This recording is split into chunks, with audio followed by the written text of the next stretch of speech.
recover from that. They've been playing a careless game. AHQ. Oh no, that's too many in a vehicle. That's too much damage. The car's on fire. They pull up, they stay alive. 3 still stand. 1 nade would do so much. T1, no. There is blood in the water, and they are looking vicious for this. Milk goes down. 1 man alive for now. The nades start to roll in. And Lee, there's nothing to be done here. T1 on the cleanup. They do manage to get away with it as everybody's having to reload. Shadow just goes, nah, bro. This is our location, but the shots are coming in from the side of it. A lot of damage back over towards the Freak, so they're just going to step back away on this, and Na'Vi might have a push that they can potentially make off of it, and Lambu has to run upstairs. He just looked back down for goes for spray onto one of them. Does manage to get it. Trying to look back for the flush onto it, but knows it's risky. Meanwhile, you can see Style playing around the side of this, trying to see if they can get a flank. Provide some form of support. Aduzi knows he's in a lot of trouble right now. The numbers favor everybody from the Freaks looking off on this. It's going to be Aduzi just trying to hold the angle on it, but it's so many pushes that are coming through. Gets the spray on one of them, but it's going to be sneaking up back behind it, and the Freaks do manage to take him down. You can stand behind that thing. Takes a fair old amount of damage. Gives you another point of entry on this one. Long skirt, most center, but he knows that once where he is, once he goes over this, he's exposed. I think they might have seen Fuzzface. They've definitely seen that smoke coming out. It's going to be down to 2 teams. There he goes. But now what does Infantry do? Is it go time? Will they springboard off the back, or will they wait and be patient? It looks like they want to use that 2-man hit squad, but the first point of contact comes in. That's nice play from Infantry, and there's the first kill to follow. W-click, now on the receiving end. Where's the trade back? It's only Rimo to fight back so far, and it's just down to him at this point, as you're going to see Infantry clan desperate to make up for the performance they had. Beautiful flank from ZGG to get that angle with the SKS and get the job done. The grenades will continue forward. 4am though, this is VC, Infantry and 4am, all potentially going at it. Summer, last man just lingering in the distance, looking at DJ Boy and saying, I'm sorry fam, I cannot help you out whatsoever. All 3 players of Infantry are making advancement here. ZGG reads the information, answers back. That's a second! What? How is he doing this? That's 2 back-to-back. He's pushing it. He's going for the 3rd, and why not? The man is a god! Absolute beast play coming out from 4am. That's an opening knockback over towards Ragnar. Harold's taking a lot of damage, so really it's just 2 members of W-Click. If either one of them goes for the res, they're putting themselves in such a disadvantaged position. Silzen goes down. It's going to be DJ Boy just pushing back over to the side of this. 4 members up for VC right now. They have so much control. They're just spraying down anything that they see. Playing inside the smoke, trying to spot him out. Gets another down, just spinning back around over toward, and it's just Rimbo up and alive. He takes a little bit of damage, but he's right at the feet of VC, and that's going to be VC Gaming.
Is it enough? How many kills? I have 8. How many kills?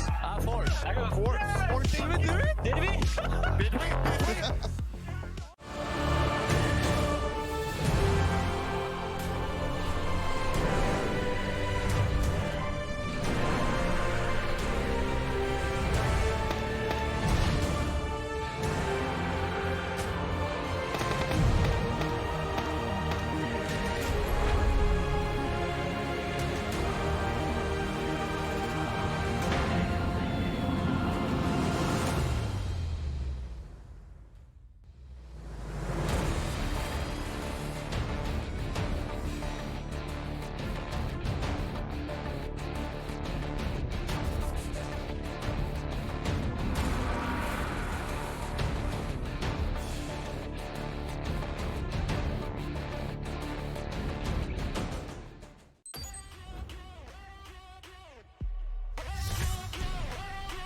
These teams got to be careful. The more noise they make, the more attention they're going to attract. And oh my God, he saw his foot. He's going to get knocked. Vegas is going to find the head, and that is one laying down now for T1. Look at the reaction come out from T1. They tried to defend instantly. That's going to be McCoy going down. Exchange going back over towards Helen. Going to force him back around the other side of this.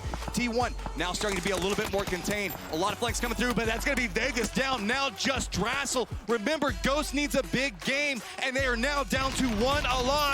They have to be so careful. This could be disaster. Ghost Gaming is eliminated.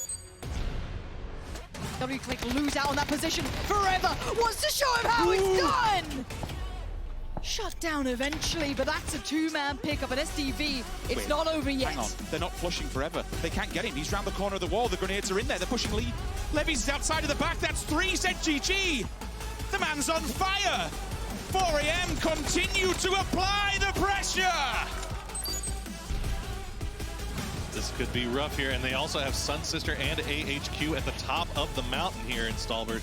So this could end up being very, very sketchy fight on the very northern edge. It could be Tempo Storm, though, who might find a knockdown or two here on the rotation for FaZe. They're slowing down as they reach the top here. 80 knocked down by Luke. Now spots Spud Space as well. Zempa's up close. He gets the knockdown, and then the eliminations will follow. FaZe Clan are in some trouble, but Mexi finds a knockdown onto Zempa to maybe try and turn things around. No, he's not turning this ship around. FaZe Sunday. Look at the southern swing. They're going to go on the push. There's the nade. Bye-bye, Leo. And it looks like the following push will happen. They picked up the pace. They found the players. Can they find Kane? Yes, they can. It's going to be clinical. Sweeping the south from QM, but there's AHQ. Finally say hello. They've now moved from the north to the south. They're holding the center point. And slap bang in the middle is GX. Sophia is just the last one standing, I think, at this point.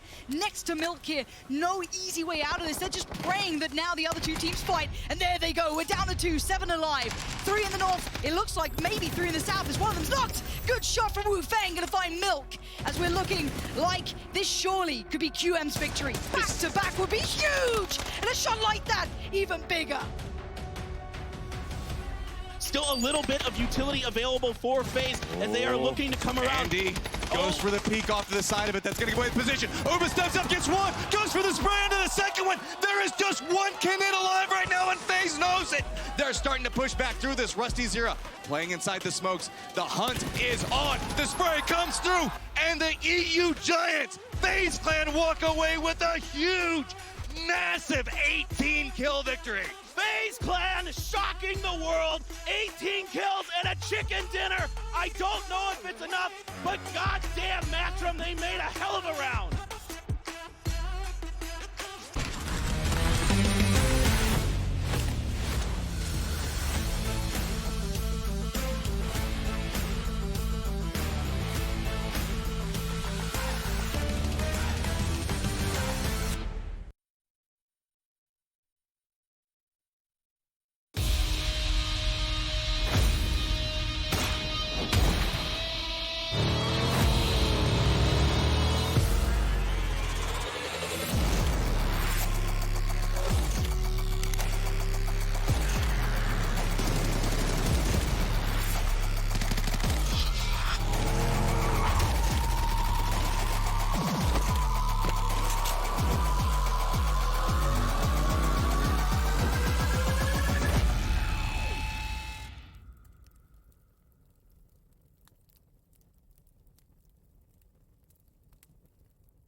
Miramar is vast, open, deserted areas, long, empty roads, kind of a post-apocalyptic landscape, gives you this Badlands feeling. 서바이벌 패스 5에서는 어떤 것들을 보여드릴 수 있을지에 대해서 저희가 고민을 했었고요. 많은 플레이어분들이 미라마의 밸런싱에 대해서 피드백을 주셨어요.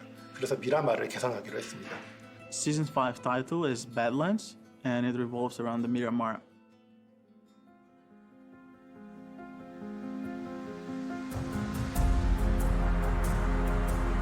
제가 시즌 4에서 아쉬웠던 부분은 처음으로 PUBG의 이야기가 공개가 됐는데 게임 밖에서 이루어졌다는 부분이었어요.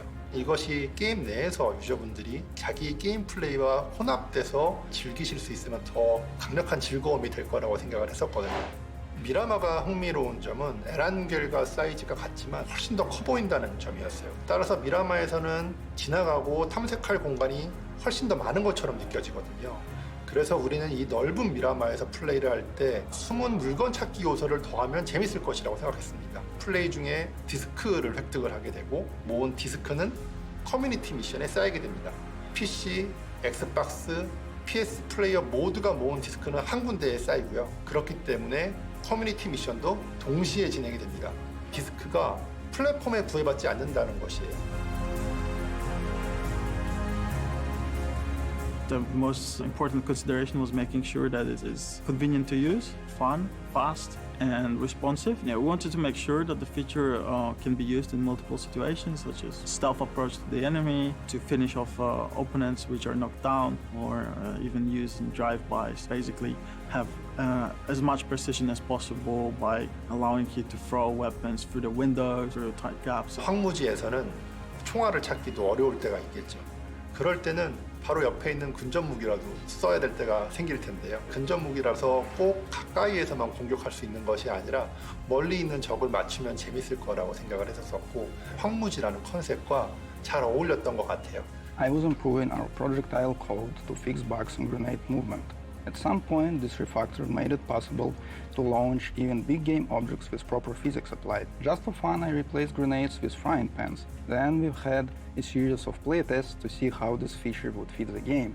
And it was amazing, so we immediately turned this into an actual feature. 처음에 근접 무기 던지기 기능의 프로토타입 영상을 저한테 보여줬을 때 와 재밌겠다, 이건 꼭 미션으로 만들어야 돼 라는 생각이 들었었습니다. 그래서 시즌 미션 트랙으로 근접 무기 트랙을 만들었고요. 보상으로서 특수한 근접 무기 스킨을 얻을 수 있습니다. You may find that melee throw range is too low to be used outdoors. In our early implementation, the range was higher, but it looked ridiculous and it was breaking immersion. A human being cannot throw a cast iron frying pan as far as an apple. So I added more complexity to ballistics, and then to get the right look and feel, I was tuning the 3 parameters: launch velocity, air drag force, and even gravity. As a result, frying pan travels so fast that it looks like it actually can kill someone. In terms of item throwing, this is a feature directly related to our mission to improve the teamwork aspects of PUBG in duo and squad modes. The most important thing was to improve the quality of life of the players. We hope to help in those incidental situations where you would get locked up under fire and unable to move from your cover. This system basically helps you provide ammunition or medical items to those players who cannot otherwise move closer to you. Also, it makes you much more mobile and less locked down to a place.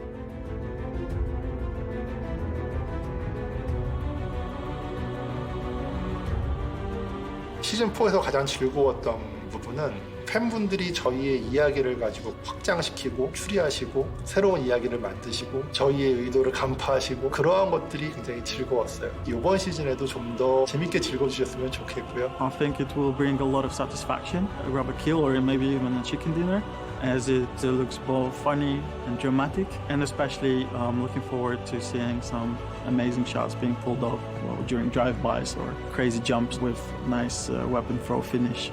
많은 피드백을 주시고 그것에 맞춰서 저희는 게임을 개발하도록 하겠습니다. 감사합니다.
sees him through the door. Oh, goodbye! Say Instantly hello to the disconnects, though. shotgun. Wait, he holds the angle. 2 more shells ready to go, locked and loaded. Smoke still standing. Can GH recover? They can't enter anymore. They know that is a big resounding no. Shut the door, get out. This is my compound. Peeking around carefully. Another fall! GX being decimated and the flush from Joy. 686. He's gone for the flank one. He's completely just. They're looking at the spikes and they're sending back the sniper. That's amazing. If they take that out, that's their cover completely gone. The UMP! If any time it's now, if any range it's there. And the pressure is just mounting onto 4 AM despite their high ground advantage. There it is. TSM are cutting them down 1 by 1, and only 1 angry man remains. Now are about to be some angry men because TSM surely now will claim match 3. Gustav knocked down though. Maybe there's still a twist left in this tail for match 3. Shaolu, 24 health. He's got all 3 members right in front of him. He'll get the knock down onto Michael. Is there any more still to come? This would be disastrous for TSM. They get the win. They're just impacting right in front, but that one is good. HC is gonna find both members of Entis Ace. Now up to 10 kills. FaZe is making their way down the hillside. You can see shots come back over towards BC. Tide has to drop to his belly, and they want control over this game, and they know exactly where BC is at. All right, can Tide provide a miracle here with that AWM? He's got Domu as well for support, but the grenades are raiding in. FaZe has a ton of utility. Domu is down. It is just Tide left here. This is FaZe just running right up into the face of BC and taking this game away. 12 kills coming up for FaZe. Behind you have the hills. It's going to be rough to get across there. I would expect a few teams to make a hard pull-up on that. It will be difficult. Speaking of hard pull-ups, Milan's gone. Tempo Storm are just feeding the giants here. There's another one as well. Tempo, what are you doing? Why are you just driving into death's embrace? Easy, slowly creeping up onto this. We're going to see an angle back over for Molodoy as it's getting very, very hazardous. One solid grenade could land on top of QM and just destroy them, and it's going to be exactly what happens.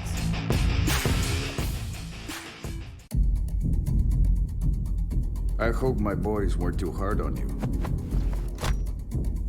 But I've been hearing some pretty disturbing rumors that you've been placing bids for my territory behind my back. Of course, they can't be true because you know Miramar belongs to me. I'd let you borrow it for your race, but that doesn't give you permission to make new deals on your own.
acá para hacer el media day. 去你们叫来的。 저 촬영한다고 해서 안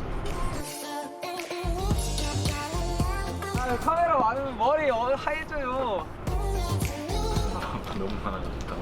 많이 하긴 했지만 아직 어색해.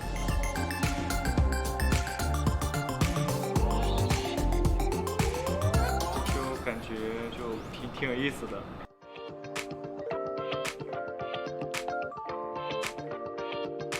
我感觉很逗。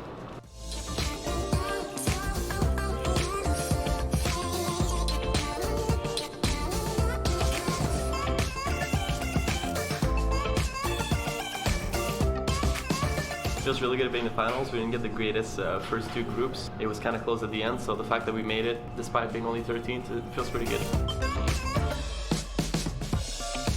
I don't know, it just feels good to qualify to the last game. The last game of the semifinals was just the beginning, so yeah, we'll be even stronger. Thanks for your support, it means a lot. Thanks up.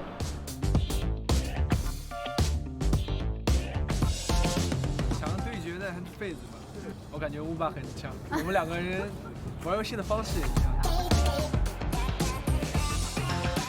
没有，痱子 No.1。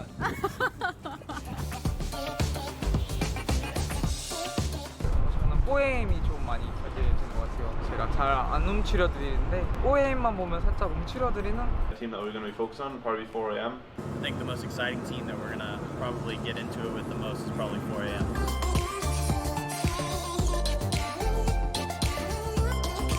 我觉得能够进决赛的队伍都是实力非常强的队伍吧，然后每个队伍都是我们很直接的对手。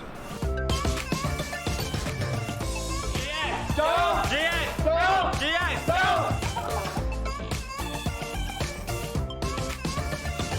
Right, I swear, can we get like Google Translate so Roy can like say a Chinese quote? Ni hao? What does it mean? Hello. Ni hao 4 a.m. 만나시면 조심하셔야 될 것 같습니다. 나 이 финале, поэтому вы не выиграете. 결승전 때만큼은 내가 너 다 죽인다.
coming together of 16 of the best teams from across the world here for day number 2 concludes. So too does the 2019 season here for PUBG Esports, as today, ladies and gentlemen, we are going to crown a world champion here on this stage. That person, that team will be walking away with the trophy, and they will also be walking away with at least $1.75 million. It is all on the line here for these 16 teams. Welcome to the pre-show. My name is Kyle Laris, and to my left-hand side, Toffees, Froz, Avenger. Guys, we're here. Everything for us, for the teams, for production has led to this moment, and we today can find out who our world champion is going to be. I mean, I think that's what it comes down to. 32 started, 16 came, but only one can really hoist that trophy, and it will be inarguably the best in the world. Nobody can contest that, and I think it might surprise some people who ultimately comes out on top. I can't believe it's only 6 games left of this season that started so long ago for us. I mean, everybody has been looking forward for this, and it's going to be an amazing moment later on. Hundreds, potentially thousands of games has been played this season, and it culminates today.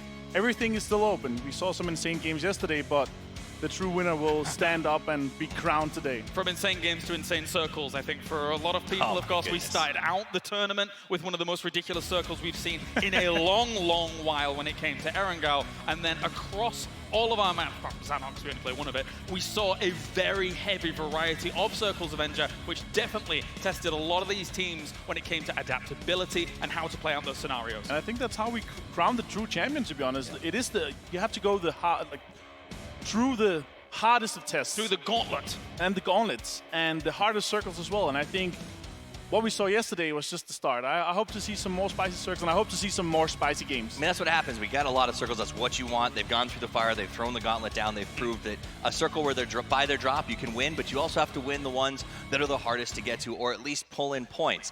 And teams that are looking for kills and not really sort of going for the big win, like maybe the Rumblers, are showing you can get points that way, but you can't win the tournament. On the opposite side, if you're just playing for placement, you're definitely not taking home 1.75. Let's take a look at how things have shaped up so far through our 6 games yesterday, which did conclude in the points that we see right before us. The top 4 with Genji, 4 Angry Men, OG and Entus Ace, and OG and Entus Force looking strong up there. But some of the other teams were able to rise to the occasion, especially towards the end of the day there. Not to mention, of course, FaZe, who was able to take a big chicken dinner towards the end of the day, Avenger. They managed to step up, and today is a special day for them. Hopefully they can kind of engage and continue that. We're going to start on 3 Miramar games, so we'll see if that continues. They managed to play extremely well on Miramar to be up, but for me, like, the big story was Genji. They managed to start off playing extremely well. We had some rough circles though, but after 2 games, it looks scarily open still. We'll get to talk about them in more detail later. Of course, it does bear repeating as well that when we're actually alluding to FaZe, they only just squeaked into this stage of the tournament as a whole. Let's talk about some of the other names that are available to us, though, because we saw some impressive performances from some of the teams in that middle pack, despite sitting in the middle pack. It is just unfortunate for those teams, Toffees, that some of those teams across our 1 through 5, etc., really stepped up and really rose to the occasion of this grand stage. I mean, I think that's it. A 12-game series, especially when Genji takes 2 chicken dinners right out of the gate. You've got to have a sensational big game, and we see that separation from sort of that mid-pack happening in the brackets right now. And I think that means we're going to Miramar first. They've got 3 games to do it, but those teams who are sort of on the bubble 9 through 13, if you don't get a win, or at least a big, I would say 15 to 16 plus on the first 2, you're pretty much done in terms of your hopes and dreams of hoisting the trophy. 4 Angry Men sitting in 2nd place right now definitely didn't disappoint overall when it came to their performance for us. Most kills so far is from Angry Men, and it comes down to their playstyle, being super aggressive. They will literally just crash you no matter if they don't have anything to do, they don't know where to go. They'll just send it. They know this is our only and last resort. We gotta get as many points as possible. OG and Entus Force, on the other hand, consistency is key. Their placement was extremely consistent. But on the other hand, they didn't manage to get as many kills as 4 Angry Men did. But I'm excited to see if they're able to step up, because their consistency can prove them to maybe get a big chunk of those money, if not take it home if they manage to get a win. Yeah, definitely so. Very, very big for them.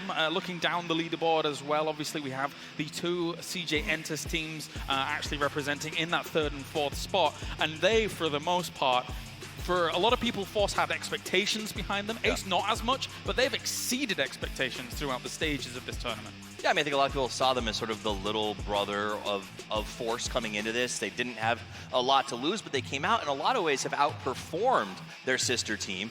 We saw that sort of 1-2 finish yesterday that was pretty exciting for them, but they play two very different styles, right? Force doesn't have a chicken dinner in the bank, and yet they are in the top 5. They're looking to put those points on the board through kills and then some consistency to go along with it, where I think Ace is playing a lot more placement-oriented, finding good positions, and that fundamentalism is working really, really well for them. All right, let's focus on first place currently here. Gen G, a team that we, at the very beginning of yesterday, we said to, everybody, 3/4 of this team really showing up. PO left something to be desired. Yesterday, he completely proved that wrong. Avenger was able to step up, and this win that they were able to get in the first game of the day was massive for them. In no regards of the circle, how they played this game was just a pure execution of how to play this game perfectly. Their positioning, how they managed to keep players alive throughout the game and keep other teams alive because they benefited them until they didn't, and they managed to kill them afterwards. It comes down to their executions. Every time when they need to move, they're going to move one at a time while the others will be covering, and they work as a unit. Pio, we saw him during the semis, we saw him during the groups, moving away from the team, doing a little bit more of a solo run. Now he's sticking more with the team, and it's working out. A tough question here to get the day going, because why on earth not Toffees? Does Gen G retain their first place, or do you have other expectations for them? Do they retain it to the very end, or do they lose it throughout? I think they will lose that for sure in the first 3 games. Oof, okay. I don't know, does that mean that they won't get it back towards the end of the day? Because remember, we finish on a Angle where they have been playing out of their minds so far this weekend. And they also are known for not doing wonderful there. So it could go either way, but I think they will definitely lose that lead somewhere in the first game or 2. I feel like they're strong at playing with the circle when they're inside the center and know how to hold it. When they have to get in, play the edge, that's not their strongest part. So they need to get the circles. Let's move on. 4 a.m. here. One of the teams that we've already alluded to a little bit here before, and through all of the stages, once again, they've been very, very impressive, to say the least. There were a few moments for them where they were given some easy opportunities to seize, and indeed they did do that, Avenger, but there were some opportunities that they took with full force behind them after being put in a tricky spot. The People's Champion, by far the most pick and votes on the overall. They have more than 50% of the pick and votes, so a lot of people will be happy if they take the victory home. But they need to take some wins as well. They can't just keep fragging out and get a consistent top 4.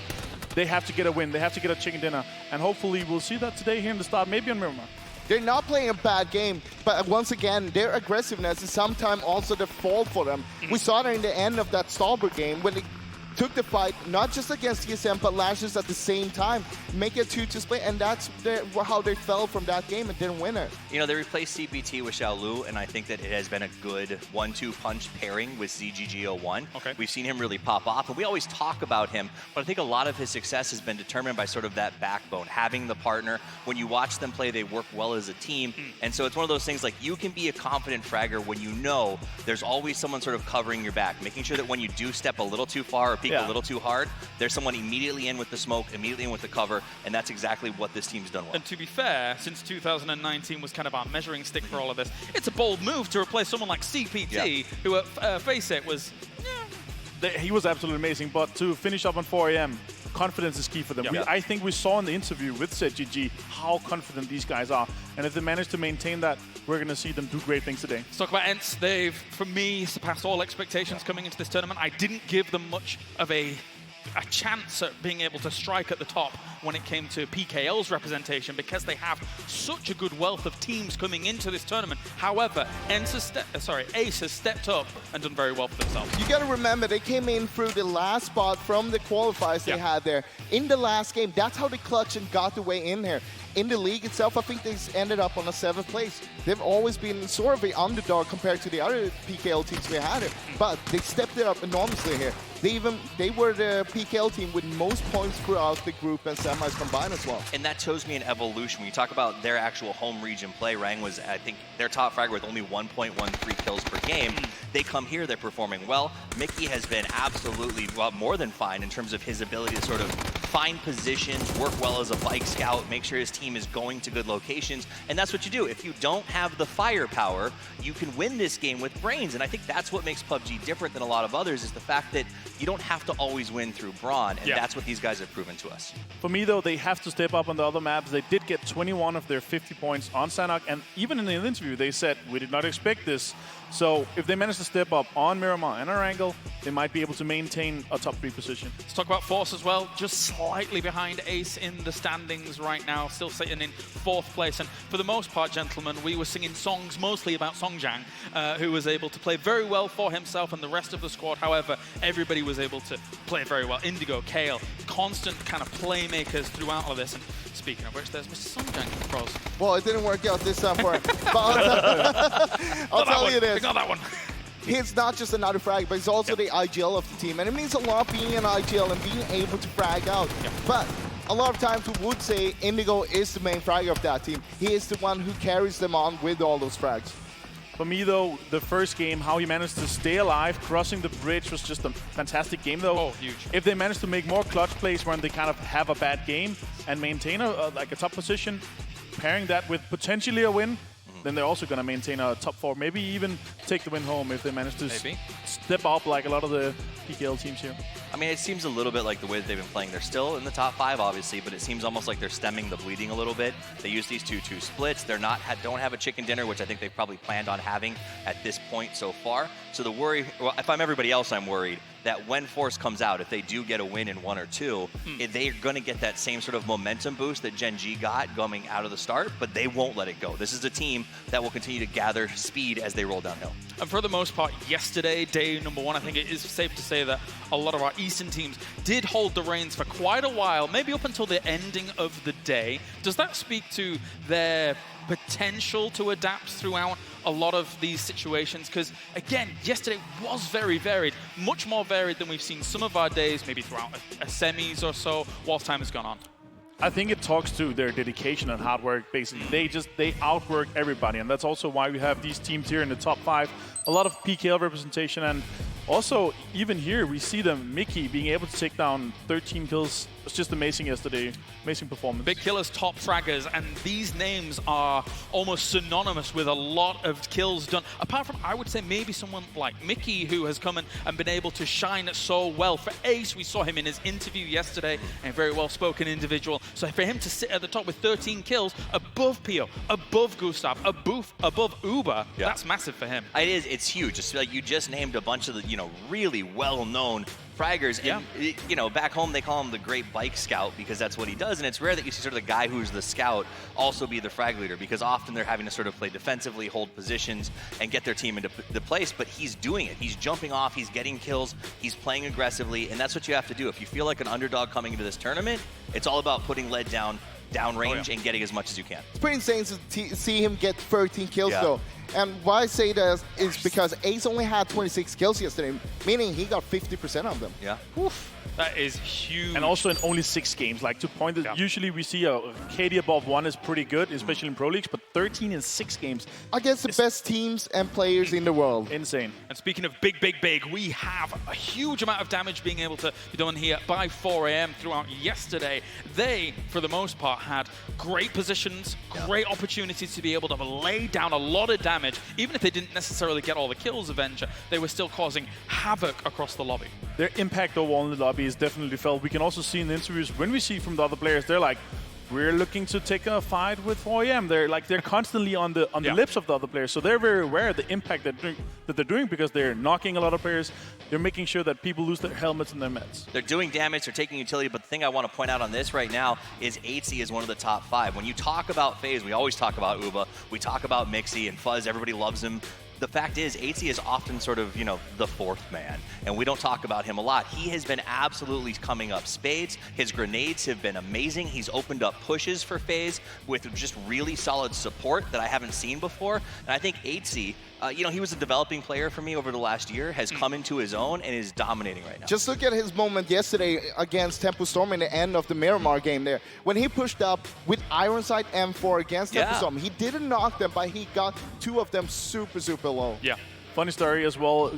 talking to Gustav, he's like regarding AT as, obviously they play a lot together, so he knows him very well, but he's regarding AT as one of the most underrated player in the whole pro scene. So it's interesting to see also from Gustav, which is probably regarded as a top 5 player in the world, because he's able to IGL frag as well. So him being able to say AT is actually probably one of the most underrated players is absolutely insane. And I'm happy to see him show himself and show up as one of the top 5s here at this stage. Of course, here is Mickey from OGN enters Ace. These gentlemen as a whole, Mickey especially, really did stand out, and we've already seen that exemplified in the 13th. We have, and we've talked about the good of them, but here, let's talk about the bad for a second. Sure. My worry is you brought up Mickey has 50% of the kills on the team. That means what if he shows up today and he's feeling like a mouse instead of a monster, and can the team maintain their momentum if their 1 star is not cutting it? No, but also even a bike rotation.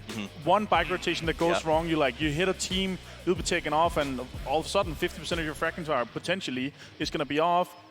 On the other side, though, he can also then start calling, giving some more information, but losing that player is very unfortunate if he gets lost in the bike rotation. You got to remember, he wasn't the main fragger during PKL itself. I mean, that was Rang, and he still haven't shown up too big, but I mean, if Mickey can't do it, I'm pretty sure the others will do it. I mean, they have to. This is the big show, right? And in the top 5, though, everyone's looking at you, and I think that is my worry for Ace as they go into today, is the pressure is mounting, and you can't just all leave that on one man's shoulders, no matter how charismatic and good at interviews he is. He still can't, you can't say, like, you have to carry everything. And that's, I feel like, the Ace situation right now. No, it was good to see Mickey yesterday. He was so fine, and he blew my mind, that's for sure. We're going to be moving on, though, as well, as we've taken a look at Ace, and we're going to focus on Forever from 4am in a few moments' time. And he's another gentleman for 4am that has stood out, but I feel like the entire roster of 4am has really stood out. Not only here yesterday, but just across this tournament as a whole. 4am is a super trigger-happy team. They like to shoot anything that moves. It doesn't matter what it is, friendly or enemy. They would go for everyone. Yeah, we saw that yesterday with the Grass. No, jokes aside, these guys, we've seen 3 of them on the top 5 damage. It talks to how big fraggers these guys are. They are capable, and if they manage to continue their confidence and performance yesterday and maybe potentially take home a win pretty early, they could potentially take everything, be crowned champion here. Very importantly, 4am right now across the portion of the globe is the people's champions right now. They are one of the teams that a lot of people are rooting to win and try and hoist that trophy high. And right now, 4am throughout the stages is on track to be able to do that. If they make it work, it's amazing for them.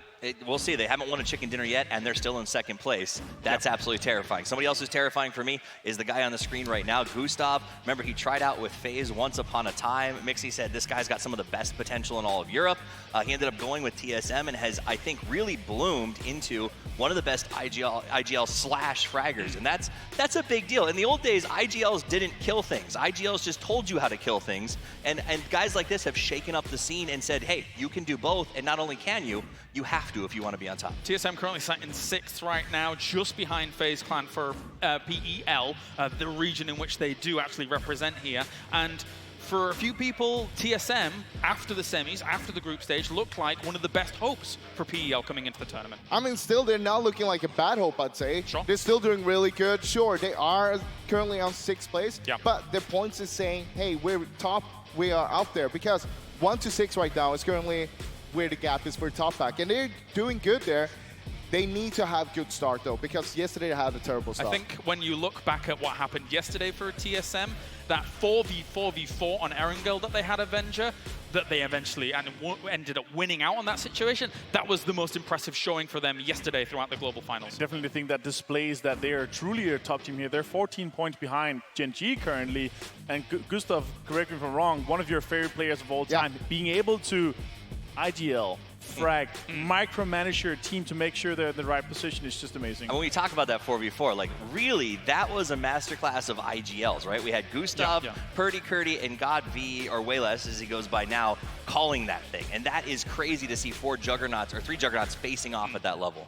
Honestly, the more we see from TSM and how they're playing, the more impressed we get, I feel like, because it's kind of Gustav don't need to call as much anymore. Yeah. The others, they know, all right, this is what we're going to be doing. So, hey, I'll go over here. And Gustav knows, okay, well, I'll just stand over here and start fragging out and kill people then. Well, they're only like, what, 13 points? 13 points from catching up to first place. So you said kind of a bad hope. They're 4 points behind FaZe. That means literally any of these teams in the mid-pack on a big game one puts them right up on the top. All right, gentlemen, everybody, boys and girls around the world, it is time. We are beginning day number 2 of PGC here as we get down to it. Our world champion will be crowned.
Closer to everybody on CSM. The spray starting to come out. You can see a little bit connecting. And there we go. Na'Vi is just dusted.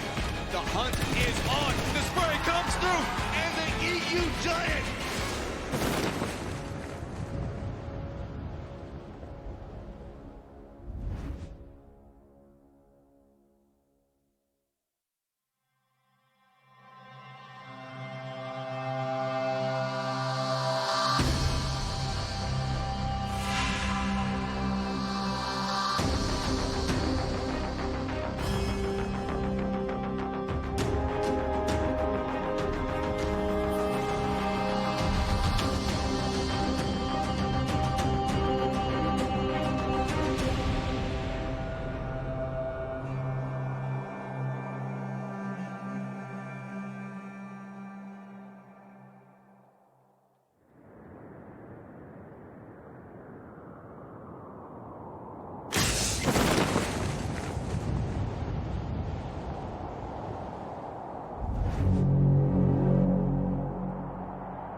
Massive 18-kill victory. FaZe Clan shocking the world.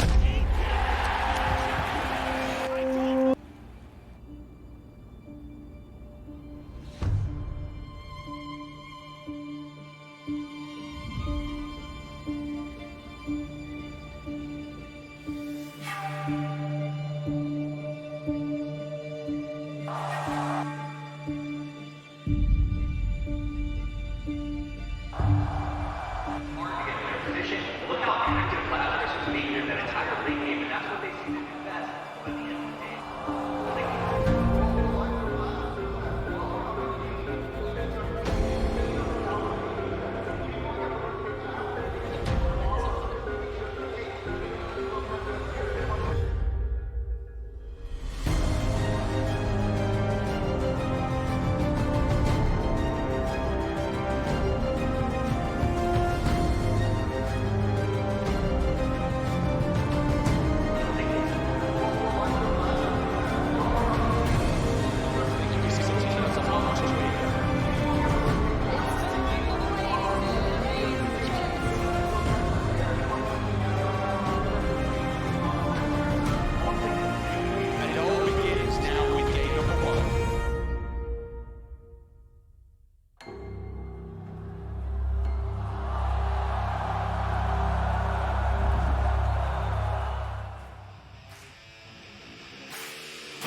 The blood starts to pump and your heart begins to race. Ladies and gentlemen, the adrenaline for all of these players is about to start pumping through their veins, and the chills will take over as we are in the final day of PGC. 64 players are going to descend onto the battlegrounds, and then we are going to crown ourselves a world champion here for day number 2. It's time to get hyped. It's time to get ready. We are almost upon it as we begin the proceedings. Gentlemen, top is Avenger. Froz, we are going to talk about some of these teams before we get into our first game here. GEX, a team that is one of the underdogs of the tournament as a whole. Froz, I'm going to start with you. I wonder why, as we talk about this team, they need to step up to the plate today, and they need to be able to prove their worth here on the grand stage. So I still have them as my dark horse. They had a really rough start yesterday on Erangel. They got dropped on. They didn't do well. They got wiped away.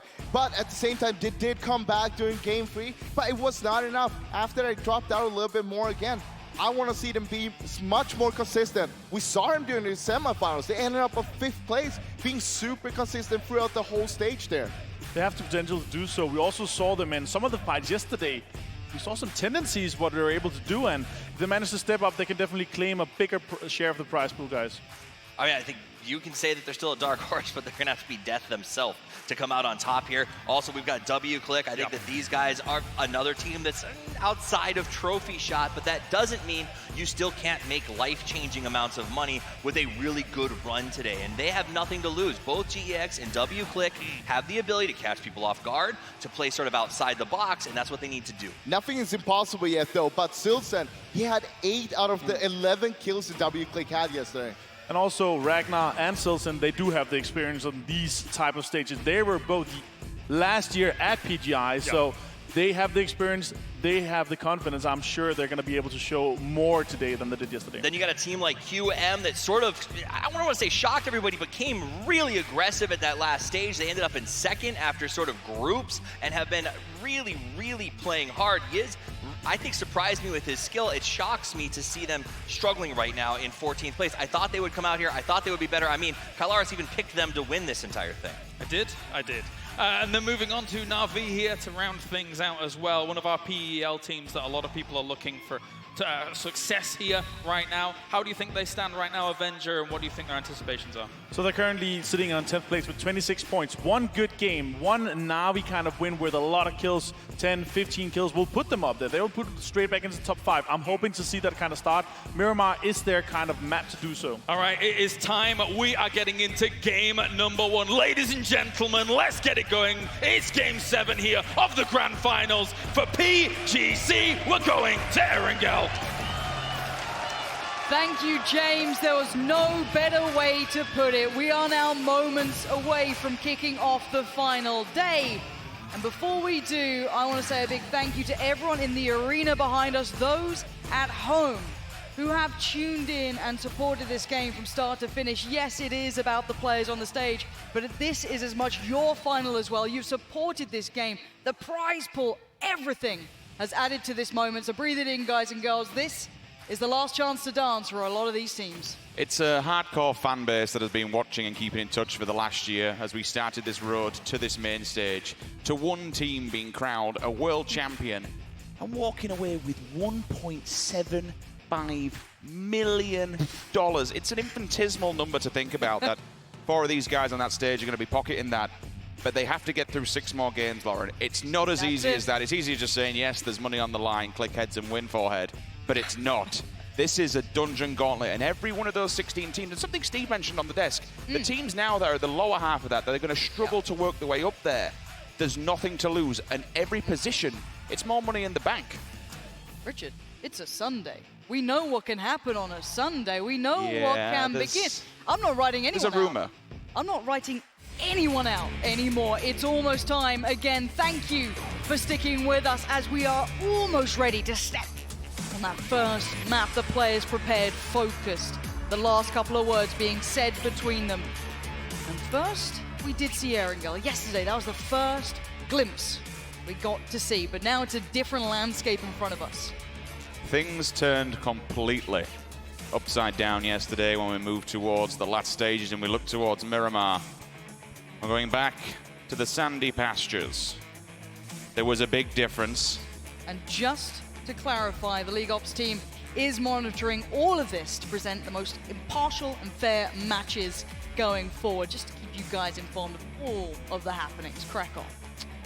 It's a totally different game. We spoke about it earlier on in the back.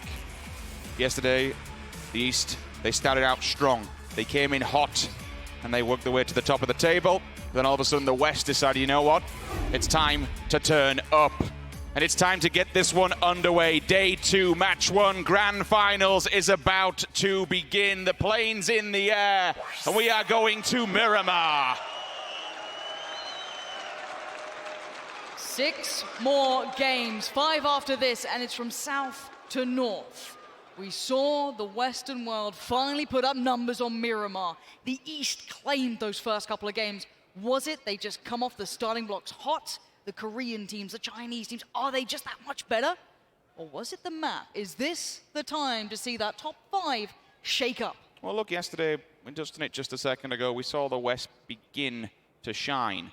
FaZe grabbing an abundance of kills. They got a second, they got a first, they round out the day strong. But the question is, was this just Miramar, or was this them heating up? There are 1,000,001 things we can theorize to how this will all go. I mean, naturally, usually, Erengel's their home turf and they do well, but all of a sudden, I think FaZe mentioned he was just doing it to shut Avenger up on the desk and actually give them a performance that we can see from this. Yeah. One team that I do want to touch on, ironically, on your screens right now, and I'll kind of throw this one out there. Yesterday, they picked up the first 2 wins. It was super impressive.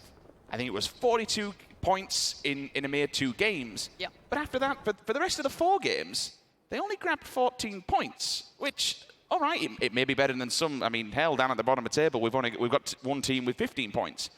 But that's the story of PUBG and how things can change, and ultimately how we've led to this scenario where there's no definitive winner. The top is completely open. And I mentioned the West, and I can't help but talk about it. You look at circle positioning as this is hit already. You have TSM and FaZe in paramount position. They could arguably face off against each other and cause some damage, but they're in a very good spot. You look towards the West, for example, not many people are going to be rotating further in from that side, so they should have clear shot. You look at Fuzzface on Twitter, he was saying it's not just about circle position, it's do you have to go through teams? Is there anyone rotating around you? What's the surrounding area? It's more than just where you are. But I have to say, between TSM and FaZe, and you're arguably Na'Vi in the north, they have a great deal of territory. I love how you pointed that out, because it's one of those things we see quite often in PEL when we get TSM in this kind of circle, central map. We know they generally, time and time again, we've seen before, they'll move off the back of Hacienda, but down here now in their location, how this circle, the first few, it does dictate how we go further, but we know from around circle 3, 4, we can get a good gist and a good feel of how it will flow. The mountaintops, the inaccessible terrain, dictates where the circle will be flowing to. And many of these teams are now skilled and individual. And I think someone like Gustav, they spoke about him and they really sung his prayers on the desk. Formidable player, but most importantly, an incredible IGL. To have at the helm on a map like this, if he's feeling it, he's on fire this competition, this could be his next few matches to look out for. Yeah, I was glad we were looking at Gen G, just Pio and Taemin, between them, 20 kills. Huge impact from just yesterday individually. Very impressive to look towards, and I'm wondering if that can be replicated. If it was just comfort with circle position, we can only theorize until we see the proof in the pudding, which is today.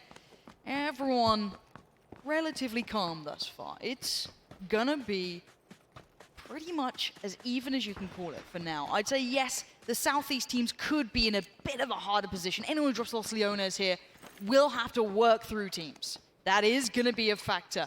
Everyone else should have pick of the litter. They can go where they fancy. I see a couple of shots here and there, but they're all peacocking. There's not much to be worried about as of yet. I mean, Gen G had the fantastic day on Erangel, but you spoke about Taemin. He's up there in the top 5 players with the most kills on this map specifically. I'd see Uber, Zampa, Gustav, Taemin. 8, 7, and 5 all respectively. 3 of those players, actually, I'd see Zampa and Gustav. Same place last time in Oakland a year back. So once again on this map specifically, to be opening up on day 2, you want to look for good performances. Them players in particular were key and crucial yesterday to round out the day. Now we need to see them start the day for their teams. 4 AM, the most dangerous team, I think a lot will say. They're so unpredictable, they're so explosive.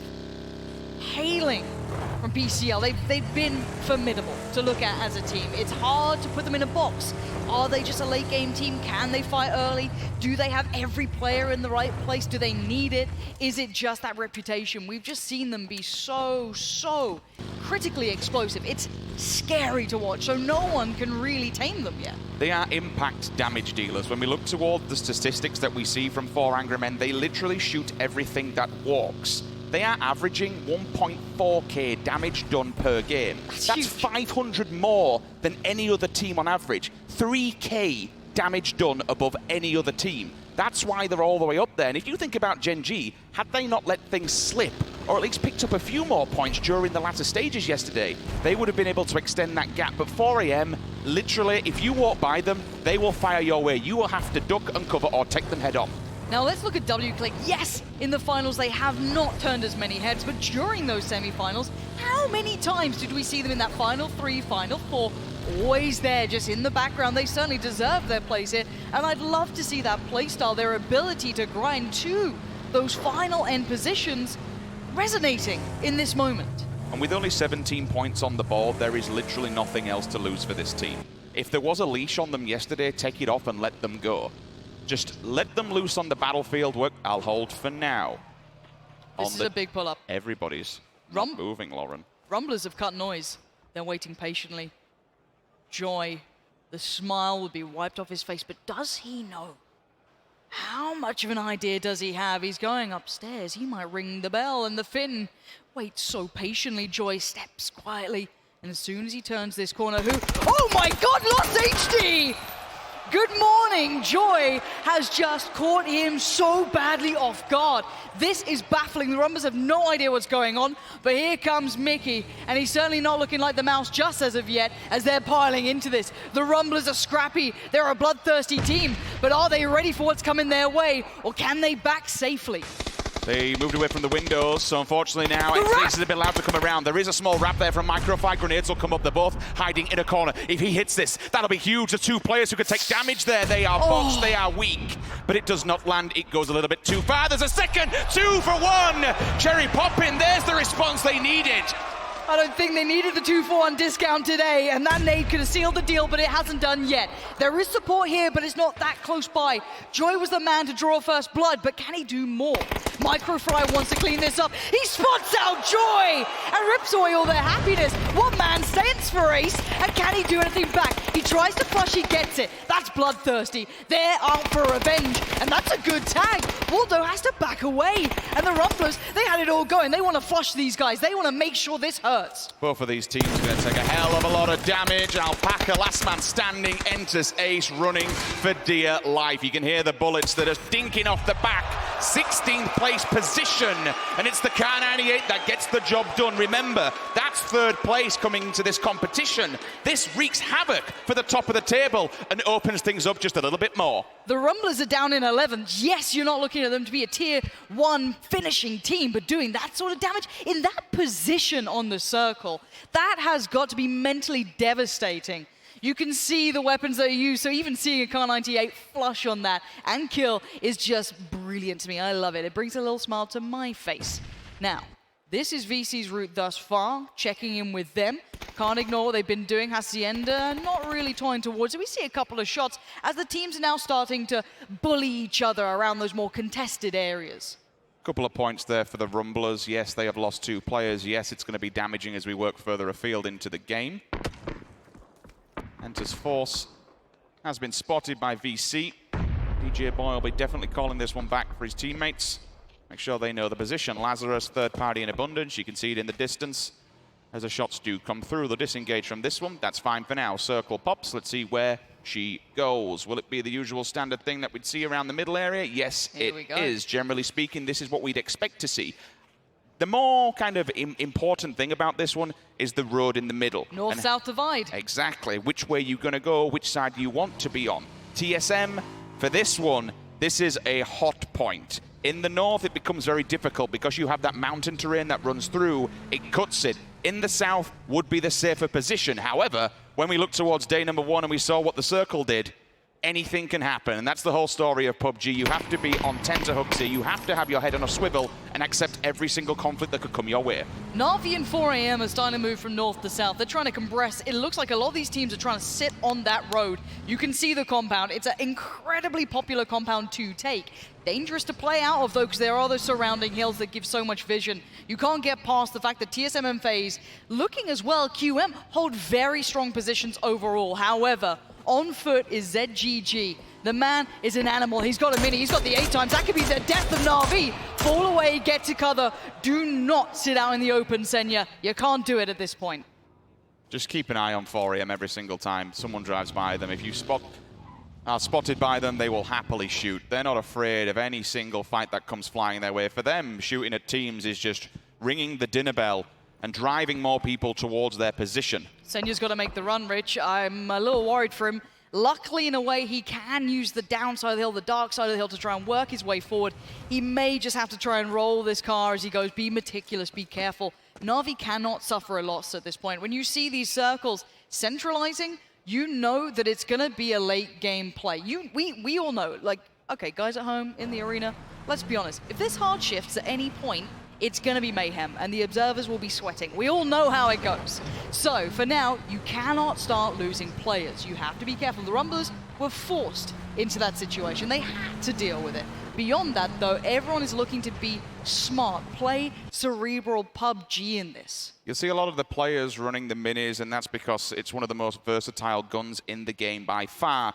Currently, the top damage dealer across all 6 games, 19.7k. We are living in a meta where minis, M4s, and SLRs, they're your top 3 damage dealers and weapons knocked. With 6 times and 8 times on a map like Miramar, early game engagements become long game engagements. You'll see people across the map. You'll be looking for scouts. If you can pick someone off on a rotation, happy days, it's a free point. If you can take out someone who's actually looking for a good position, that's even better because you've taken away that IGL. You've taken away that captain who's looking for a spot from his team, so it's critical to get these Lone Rangers dead.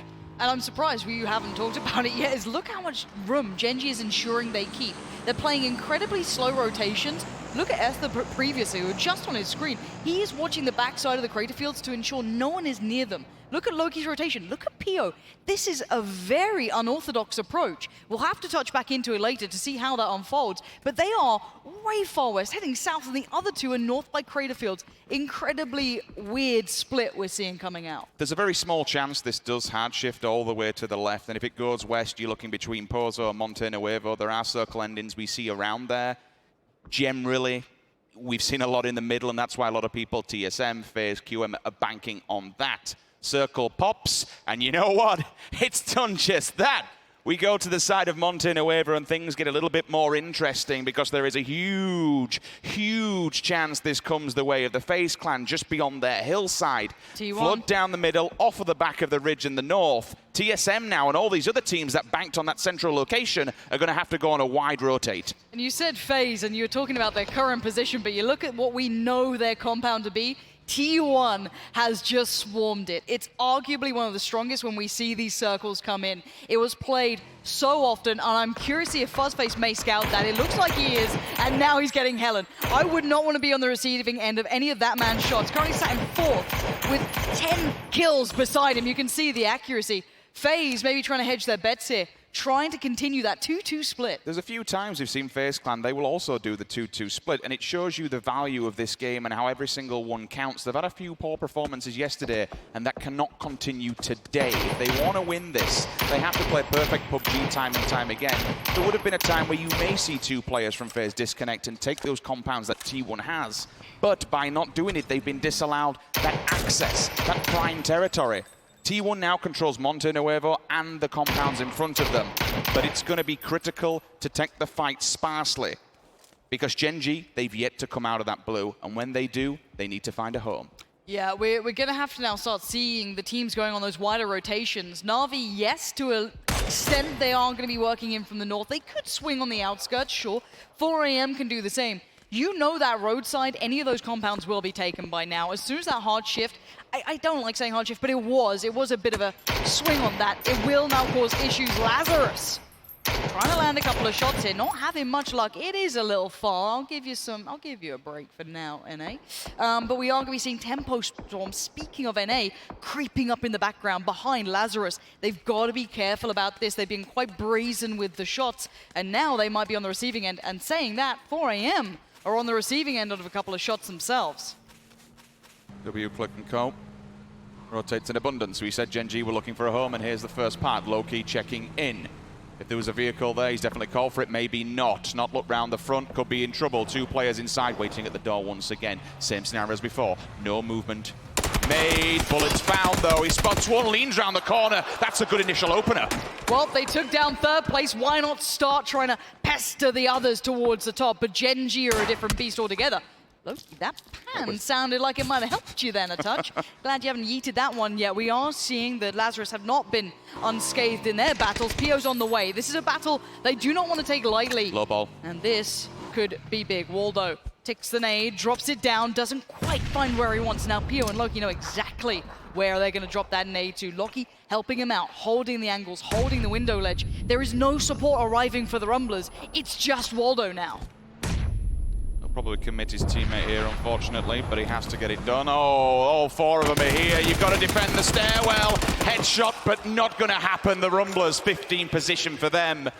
It was a good start to pick up a few frags, but once again, it's an early shower. Unfortunate in 15th place. Na'Vi, however, you did touch on them early on. They have to move. They're still up against... Oh my God, this circle, Rich.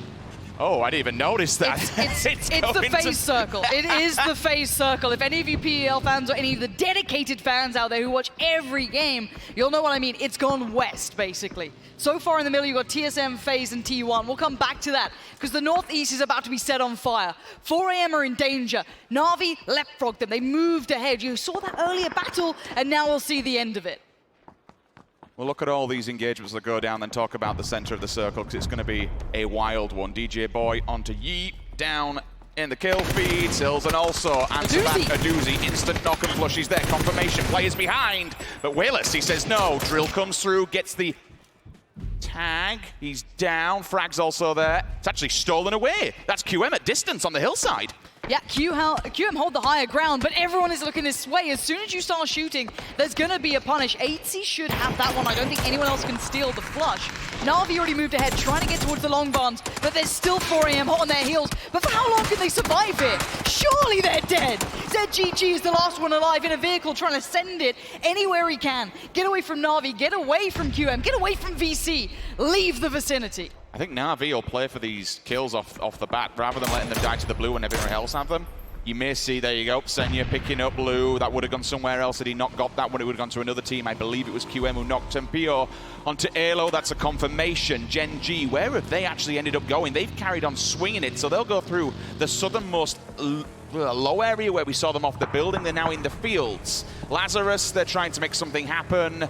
The biggest issue with this circle, there's not a lot of compounds. There's not a lot of places to play. You are looking at dips, divots. Hell, look at QM's position at the moment. They're working off the back of a dumper truck and a mere buggy. They are off the back of the vehicle. They're going to have to work this one uphill. Hopefully, Enters Force doesn't get too tunnel visioned, because they've got 2 more players coming up the ridge lines also. Yeah, Ragnar looks a little dead to rights, if I'm honest here. If he can make it in, that'd be great. He's using the ridgeline for cover, but there's so many in front. QM are making the run themselves. They know Force are nearby, and if you're Force, you're going to be pissed. Your team, your sister team just went down. You want to get yourself in, but look who waits. All these teams can fight on the outskirts. We have Genesis waiting, VC waiting, FaZe, and actually pretty large split. We'll come to that when it dies down on the outskirts, because Na'Vi are still way off in the blue as well. We're going to be about losing out on maybe 1 to 2 teams here. VC could be mopping up points. TSM's gone for a split, FaZe Clan gone for a split, T1's dragged it back together and put all 4 players in the center of the circle. GX on the hillside. QM gets a response though. Wu Feng hits the deck. Senya also taking out his teammate. A little bit weird, but we'll let it go. 4 Angry Men is eliminated. 2nd place on the leaderboards. QM will follow through as well.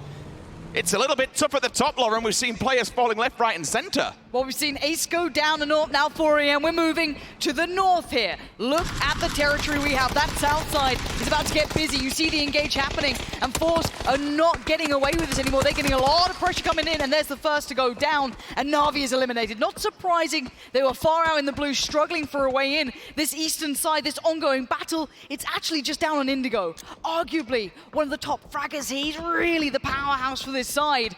But he needs to find a step forward. Summer in the way, maybe information being relayed. But look at DJ Boy's angle. It's going to be important. So now Gen G on the run. They're moving up towards Tempo Storm. Maybe the knock was the go signal. Lucky's leading the way. Tempo Storm maybe trying to get the revive. Oh no, the piece come out. Sharky's got to have called that. They have to be on red alert. Oh no, Gen G are at the door. The trade is there, but it's so subpar. Gen G sweep through Tempo Storm. That's a massacre. All three players just pushed aside, no problems whatsoever. However, North America on the opposing side gets the job done on Entus. Force goes down. They wipe them out. Job done for now. For the rest of the teams that are inside of the circle, they have to defend what they've claimed early. Genesis has to be swift about this too, in my eyes. Yes, VC are coming off the back of a fight, but they can't waste time here. They need to think about the circle position themselves. Let's see if they can be potent, if they can be quick about this surgical, clinical, VC on the move. Already 3 of their players working their way down. The spray from Nerf. He needed more from that. Switching up to the mini. Where are these shots going, Nerf? This is the time. I know he has to move. The blue's on his back. The pressure is there. Now onto H-Win. Now onto K-Mine. They've got to find VC. VC only have a small riverbed to work with, if you will, a roadside, because Faceplan will hear this and a couple of grenades might be coming their way. K-Mine wants this, Rich. He's chasing it. He's pushed up right next to them. DJ Boy's on the left. 2 players on the right. He's going to try and isolate one. This is insanity from K-Mine. But he doesn't spot it out. Oh, no! Tragedy strikes. K-Mine's trying to take matters into his own hands. And DJ Boy with a resounding no. While I respect it, it was a little bit bloodthirsty to go and try and through the middle of a split pack scenario like that. It could speak a bigger volume of how little information they actually had. This now leaves the rest of his 3 teammates to get the job done. Profi, Beryl, Red Dot. But now here comes the problem, Rich. We need this to be quick, because look at Gen G. They see the issue, and there's VC mopping it up. Yes, TSM a third party in VC, but this is not clean for Genesis, and it's gone from bad to worse. They've lost out on Nerf, and now just H-Win has to watch as everything falls to pieces. One nade could change everything. It's not going to be that one. It might tag Summer. Job done. Maybe that's the go sign. H-Win. There's one of them healing, 2 of them on the floor. Gustav also kill free. Keep an eye on that. These engagements, you encroach on the circle's position. H-Win. There's 1. There's 2. There's... Oh! So close. In the end, the revives will come out and VC stays alive, but this is that TSM battle we saw raging in the kill feed.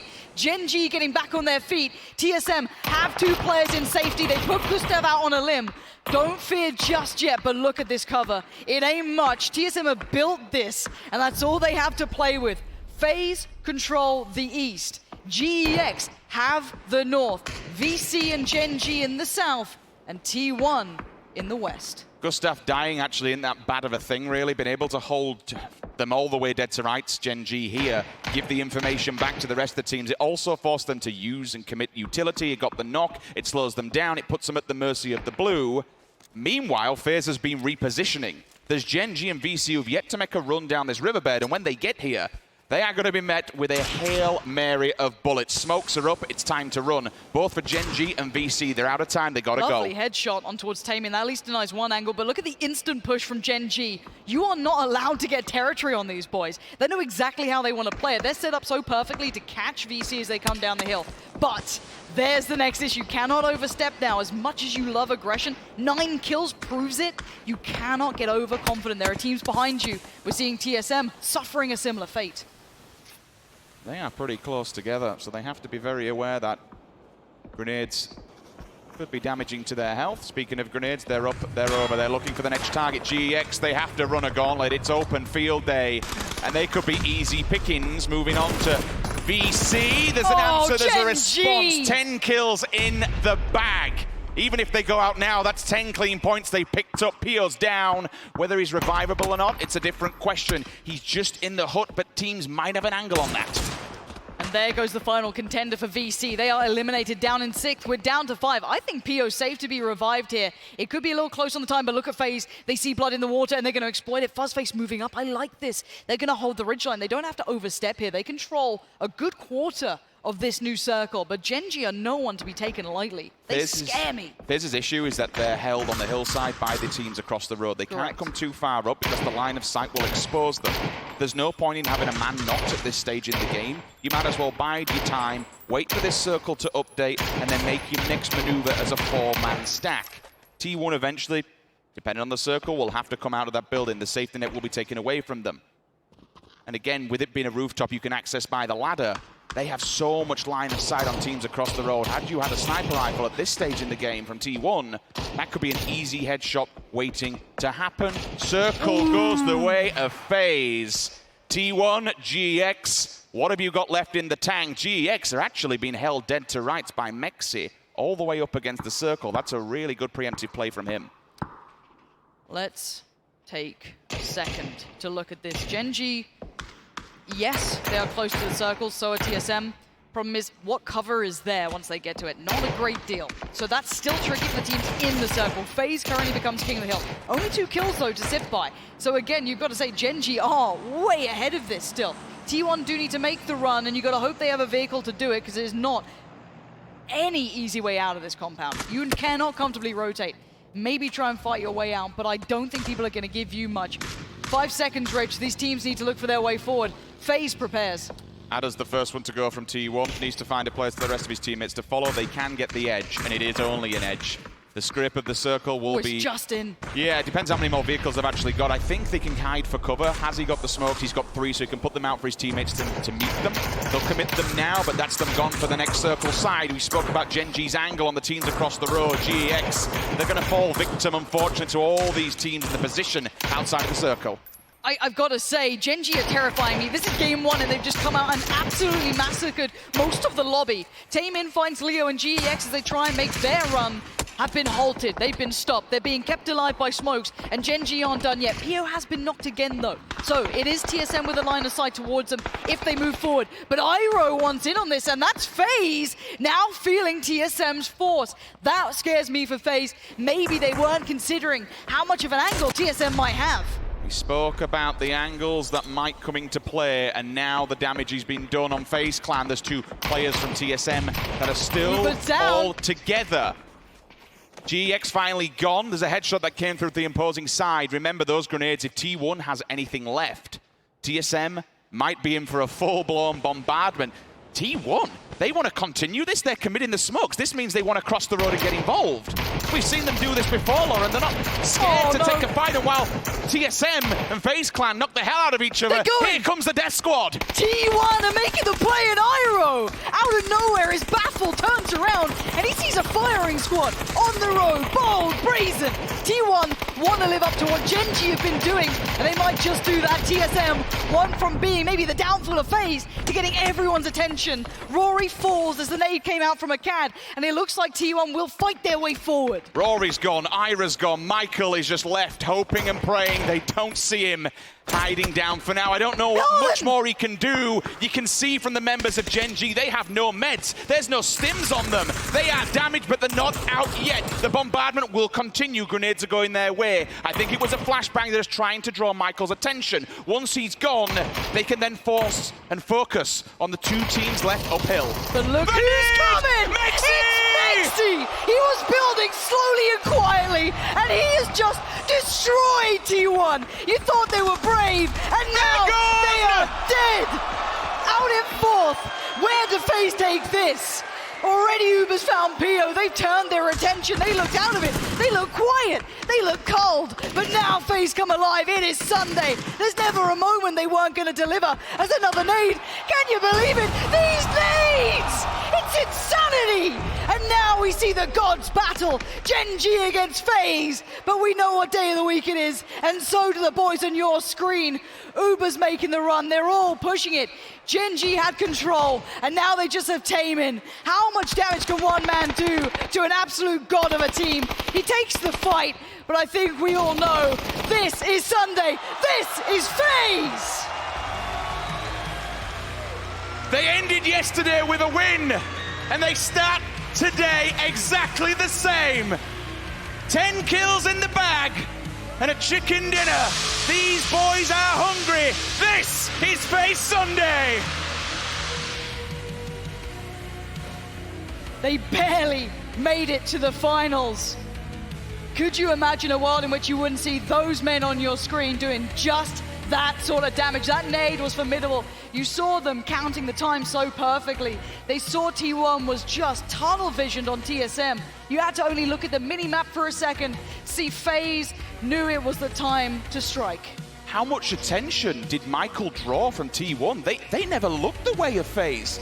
They committed their smokes. I like the play. Get stuck in, get across the road. But you'd done the damage. You then had to focus on another team, the two teams that were still staring you down the barrel of the gun from uphill. They didn't. And Mexi says, well, you know what, boys? You're all clumped together. That's an easy set of points for me in the bag. He throws the nade and it finds the target, and it finds it well.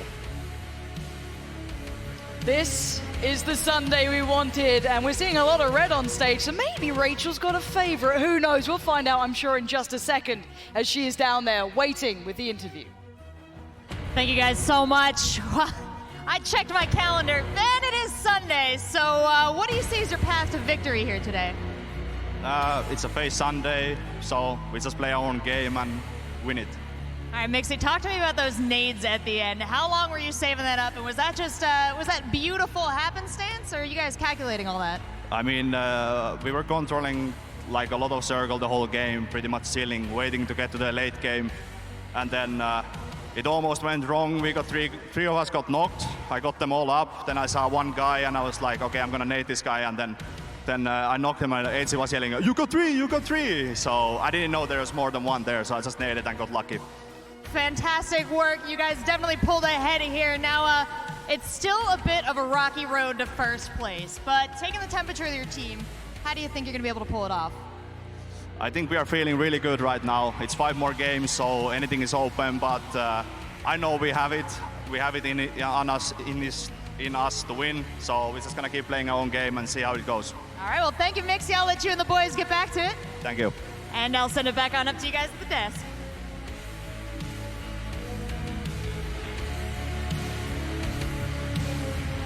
What a start to day number 2 here for PGC, as it was Miramar, of course, here to get things going. But what a game to start things off. Not dissimilar in terms of firepower, in craziness that we saw when we had our first game of the day yesterday. We saw Gen G going on an absolute rampage at the start of this game, which obviously they're still in first place with the points that they've accrued. And FaZe comes out towards the end. Ridiculous nades. Froz, you even mentioned, is this a CPT moment? Is this a CPT grenade? About 2 seconds before that went down. Look, I mean, it was made to happen, right? Yeah. You just saw them group up and the nade just came in. Let's take a look at the highlights here from the game. We started things off from the very word go. Rumblers going up against Ace, Toffees, and that was kind of a crazy moment in itself. Sorry, the highlights are just North America getting massacred. Do you want? Hey, Toffees, you got the floor. You got the floor. Hey, talk about these highlights. No, but I mean, it was a tough start to it. Rumblers had some interesting choices there, ambushes that both worked and didn't work. Genesis ends up going down pretty early, and then it comes down to FaZe. He gets the 3 and makes it a 4, wipes out T1, who, ironically enough, they were able to win that game because of T1's push. When T1 made that push, it slowed down sort of that Gen G progression and let FaZe very quietly and comfortably get 3 reses, and they were really spread out. So basically T1 saves them, and then Mixie says, thanks for the 4 points, bros. It's a big win. That is technically a back-to-back here for PEL and FaZe, as they're able to take the win here on Miramar for game number 7. Avenger, it is a big win considering the fact that Gen G almost absolutely dominated this lobby, and they were already in first place coming into today. We got to give it to Gen G. They played this game absolutely amazing. But FaZe tweeted me yesterday and said, we want to shut you up. No more saying Miramar is your worst map. So again, they prove it here, and it's truly FaZe Sunday here. It's nice to see. I mean, To that point, though, actually, before we actually go a little bit further, do explain where the origins of FaZe Sunday came from, because I've already seen a little bit of a glimmer of it to get things going. It's multiple times, and it started more than a year and a half ago. For me, the true moment when FaZe Sunday started was when they won 4 games at the Pan-Continental, the WSOE, where Temperstorm actually ended up winning with 3 out of the 4 current lineup. Yes. And they winning 4 out of 6 games in one day, that truly started it for me. But before and after as well, they managed to win so many games. They managed to kind of come back. They didn't win all the tournaments, but a lot of them, they ended up in a much better position and nearly made a comeback or made a comeback. Big performances on Sunday. Thank you very much. Avengers history lesson. I do appreciate that. Very much appreciated. Still, lots to talk about in this game as a whole. Toffees, you wanted to talk? I mean, let's talk a little about Gen G. You know, FaZe wins that one, but I think Gen G played it to the nines. You heard the commentators talk a little bit about that sort of crazy rotation that they sort of used outside the blue. And to me, I'll be honest, that just looked like, I guess, a macrocosm of the way they play final circles, right? They would float one, they would cover each other, they were not doing leapfrogs, and that's the way they play. It doesn't matter if they're making a long rotation outside or they're in a small final circle. They're always moving very systematically, very planned, and it was beautiful to watch. Huge points for FaZe coming in, as well as Gen G, who absolutely put up a masterclass on how to rotate and how to be patient throughout that game, with VC getting themselves 3rd place as well with 10 kills. Very stacked, heavy, top-loaded lobby for game number 7 for us. Yeah, definitely. I mean, one of the best pushes also came actually from T1. It was towards the end, and when they pushed across the road, they took the opportunity when TSM was one of the teams that was holding down T1. But when TSM was fighting the other teams, they took the opportunity across the road, and I mean, they did make something happen of it, but there was a nade in the way. I mean, again, how could they know, right? Because FaZe, it was only Fuzz sort of in that nade position. Or, I'm sorry, Mixie, he was knocked there. They didn't see firing coming from that point, so they blocked off TSM and Gen G and said, let's take this winning position, which I think was good.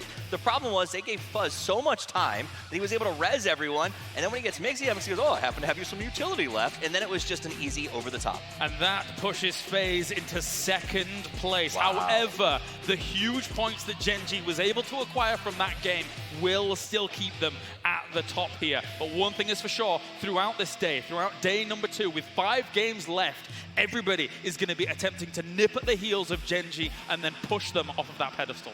Thank goodness that, not to be mean, but thank goodness FaZe won this, because if they had lost it, Gen G would have picked up another 8-point swing there. Like, boo! It was in that, they would just be almost like just depressingly far ahead for the other team. So keeping it close, I like that. This is kind of scary for the other team. So facing Gen G being that far ahead right now with 5 games left, I mean, basically they can start doing stuff that you won't expect now. Especially since these are 2 teams that could quite easily go on a run. We have seen that they are heavily momentum-based teams. That momentum is a general term. What does momentum truly mean? But it is an existing theory in PUBG where once the confidence starts building, you do not lose that confidence. We saw that yesterday, though. I expected that from Gen G yesterday, being able to potentially bully some of the other teams, push and be more confident. We didn't see that. But then being able to show up today, have a start like this, potentially could start that kind of effect, the momentum that you have the confidence and kind of roll with the punches, if you know what I mean.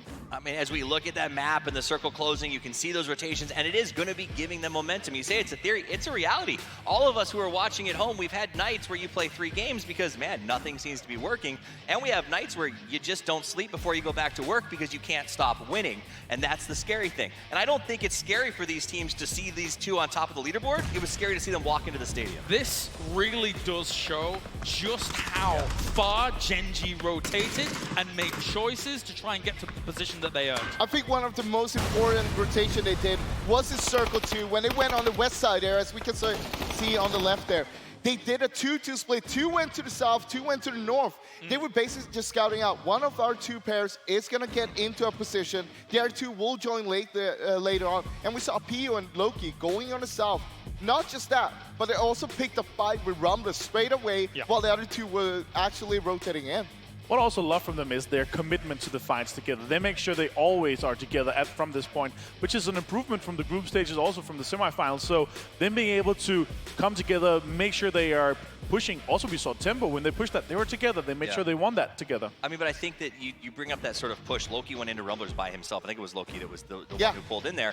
It was a trap. You saw them both pointed at the door. One had the stairwell, one had the window corner. And the logical play for almost every PUBG player is, oh, this place is empty. I'll just run inside the easy way. But Loki didn't. He went around. He walked slow. He checked the window. So that systematic awareness and always looking and expecting the worst pays off there. And that's why these guys are so good. I'm quite sure he saw them move there, though. That's possible. Okay. And there you go. Here are our top 5 killers from that game, of course, here.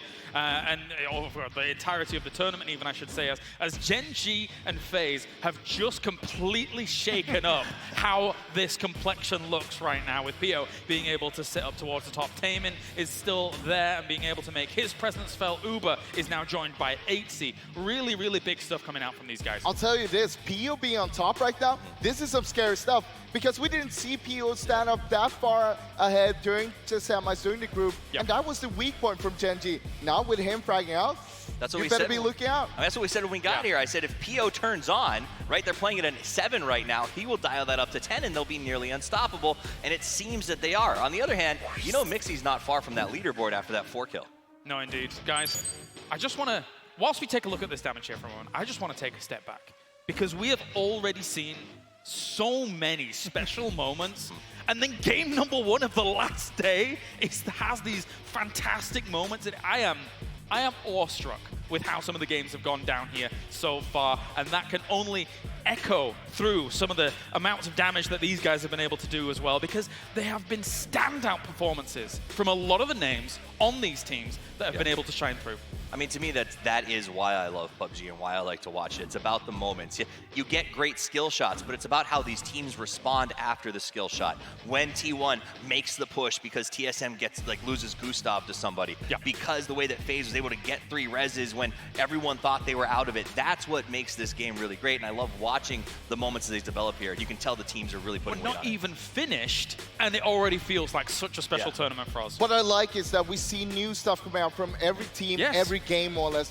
They're making new stuff up on the run, making sure, all right, we're not going to be predictable. Look at Rumblers hiding in the church. That was a perfect trap, but it didn't work out too well. As we take a look at the Tobii eye tracking moment here from this game, we can see how FaZe is able to try and deal with some of the adversities that they did face, and watching as Uber tries to reposition himself in this kind of chaotic moment of Enter. I think it's funny that there's no in-game comms here. Maybe it's because yesterday they were asked, can you please stop cursing so much? Look at this though. They have 2 kills here with 14 people alive, and they end up with 10 kills in the end. Yeah, very big stuff. And that nade, absolutely massive. Him being able to rest all 3 guys, then to go on to with a triple nade here, that was absolutely insane. He did get knocked himself in the end. They managed to clean it up and get everything. Before that nade kill, guys, they had 2 kills. They cleaned up everything in the end game. And I mean, and again, I'm glad that they did. Because Gen G, I think, probably would have ended up not only getting the FaZe kills, but probably the T1s as well, because they had a really good position there. So FaZe coming back up and playing so well is good for everyone, except, well, now I think they're on a roll downhill. They've proved they're good at Miramar, and we know that they're great at Erangel. Well, we did see FaZe, and we saw TSM towards the end, and it's like Pansy said, this is a PL circle. We've seen this happen so many times before. They know exactly how to play it out. I mean, for what I want to talk about here briefly, again, is not only to even just reiterate what we were saying before, but Gen G's rotation in was something that was so special for me, because as the commentators were talking about it, it's something that really does need alluding to even more, is that move is what enabled them to frag out. Those moves, that strategical awareness, it's not just about firepower. It's about decision-making. It's about strategical choices here that are able to get you to the kills. It is. It's getting the strategic choices, but also having the firepower to back it up. And that's where Pio coming online, I think, has made a huge impact. They're making the smart choices, but when Pio goes, he's being supported now every single time, and it's showing. Let's focus on some of our other teams here, though, as Lazarus for them, a little bit of an unfortunate, sorry, Toffees, a little bit of an unfortunate situation for them. Luke 12 was the last member alive, and then they did get pushed up on. Toffees, you do know whose fault it is, though, right? Yeah, no, it's Xenox. Is it entirely Xenox? 100%. Okay. No, I mean, at the end of the day, I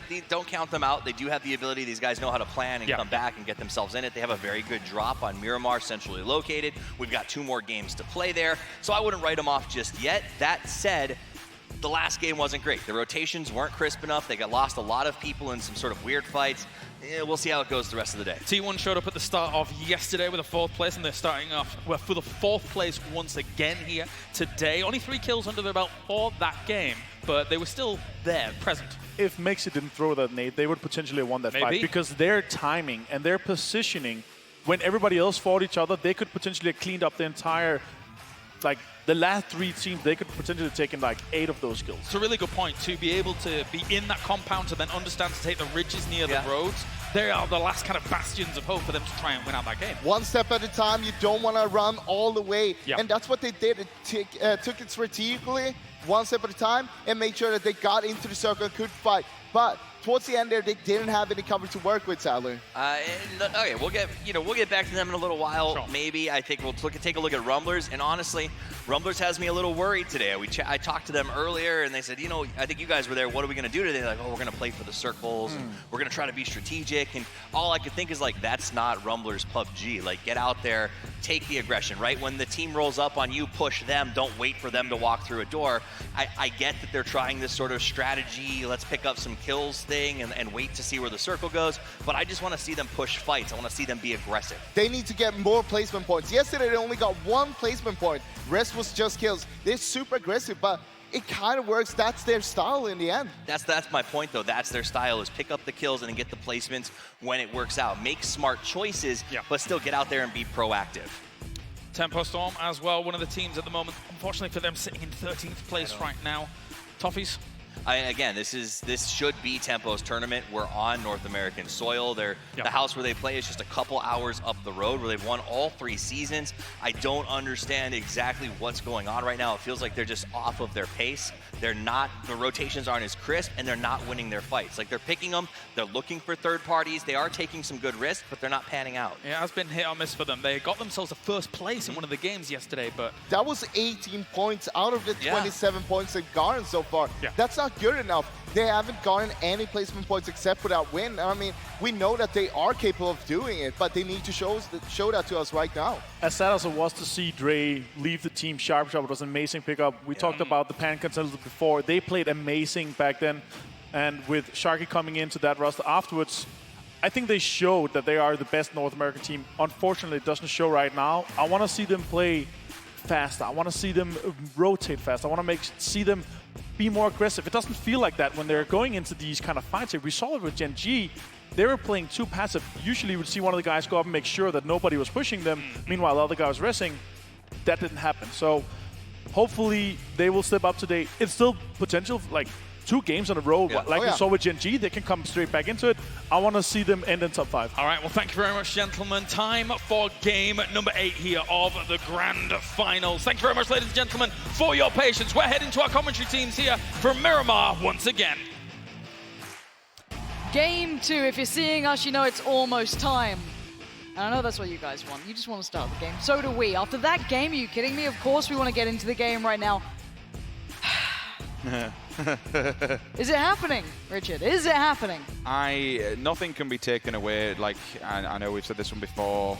FaZe's momentum is just formidable. Their performance is bang on. Gen G is just this one team that, ironically, when we were here last time, against all odds, were the winners. It's their story of their lives currently. We've seen them time and time again against every single odd, having 2-3 players live held. They didn't have any meds there. They work their way through. Fight it out. They know the map like the back of their hand, and the performance that PO currently and Taman are putting on is sterling. This is yesterday, the headshots that they're pulling off with the ARs, with the 3 times, with the 4 times. That, you know, it's just like, it's impressive. It's high level. It's what you want to be playing at this level, and I'm glad Toff is touching it. That finally PO has been enabled.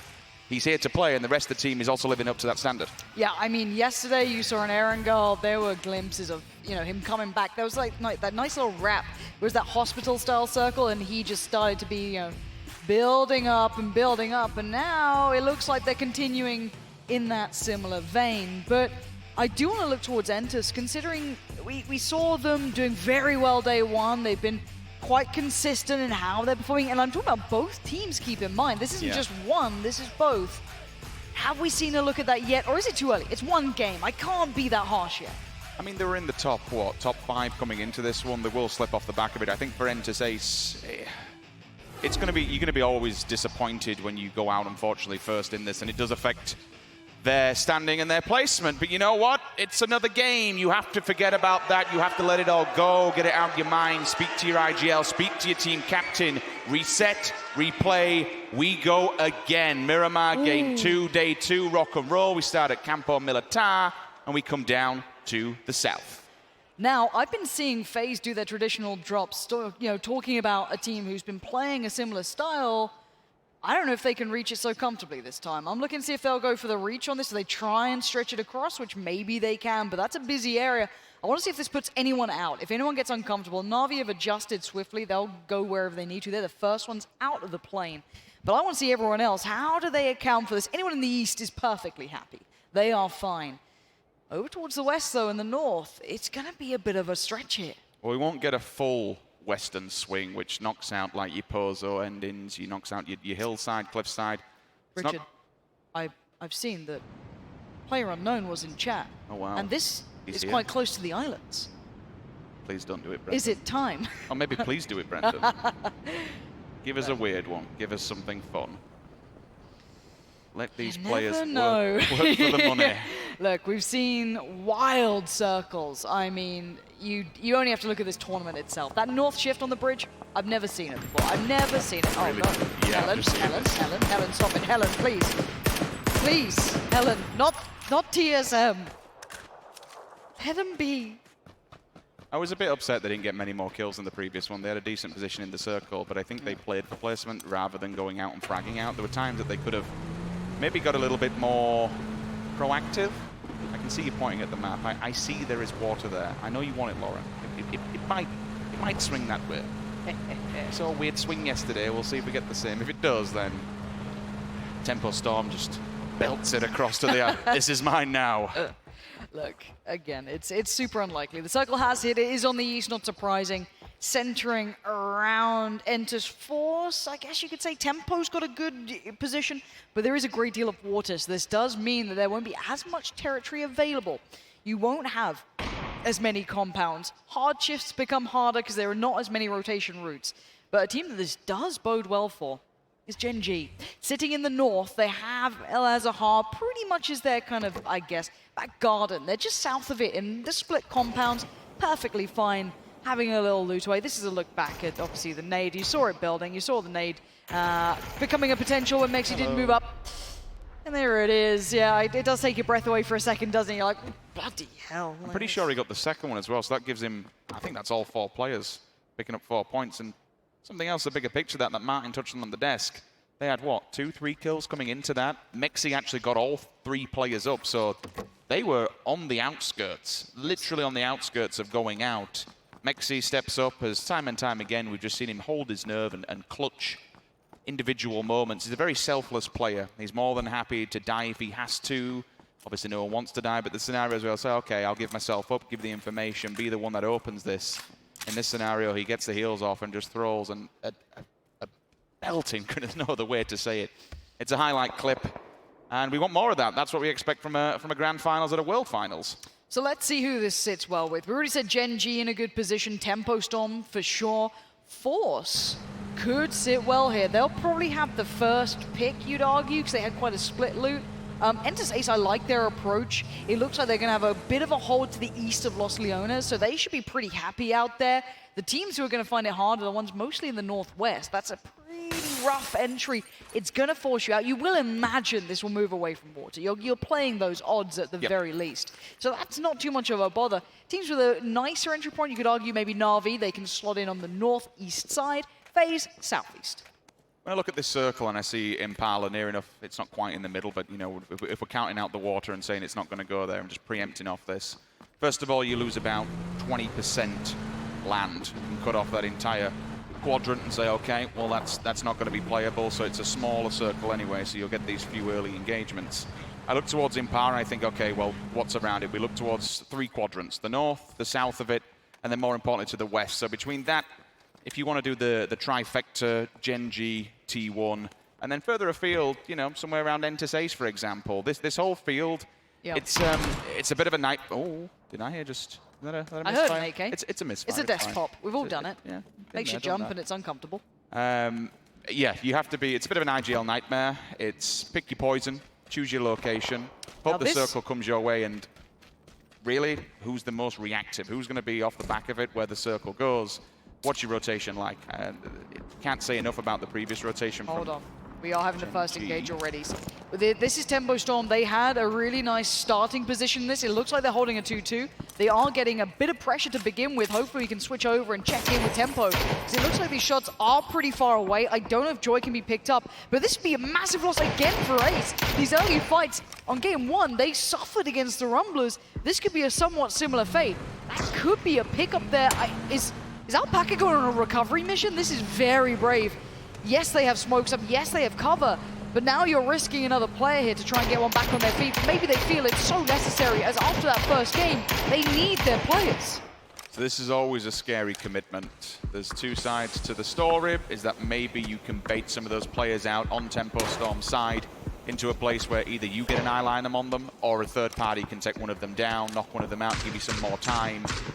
They are going for it because of the disastrous previous round, so they want the res, they want to stick it. How's that car still up? Honestly, you'd expect no tires on this. If it is going to go, it's going to go and just slowly chug away along the sandbanks. But they've done it. They've got him back up. I'm okay with it. The utility's there.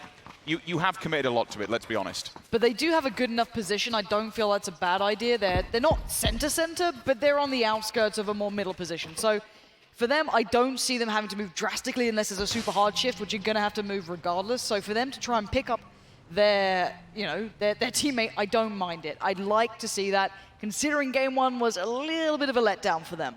Okay, well, we've got a minute. Let's touch on where teams are. VC, they'll be coming out of San Martin, open fields in front of them. Same goes for QM. Na'Vi, Elazar, easy insertion for them. They're up top. No one's really going to pester them. Yep. FaZe, they're going behind enemy lines. They're going on an uphill battle and maybe play the slow game. Maybe they're hoping to God that the circle goes across to the island, in which case they will be happy. But the one team that I was going to touch on next, and I'm glad our observers have got it, Lazarus and 4AM. They are within meters of one another. Godv, he's the first victim. Weirless will fall. 1 point in the pocket of Lazarus, but can we see more? Will they take this time to collapse? I'm looking to see if 4AM push it. They're the team that scares me, right? You just poked the beast. You ready? I'm wondering if they go for the ZGG's already kind of extending on this one, maybe trying to find a bit of a highlight angle, because now you can see the pressure coming in. Luke 12's won some of this, and honestly, Lazarus could do with a bit of a push here. They could do with another couple of big games to remind us why we like these guys, but ZGG instantly taps back the Lazarus players, calms them down, says, all right, boys, calm down. There will be a little bit of love loss here. We saw on the last day, Lazarus did the dirty. Purdy Curdy with the VSS says, you know what, Hacienda is my back garden, boys. Get the hell out. Ultimately, Lazarus topped the tables during the semis. So there will be some retribution here, should 4AM be able to answer back, but losing 1 player off the bat, you did not expect it. We'll look at Gen G's rotation. Elazar for them, nice and quiet. They've gone further afield, not too far from this position. They are just over the hillside, but they are in actually a full 4-man split. Loki on his own. The rest of them might be able to connect themselves over at this area. Yes, they will, so they'll hold down this bottleneck. Shots that I do see on map, actually. Enters Ace. FaZe is getting a little bit closer to their position, so they've gone for a 2-2 split to give them a hop, skip, and a jump inside the circle, depending on where it goes. It's mainly a position play more than anything, so you can move and rotate once this is done, rather than being stuck inside a building, so I get why they've gone for the disconnect. The same idea goes for Tempo Storm. And actually, Enters Force, all these teams now are going for these 2-2 splits, these 1-2 splits, because they don't know where it's going to go. It does go more to the northern side. Lane. So this one ping-pongs between Elazar and Impala. So let's look at, again, now who becomes the most deadly teams. Enders Force, big split on this. They're gonna have to supplement some of their players here. Indigo cannot hold this on his own, and neither can the other players. It looks like Maluk's in a nice spot here. Maybe Tempo Storm will leapfrog up to him. You do see Na'Vi getting very close by towards Gen G up in the north. I would be looking at that one. There's a couple of oh, no, that's not good. That's a very bad place to park your car. And now it's who's going to just pretty much nab it. It looks like T1 get a go at this one, but that is pretty bad for Enders Force considering they had Indigo waiting for support. The interesting fact about this circle is how Minas Generales plays out, because it's all the way to the edge on the western embankment. We never get a circle inside that area. It just can't go because of the mountains that are behind it that you can't access. So it will be flooding more towards the central side. You then have the water on the east.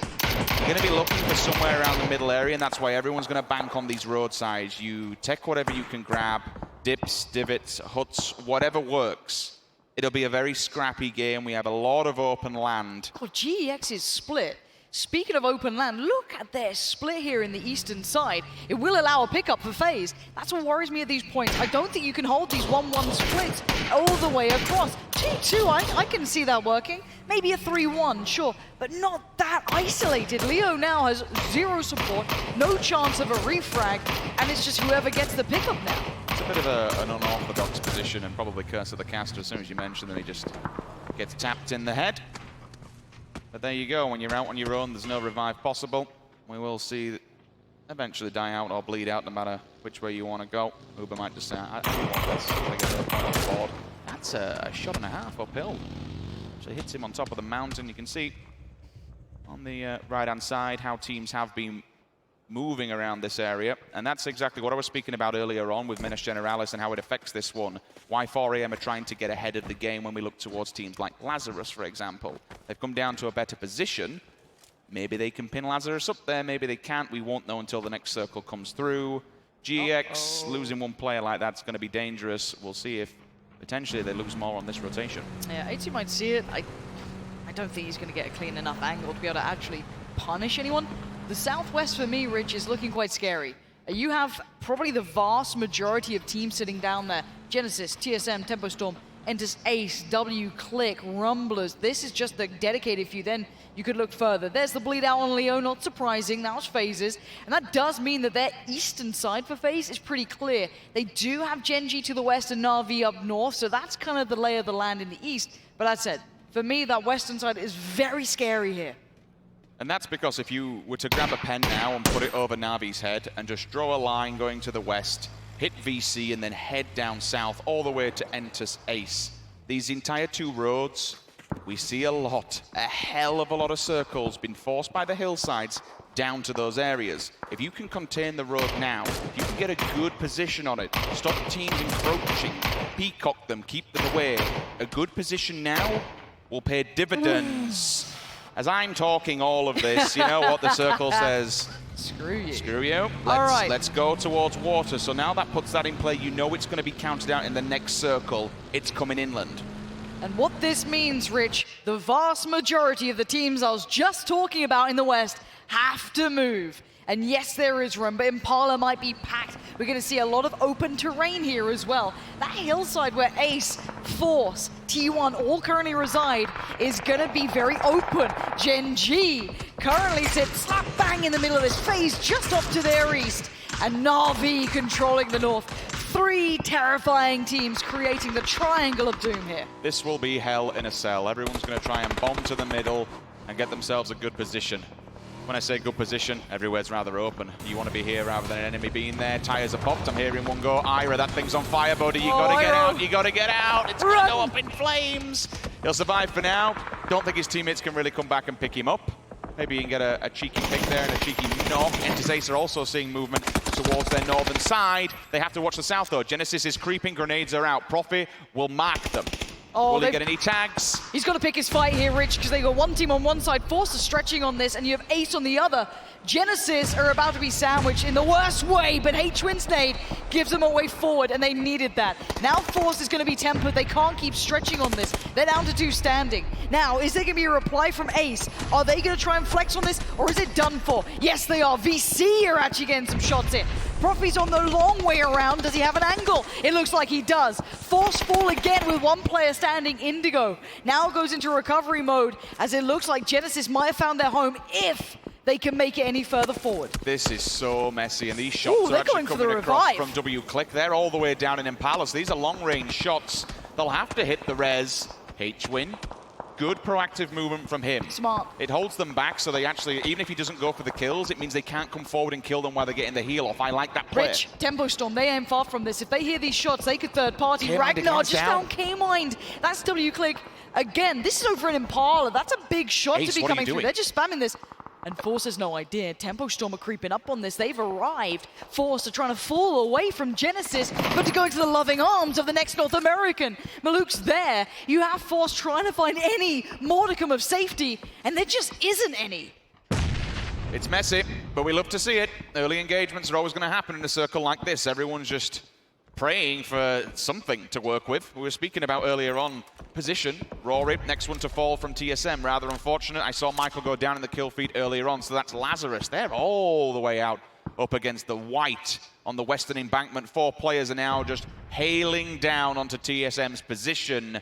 They could be having an early one in this game. Circle of dates goes towards the north.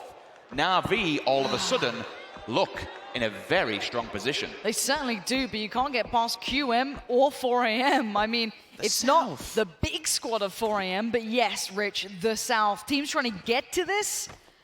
My word. These pack of teams we just saw fighting now aren't anywhere near the circle. It looks close, but I promise you that run, it may as well be the other side of Miramar. There's still 16 teams standing.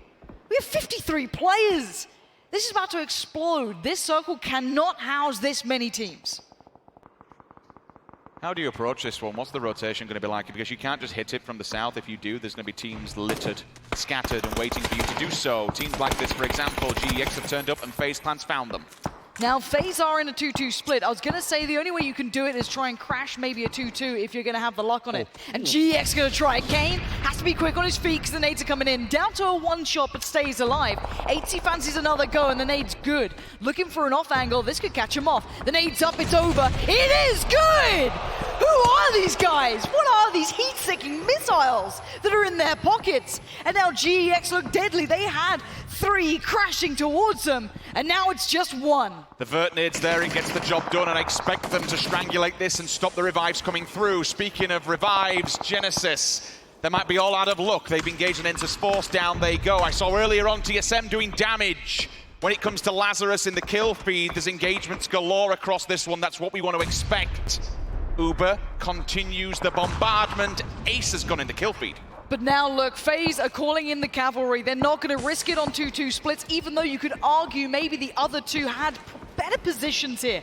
But Uber, the man at the end of that trailer, the beast at the end of the game, wants it on the action. That nade isn't bad, but they've already left the building. Now you got Sophia on foot, Shyway as well. Who's going to get the kills? They're trying to lurk on the smoke. They found Mexi. They've taken him down. Yes, the nade's good, but you need to get a flush on this because 4AM are on the hillside, and that's a big amount of pressure breathing down your neck. Gen G1 in on the action. That's all the big dogs now staring you down. Sophia, last one alive, I'm pretty sure here. I'm thinking Shyway got knocked in, yes. Sophia now left alive and not for long. Swept aside, FaZe control it. But they may have given up a lot to try and support their teammates. Ira goes, actually knocks one of Lazarus. There's been a continuation of this battle going on, but out in the open, we have to move to VC. Tempo Storm, just on the other ridge side, you can see the bullets coming through.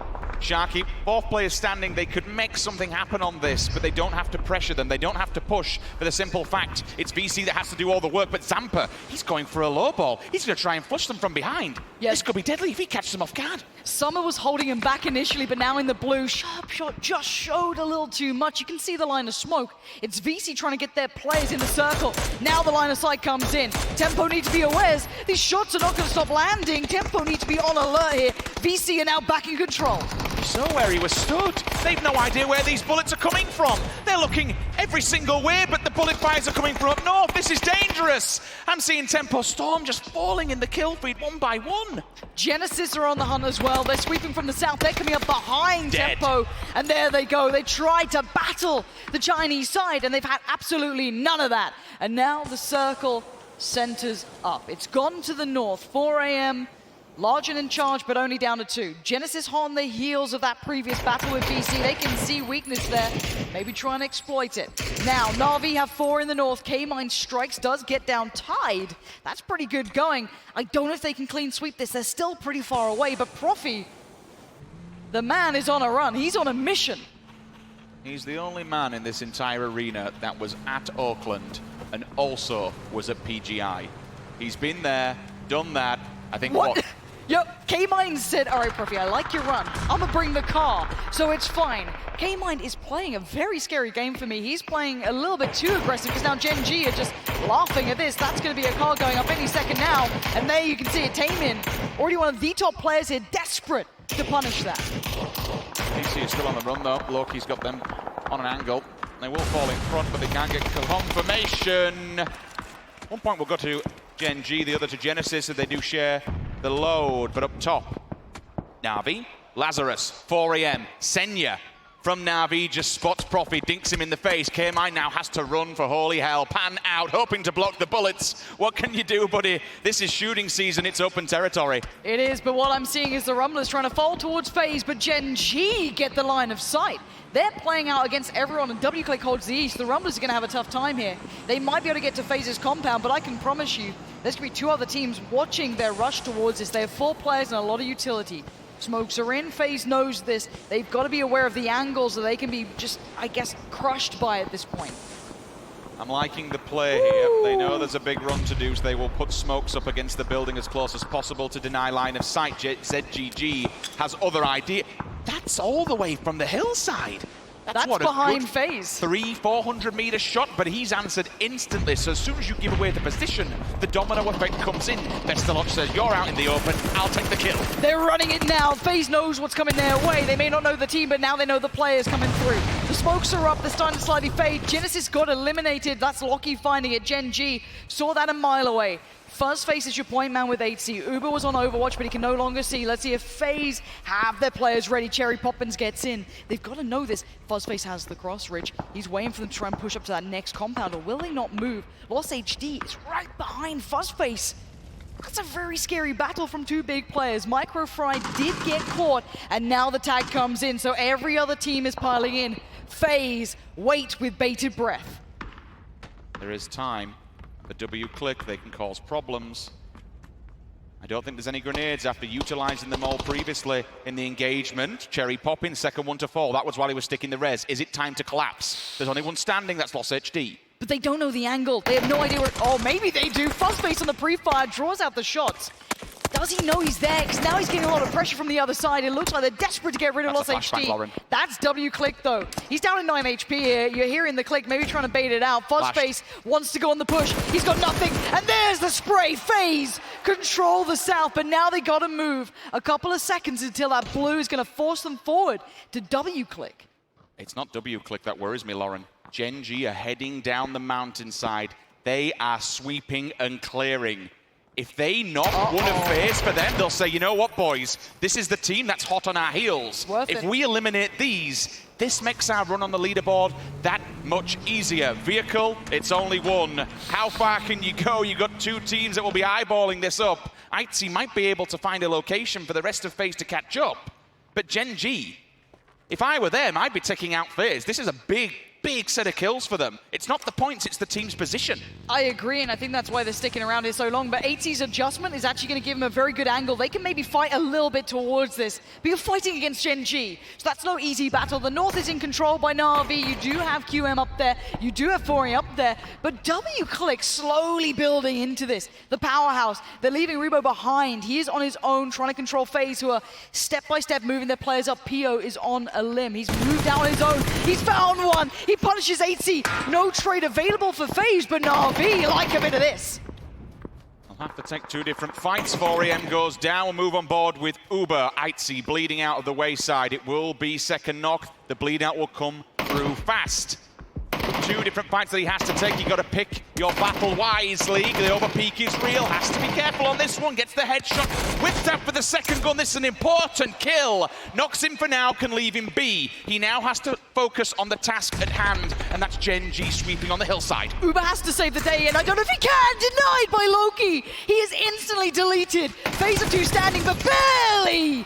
Gen G see a contender to their throne. They're going to have none of it. Instantly kick them back down the hill. But Na'Vi, they've been building in the north. They've been playing patiently. 5 kills reserved for the CIS gods. But can they shut down this lobby? You look at the center, W-Click just got prime position. You look to the northeast, QM hold territory. This is a really strong play from Na'Vi.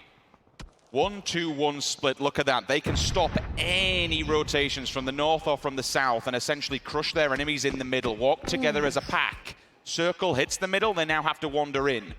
Bestaloch is on his own, needs to be careful he doesn't get disconnected by QM. Silson goes down. This might be the go signal for Gen G. We've got one, let's push in, get the center circle, knock out W-Click, and then we've got something to work with. Otherwise, they are held at the foothold of this hillside. It won't be the best position moving up because of Na'Vi's advantage with the line of sights they are given and provided by this hillside. Honestly, I think Gen G are about to do double digits again. They're in the top 4. We're down to 4 teams. I am terrified of this roster. By all means, Na'Vi want to stop this. They want to control. They want to be stoic in nature like we know they can be. You want to build up as players. You want to hold the high ground. PO tries to play in. Harold says no. The peak's his for now. The spray is so good. PO is so controlled as an individual.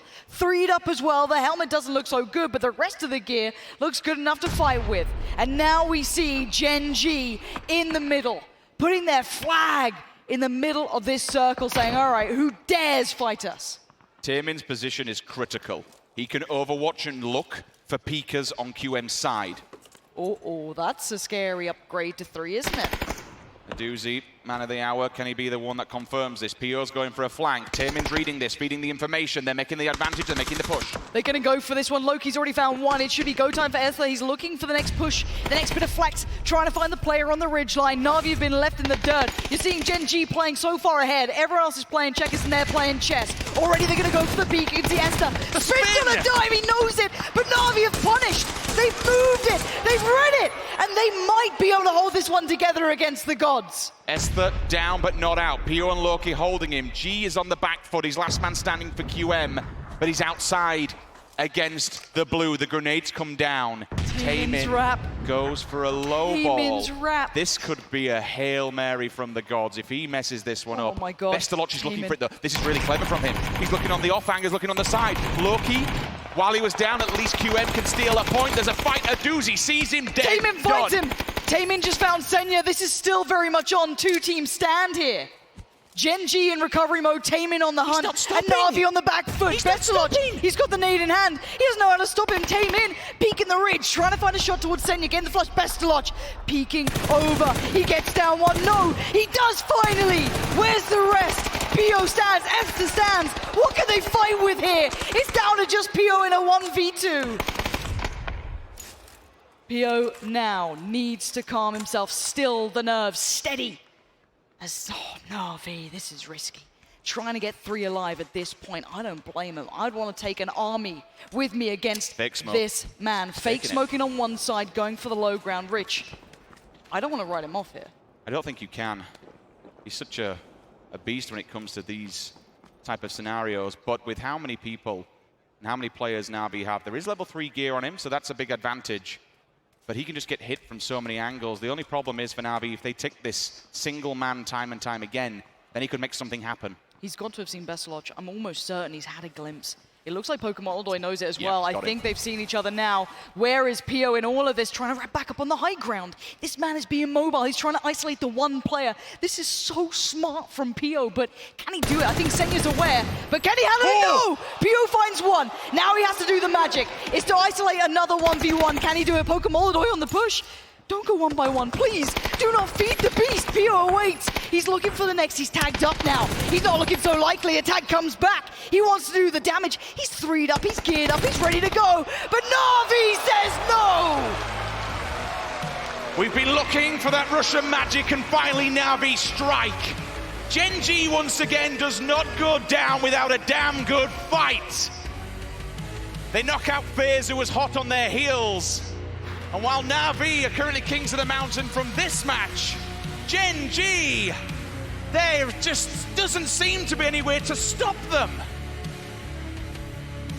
Na'Vi can be proud of that, they needed that. That gets them back looking like the team who can. Good positioning on rotations coming in from the north, working their way down. But in my eyes, Gen G have suddenly gone from being the team who looked very good, who deserved first place after day one, to being somewhat of a myth. This is going to go down in history if they keep this performance up. I don't know who can catch them. FaZe looked good, but they didn't get towards the N3. They have their logo on the front of the boxing ring on this map, and that's because of their accolades back at PGI 2018. If they win this, they have all rights and all worthiness to be called the greatest team in the world. But there's still 4 matches to go, and anything can happen. Certainly is. That's us done, and it has been a pleasure. Let's head down to the stage to hear from that interview. Thank you guys so much. Down here with Senye and Na'Vi, you guys had an incredible game here. You were fighting from behind at certain points, but then you took control of that match. How did you do it? У вас была очень хорошая игра, вы были на 10-м месте, то есть вы были в самом конце, и в этой игре вы взяли в свои руки, вы взяли себя в свои руки и контролировали всю игру. Как у вас это получилось? Немножко напрокал круг, немножко, не знаю, удачи и правильные действия. Правильно перемещались, правильно закрывали людей, и все. A little bit of luck, a little bit of right rotation, and good teamwork. That's all we need. Now, part of that teamwork is making the right call-outs there. Up in the northwest, you had a lot of options for who to engage with. How did you decide how to rotate out of that position? Когда вы были наверху карты, у вас было много вариантов, с кем вступить в драку. Как вы решали, с кем лучше воевать? Со всеми. По очереди. Well, we just fight them all, one by one. You just take whatever comes at you, you mow that down, and you move right on to the chicken dinner. Now, taking a look at the leaderboard, we're talking about work cut out for you as far as the rest of the matches today. How are you guys going to do it? Как вы собираетесь дальше подниматься по рангу? Ну, вы видели сейчас игру? Вот примерно так же. Well, we're gonna do the same thing we did in the last game. You promise me that? Обещаешь? Yep. All right, good luck to you, man. I'll let you get back to your team, and I'll let you guys get back to the analysts as we take on more PUBG.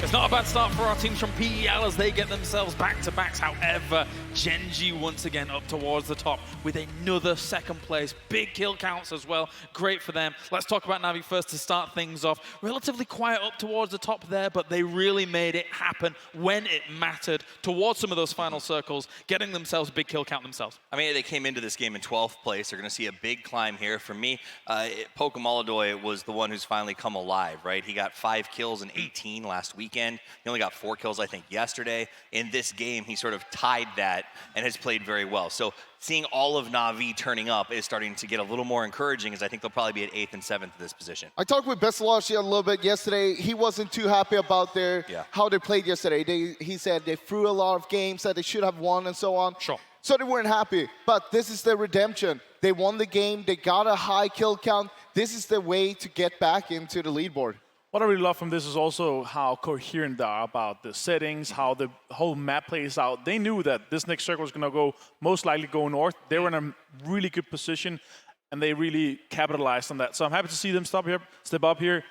The best game before this was 5th and 6 kills here, so this is a massive step from them. They nearly doubled their points in this game. Yeah, definitely so. Very big for Na'Vi as we take a look at the highlights at the beginning of everything, and a big nade coming out from FaZe. Once again, they got themselves a 5th place and a pretty decent kill count themselves. I mean, FaZe may as well just turn their guns in at this point and go full nade because they are absolutely destroying with them. The problem is when that utility falls out, they seem to be getting locked up and in fights that I think are just lasting a little too long. That Rumbler's elimination, while beautiful, just took a little too long for, I think, FaZe to make their next transition. I mean, FaZe basically let them get into the compound. They knew that there is 10 smokes out here. We can't really do anything about it. Let's let them get close, and we'll take them out there. And very importantly, Gen G pushed on FaZe. They were fully aware of this fight coming out here. They saw that it was FaZe and Loss and the guys from Rumbles fighting there, so they knew we had to position ourselves to gatekeep, and they did that perfectly. And that's going to put them kind of scarily ahead of FaZe, so see how that's going to go next games. I mean, that's the reality, right? Na'Vi won this one, but at the end of the day, Gen G, I think, really won this one because it put them far ahead. When we got to that last 4 teams, they were all teams that are sort of mid-bracket or below. So anything after that point is just sort of good news for Gen G. And I think we're going to see them pull even farther ahead to a point where it is becoming really difficult to catch up. You make a very good point. You know, W-Click getting themselves 4th place, QM getting 3rd place for the top dogs right now in these standings. That doesn't matter a huge amount for them. So they're still feeling very comfortable up there, despite some of those teams clipping at their heels, like FaZe, for example, up there. So potentially still a lot of shake-up to occur in the next 4 games that are coming for us here, but Gen G, FaZe up there are looking strong. Look, Gen G, they started off strong yesterday as well. They had 2 wins back-to-back on the first 2 games. It's kind of the same thing we're seeing here now, but after that, they had a 0-point game, I'm pretty sure. So will that happen again? Will they stop going from the rampage now and cool down a little bit? I think they only got 13 points after their 2 really good games here. So they have to continue this again, though. That was on the Rangel. We do have 2 games coming up in the end, so let's see what that's going to happen. I mean, I think that it is one more. We got that one more Miramar. A little more time to put some points on the board. Sandhawk is just around the corner, and you know everybody's kind of eyeballing that to see where that sort of, does it spread points, or do we see someone just soak them up like last time? But the time for anybody, I think, really below 7th place right now is almost up. We see Na'Vi really pull up here because all our kind of 3rd, 4th, 5th contenders, our top mid-pack, they have had 2 really bad games. So Na'Vi is extremely close to a massive step up in terms of prize pools here. Absolutely. Thank you very much, gentlemen. It's time for a short break here at PGC, and when we return, 4 more games remain. We'll see you for 1 more Miramar, and then we'll be switching gears to more Battlegrounds here. Stay tuned for more PGC.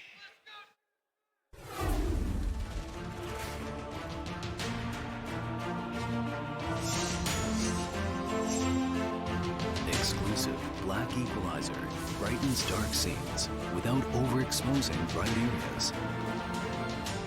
Color Vibrance allows for more realistic and vibrant colors. It also provides the convenience to tune colors in-game, making you see the change instantly.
Oh, sees it through the door. Oh, goodbye!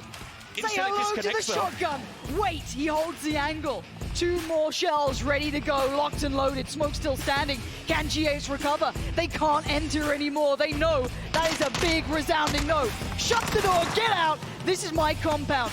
Peeking around carefully. Another fall! GX being decimated and the flush from Joy. 686.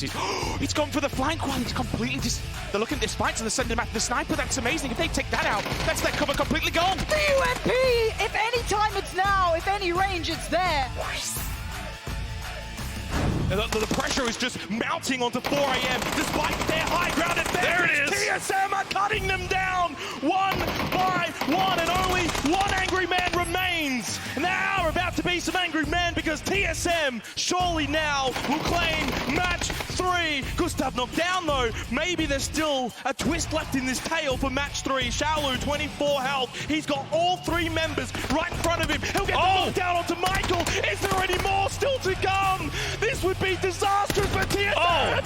They get the win.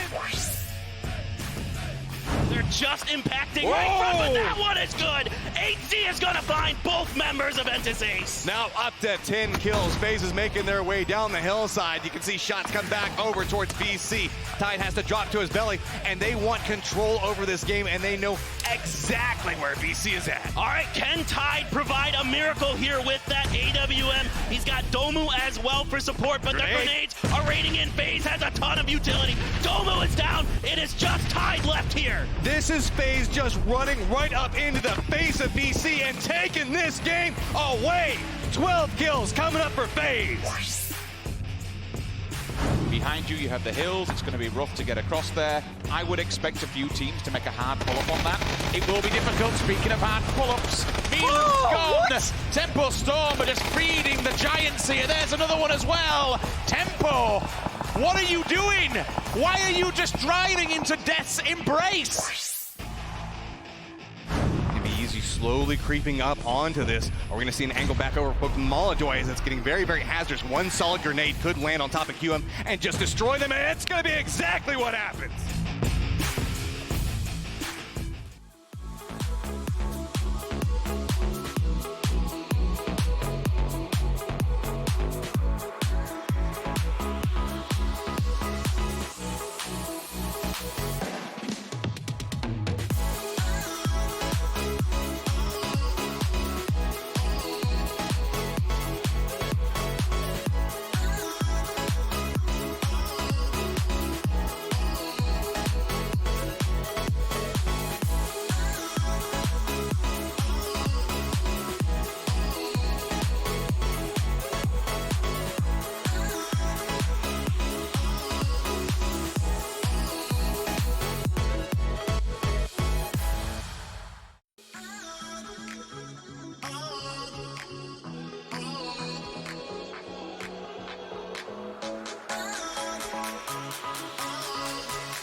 오늘 컨디션은 굿합니다. 화이팅! 준비한 대로 제대로 해보겠습니다. 엔토스포스 화이팅! 제주 화이팅!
하지 말고 좋은 마무리하면 좋을 것 같아요. 화이팅!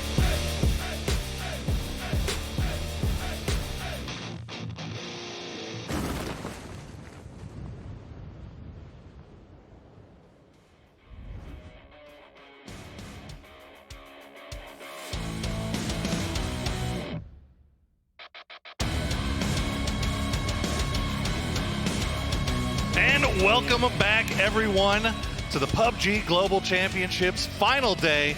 Games 3 and 4 about to get underway. I am Porsource. Joining me here is Xenox. Yep, the other guys. The other guys. But we're here to bring you one last game of Miramar before we head over to Sandhawk and then finish things up on Erangel. So far today, EU dominance with first and second place, but unfortunately for everybody else, Gen G still just clapping people, getting all the points in the world. Fortunately, we're the guys that saw them yesterday, Gen G, get basically nothing at all from the 2 games that we saw in games 3 and 4. And for really, the rest of the day, on day 1, Gen G only capitalized on the first 2 games. Will we, in fact, maybe see a repeat here on day number 2? Of course, Gen G, second. Yesterday was first and first, but then from there, nothing. Well, that's the thing, though. And those 2 games were on Erangel. These 2 games now on Miramar. Will they be able to keep this same magic going? Is it a we come in and we're so ready to play and we come out swinging and the way they wake up out of bed, or is it a map thing? I don't know. I mean, it's left to be found out here. I think for Gen G, it's the fact that they're so far in front now, the pressure starts to mount a little bit again, right? Whereas before, everyone was closing in on them, and I think you almost relieve the pressure in a sense, because now you actually have to work harder and harder to get that gap again. We'll see. FaZe right now are certainly their major contestants going into the rest of the day. 4 a.m. maybe, and those inside of the top 3 or 4. But as the analyst desk was saying, I think if you're below 7, your day's almost done. Just about. But now going into the games 3 and 4, if you're not picking up points here, the last 2 games is going to be literally impossible for you to finish first place. So far, though, Na'Vi, FaZe have been able to pick up the first 2 wins today. Will we see EU continue to take home the wins? Yeah, and that's the big question, right? If you've got any magic left in the tank, any hope at making a run for that big first place prize money, now is the time to strike. VC Gaming have not had a great day so far. They've been thereabouts, though, and it's better than some. And I think for VC as a whole, actually for most of PGC, whether it's the group stage, whether it was the semi-finals, they've just been in the middle of the pack. Of course, they were the team that fell down to the elimination stage at one point, right? And ended up actually winning that elimination stage, and now obviously making their way all the way to Oakland. But moving forward, we've of course got Genesis. There's still a chance, still a hope as well, Pyro, for North America. It needs to be now, though, doesn't it? This is now heading into Game 3, final game on Miramar. If it doesn't happen here, and it goes for a lot of teams, I don't see it happening at all. Well, yeah, and Genesis has been showing a lot of promise in these Miramar games. They're keeping guys up late. They're getting involved in fights. They're winning the fights that they take. It's just they've been chasing circles so bad and finding themselves in bad position and just having a really rough time getting to that late game. But we'll see if they can turn things around here on the last game. Profi looks like he's ready to go. Turning things around. It's not just for Genesis, though. It's obviously for a lot of teams. And what about FaZe, though? Obviously, they have started well today. Unfortunately, though, they've been starting well when Gen G has also been capitalizing, meaning they haven't quite been able to overtake them for that first place. FaZe Sunday's a thing as we go over to TSM, sort of the other EU team, who unfortunately haven't been able to continue to keep up with the top 2. They're like many teams around that top 6 or 7. Well, again, it's another example of a team that's being able to get to the late game, have 4 up, but then they're finding themselves with so few kills. Well, it's game 1. Yeah, it's just rough and tough sledding for everybody. I mean, this is the most difficult lobby we've ever seen in the history of competitive PUBG. So, nothing is going to come easy. There is FaZe Clan, of course. FaZe Sunday, I'm a believer, especially after last weekend's heroics. And what they've shown from us in the first 2 games is that they have definitely arrived. Can they keep that momentum going? And the other thing to note as well is, if we look at the first 2 games from what we saw, both FaZe Clan and Gen G performing extremely well. At some point, one has to give way. At some point, we are going to see one of these 2 teams falter. And the question is, who's going to be able to pounce? If Gen G go out here with 0 points, can FaZe capitalize? And then maybe, just maybe, come in for first place. Match 3 underway. The final game of Miramar for the PGC Grand Finals is finally here. Will it be FaZe continuing? Gen G? Maybe another second place could be on the cards. And if they do, and with the kills they've been getting, it's going to make it so tough for anybody to catch them at that point. Absolutely. We got the easy plane here. Nice plane coming from that northeast to the southwest. You can hear the fans are starting to go crazy in here. They want to see FaZe make a comeback. They want to see if Gen G can win it. They want to see if 4AM can manage to pull something out of their hat. What do you want to see, Poro, from this game? What do I want to see? I want to see multiple teams going into these final 2 games, all with a shot at winning that big, big first place prize. I think we obviously want that, the spread of points, but right now it seems like it's going to be top heavy. I'd love to see the contest between Gen G and FaZe this game, going toe-to-toe points through kills, and then maybe the grand finale, maybe seeing them duke it out for first place towards the end. Wouldn't that be exciting? We'll see how it plays out. So we look at Na'Vi, best to watch. And for a lot of other teams, though, I think you've also got to understand it's not just also for first place. As crucial as first place is, you've got such a difference in the prize pool structure from, like, say, 5th compared to 15th. And that's still well and truly up for grabs for a lot of teams in terms of climbing, say, for example, out of the bottom 4 or bottom 6 and trying to get to around 5th place, for example. Yeah, and that's one thing to remember. Obviously, as we see our circle pop, we are going off to the west yet again. But, you know, we focus a lot on that first place money because it's so big. But, you know, even down the leaderboard. It's not just the money. It's also being, of course, the winners of PGC. Obviously, you know, that's a big part of it. But, you know, even looking down the leaderboard, I mean, that's still huge amounts of money for these guys that, you know, a lot of these unsigned teams that, you know, this could be life-changing. So keeping an eye on all of these guys as we move forward. Na'Vi going to be dropping up towards the north. They have pretty much the entire north side of this new circle to themselves. They have left Senya a little bit farther south just to make sure they can scout where they want to go next. You see the stat with the DMR. And, of course, he's found himself an SLR early on for this western circle. FaZe, though, in a great spot around Monte Nuevo. GEX enters Ace around El Pozo. Down to the very south is Tempo Storm. They'll be able to come up that western highway, make their way into this circle pretty comfortably. Gen G, though, they are the furthest team distance-wise from this Phase 1 circle, Poro. Obviously, we're going to have to see what their rotations are going to be able to pull out to find themselves a decent spot within this circle going into Phases 2, then 3. Yeah, we do see FaZe has a nice little split towards the middle. TSM also with a kind of priority on wherever they really decide to go. Now the question is, will FaZe and TSM run into each other again? Will we see yet more PEL on PEL violence early in the game? As we check in with 4AM, you can see 2 of them looting up, and this is Luke 12 pulling up. I don't think he has an idea that anybody's here yet, though. He actually, you see Purdy and Alo having nice little side angles here, so this might be a push. They say it's Lacienda. 4AM, though, with Forever and Xiaolu just outside. Luke 12 is being cautious as Purdy Curdy makes the run over. It does seem like they've got the information on 4AM's position. Oh, yeah. And they're certainly surrounding them. Forever and Xiaolu in a spot of bother for 4AM. They have slowed down here on day 2 of the PGC Finals. Will they turn this around against Lazarus? Wow, nice one tap from Forever. The headshot to start that. Unable to follow it up, though. Luke 12 with the canted sight. We haven't seen that a lot. Forever, the nade, trying to get that over the rock towards Alo. He's already low health, half. Now he's going to pop some heals. He's knocked down by ZGG. They've got the angles on Lazarus from far away. Disaster for Lazarus, and Alo is eliminated. Nade from Luke 12. They want to try and get this fight finished early. It doesn't confirm a knock onto Xiaolu, who holds the angle. Luke 12 is smart, and he doesn't push in immediately. Waits for the pre-fire from Xiaolu, avoids it, and now holds the door. Worth noting that Uncivil is to the south of this, not even really switch. involved. Oh, that was so smart. The canted sight for the short range, then switches over to the 3 times. Molotov to block the entryway. Now can't walk in, but he can nade it still. That was his last one. Oh, he missed it. I think he actually threw it out the window.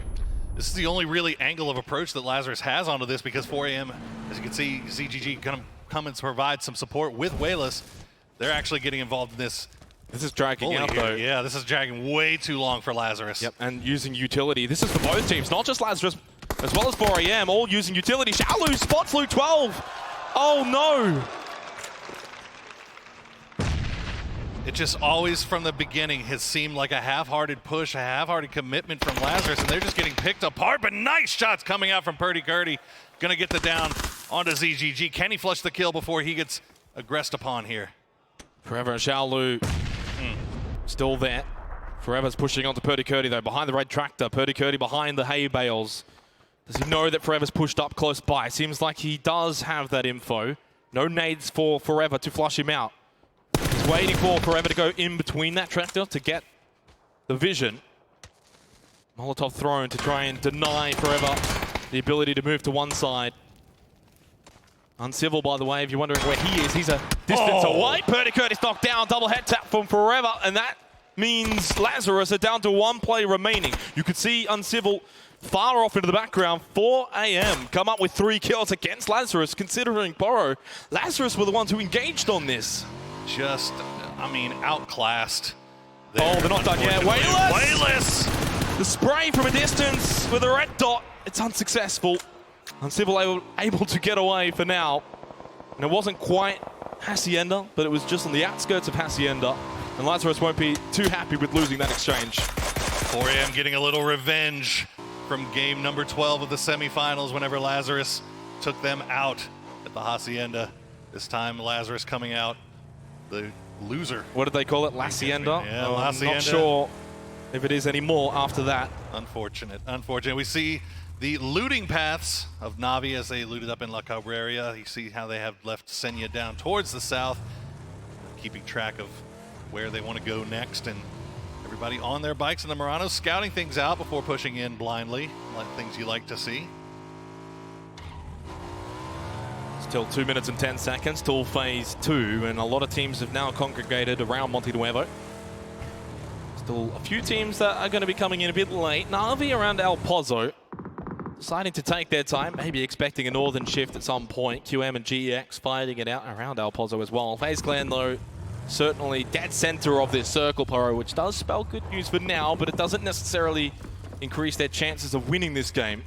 Really, phase 4 onwards is the circle luck that you want more than anything. Get a little idea of how many energy boosts we get looted here. Normally 3 energy drinks, a couple of painkillers, and every now and then an adrenaline. Phase 2, as we see QM taking a few passing shots at GEX Shyway, now stuck all by himself.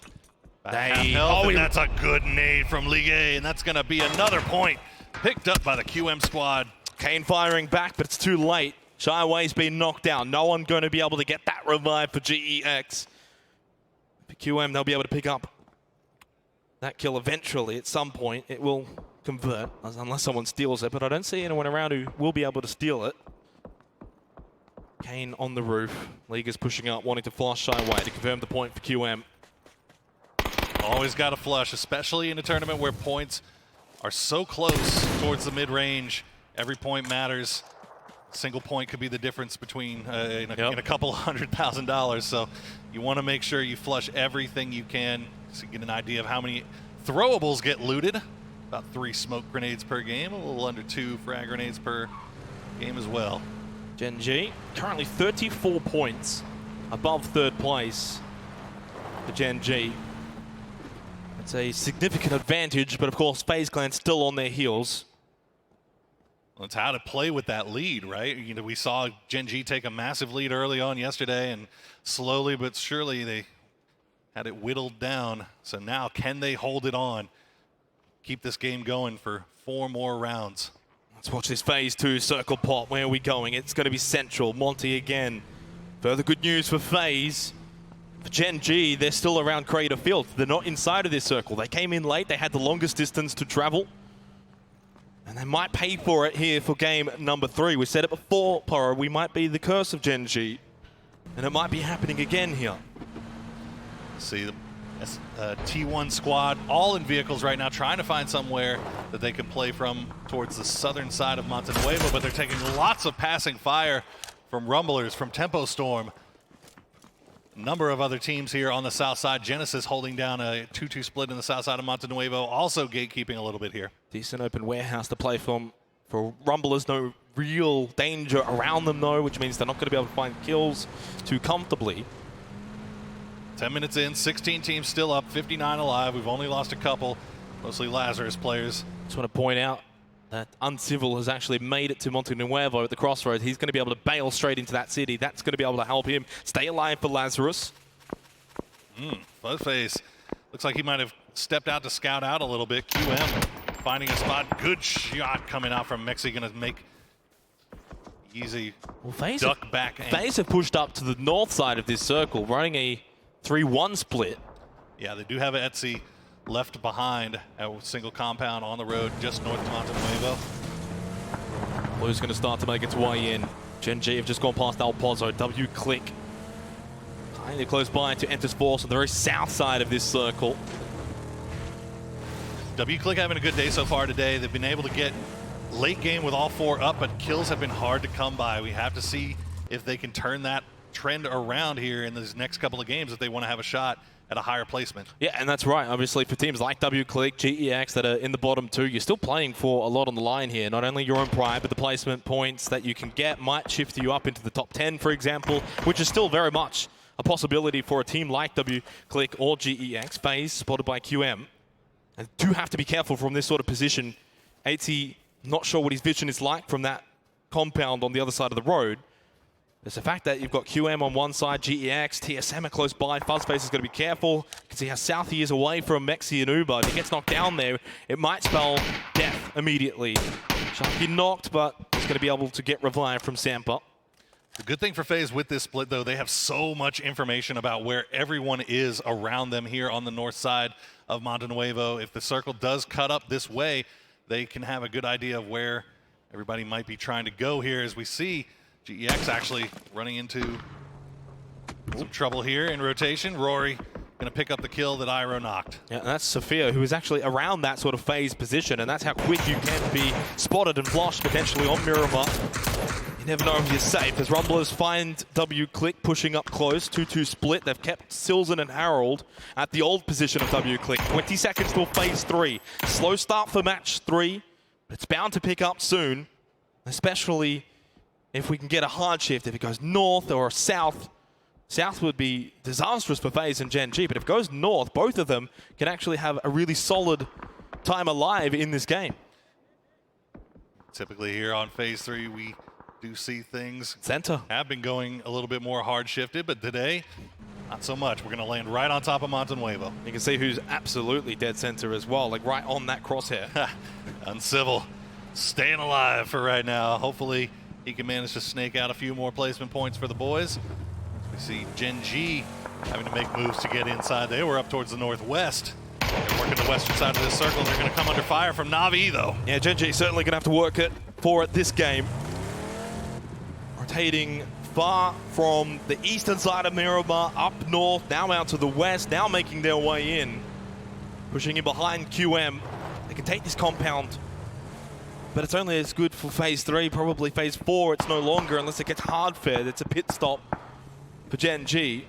As you can see those rotations, not a lot of movement for FaZe this game, especially in comparison to Gen G, 4 AM. Those teams having to come out from the eastern side. And when you're a Monte Nuevo looting team, you get your priority on whatever building you want. FaZe took it early, and they've been holding it since. Things have worked out pretty well for them so far. 2-2 split still as we check in on Entis Force on the south side. Very wide split, covering a lot of area on this southern side. They do have an idea of where W Click is, and now they're taking some long-range shots from Tempo. This was the knockdown that we saw earlier on Sharky, although we didn't see it. We did see him get revived. Obviously didn't amount to anything, but nice shots nonetheless. Still 58 alive at the 14-minute mark. As teams continue to now start to enter Monte Nuevo. As there's just not a lot of real estate on the outer edges of the circle. It's just open space everywhere. This might end up being a city finish, Poro. It's very likely at this point, unless we get a shift to basically any of the corners. It's like a wheel at the moment, a wheel chart. You're waiting for that next hard shift to come in. If it's going to go south or north, west or east, somebody is going to get screwed by this thing eventually. VC still coming from the north side, very split up. They still have one guy outside. Tempo, another down. They're going to get that res, though. ZGG going to trade some shots back and forth with FaZe. They are currently right next to each other in this northern edge. 4 AM holding a compound, while Mexi and Uba just kind of overseeing everything here. And it was interesting seeing ZGG at the back taking those shots, usually the frontline man at the front of the action and playing those risky positions that we usually see him in, and quite usually he's successful. It's 4 AM close by to phase. 20 seconds till phase 4. As Esther's on the move for Gen G. Had a higher ground position. Now time to move with the blue coming in. Going to group up with the rest of Gen G. Eyes are certainly on them, considering the dominance that they've been able to achieve. First 2 games today, first 2 games yesterday. Now phase 4. Do we continue on for a city finish? There it is. Potentially. But it's straight onto TSM and a lot of teams to the southwest. Tempo Storm enters Ace, Na'Vi enters Force as well. Gonna have to get moving, and again, more work to do for Gen G. This circle is avoiding them at all costs. They might have to wrap up north, and if they do that, Poro, they'll be running straight into 4 AM, maybe even phase. This is about to get real bloody here, as a lot of teams from the south and southwest and western edges all have to figure out how they're going to move in there. But north of Monte Nuevo, north of the intersection, is completely empty. Uncivil trying to stay alive, as he is getting crashed now by QM, or T1. Oh, no! Oh, no. That's not it. That's just not how the day was meant to go for Lazarus, but it's how the day has been playing out. It's summed up right there in that clip. Normally a really strong Miramar team. Lazarus has not found it today. Maybe they can turn things around on Erangel, or maybe Civ can pull some magic out of the hat here. Song Jiang is going to try to make a run for Entus Force. Yeah, by himself as well. WClick might have an opportunity to get a spray, maybe find a knockdown. He starts to divert back, returning towards Kale. Wants the reinforcement. A nice 2-2 split for WClick in this game out of the eastern side. A lot of dead space in front of them, but they'll be able to hold off teams like we see from Entus Force trying to push over and wrap to the east. It's Monte Nuevo where we're going to see a lot of the action take place from phase 4 onward. A Doozie's got to run up and some Joy knockdown. Joy from the car! He's nuts. Doozy did get Rang, but wasn't able to get Joy. 3 in the car for Ace. No, it's, well, yeah, it is 3. I was right. I saw Alpaca peek his head out. Oh, another one knocked down. A CAD. It's gone horribly wrong for Entus Ace. Down to 2 players. Joy and Alpaca. Joy is also low. Knocked down by Vestalot in Death Valley. For Entus Ace, they might just go out in last place.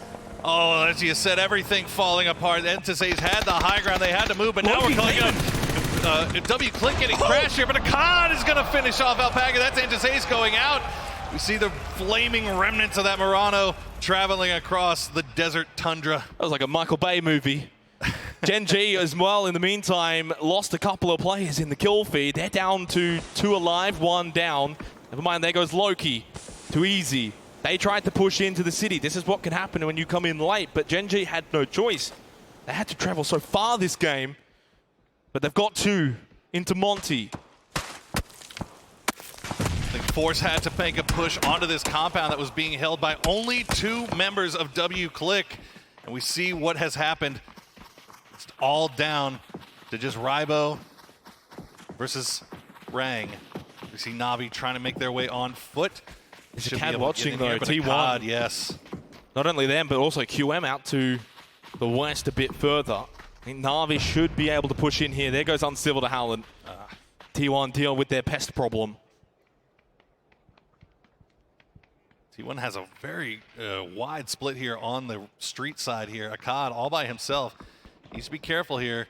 He can hold this. I mean, this is relatively easy. I don't want to say easy, but it's less difficult to hold as a solo player, since you've got some hard cover to really kind of work around, and he can be given support by the rest of the squad. But Na'Vi, as you see, moving into 4, and look at that shift. FaZe. TSM as well in a massively advantageous position. Will they be able to find kills from this compound? That's the question. But as you said, FaZe are getting a bit of circle luck here for match 3. And look at Gen G. They have to make their way through Monte Nuevo. They are in trouble. Esther's knocked down by H-Win. PO remains. He can go for the revive if he chooses to, if he feels like it's safe. They've already lost 2. 0 points so far. Of course, though, still, the other piece of the bite, FaZe will need to capitalize. Yes, which is going to be very difficult to do while you're out in the middle of the fields outside of the. I mean, you could hope for that maybe they can pick up a few kills of the people that make their way out of Montenuevo, but you got to feel like most of those kills are going to be picked up by the teams inside as they make their way out. 20-minute mark has established. For reference, in the last game at the 20-minute mark, we had 26 alive. We've got 47 in this game. Ooh, Jeff Locker, quick with the trigger, and takes down a doozy. Na'Vi with 2 kills, but down to 3. Pokamolodoy, nice double tap onto a CAD, trying to peek out. And shots back, but out of hands, lands the headshot onto Bestaloch. Na'Vi are struggling here, pushing in. They need to push, continuing, regardless if they get shot at, because that blue zone's right on their back. And that's why they need to take this fight with T1 however they want to. PO knocked down as well. The pressure continuing on Gen G. The nades from Na'Vi towards T1. Hallen's pushed further back.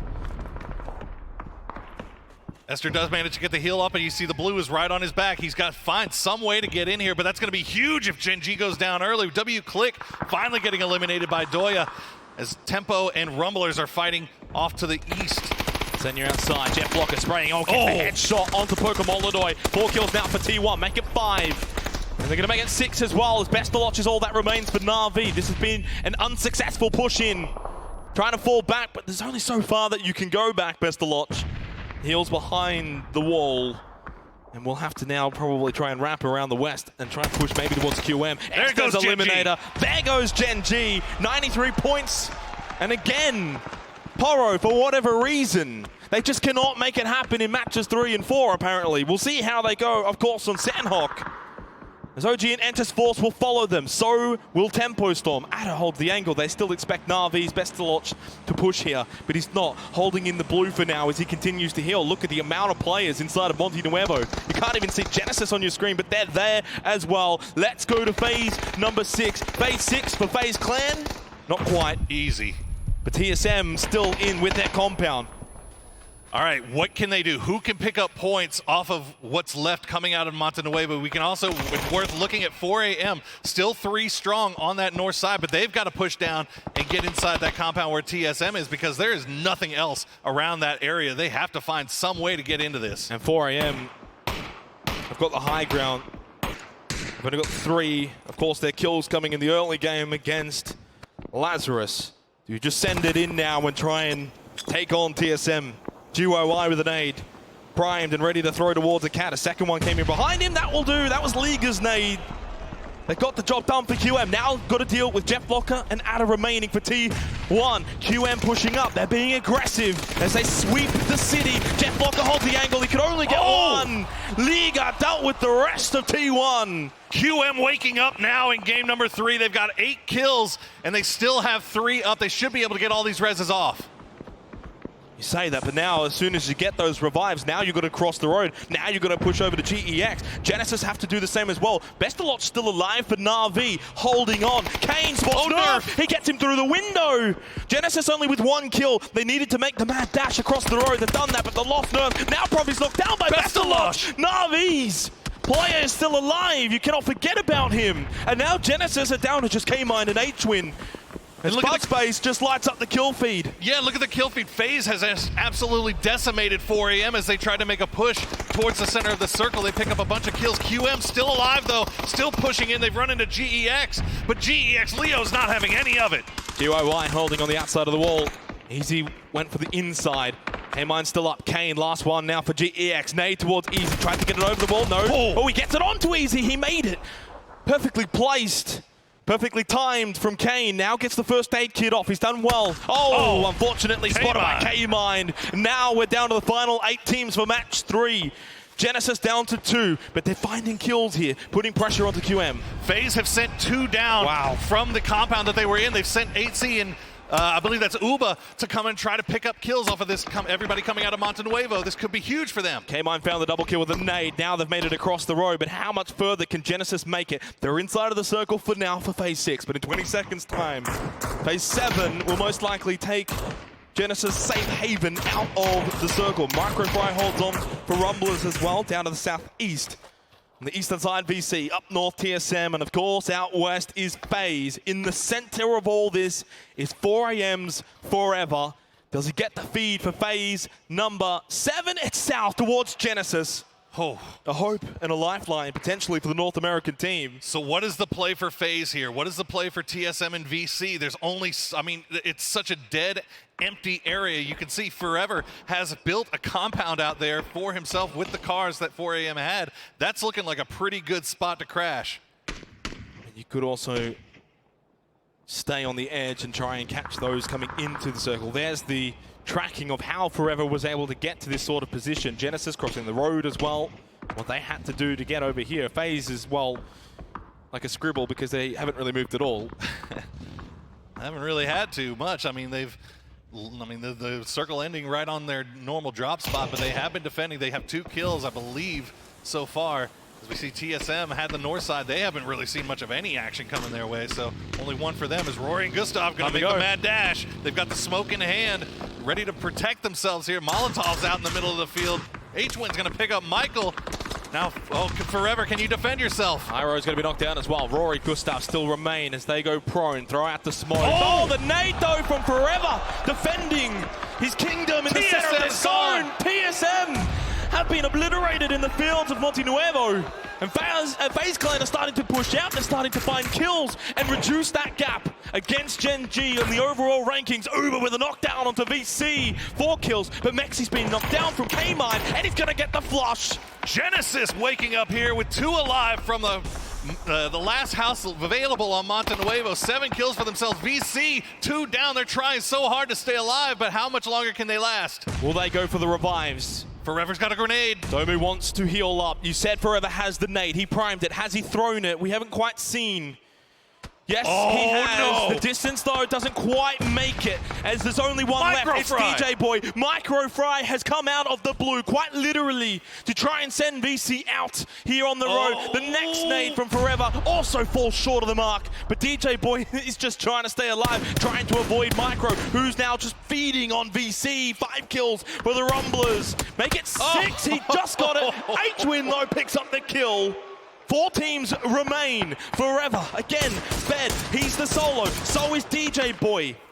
It's the numbers advantage that FaZe has still got here. They've got 3, Genesis with 2, and then the solo players for the 2 Chinese teams. Forever has been doing such work from this centralized location. Nobody has been able to push onto him. He's got the fort, as we see. How does FaZe push this? They can. 8C is going to go down. 8C knocked down for Forever. Stolen by H-Win, though, for Genesis. 9 kills now, and he's not done yet. Spots Uber peeking above the ridge line. And now they're scared to push forward. But in 10 seconds' time, they've got no choice, Poro. They need to make the dash into the next circle for FaZe 8. Genesis don't even have to move from H-Win's position as they pile on the Fuzz pressure. K-Mine knocks it down. Fuzz FaZe. They've done well in terms of kills, but not enough. I think they needed more from this sort of game. K-Mine is on another level right now for Genesis. Genesis picking the exact right time to wake up. This is their map. This is where they get the most points. And this is how they're doing it this time. Uba trying to make the run. Who's going to get the kill? It's going to be Win. Oh my goodness. Genesis have moved up into the top 5. They can potentially move up into 4th, maybe even 3rd with a win. But Forever doing a decent job for 4AM. You've got to give him credit. But DJ Boy might have his death wish on a nade. 2 kills for VC. It's not going to be a 3rd just yet. Somehow holds on. I don't know, but he does. First aid kit. DJ Boy throws another one. This one should be the one. No, it's not. You give Forever a chance, and he might take it. He throws the nade in the wrong area. He gets Forever. Forever's insane.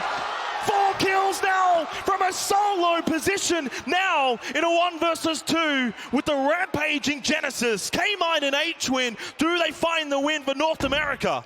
We had written them off after their unsuccessful push. They only had Forever left. He's managed to stay alive and keep collecting kill points, keep collecting placement points for 4AM. They could make a huge push towards Gen G. Forever does have the best position, though. He's closest to the center for Phase 9. So K-Mine and H-Win need to push towards Forever. He doesn't necessarily have to move at all. He's got a tiny, tiny little ridge here as well. He's safe for now. K-Mine is close.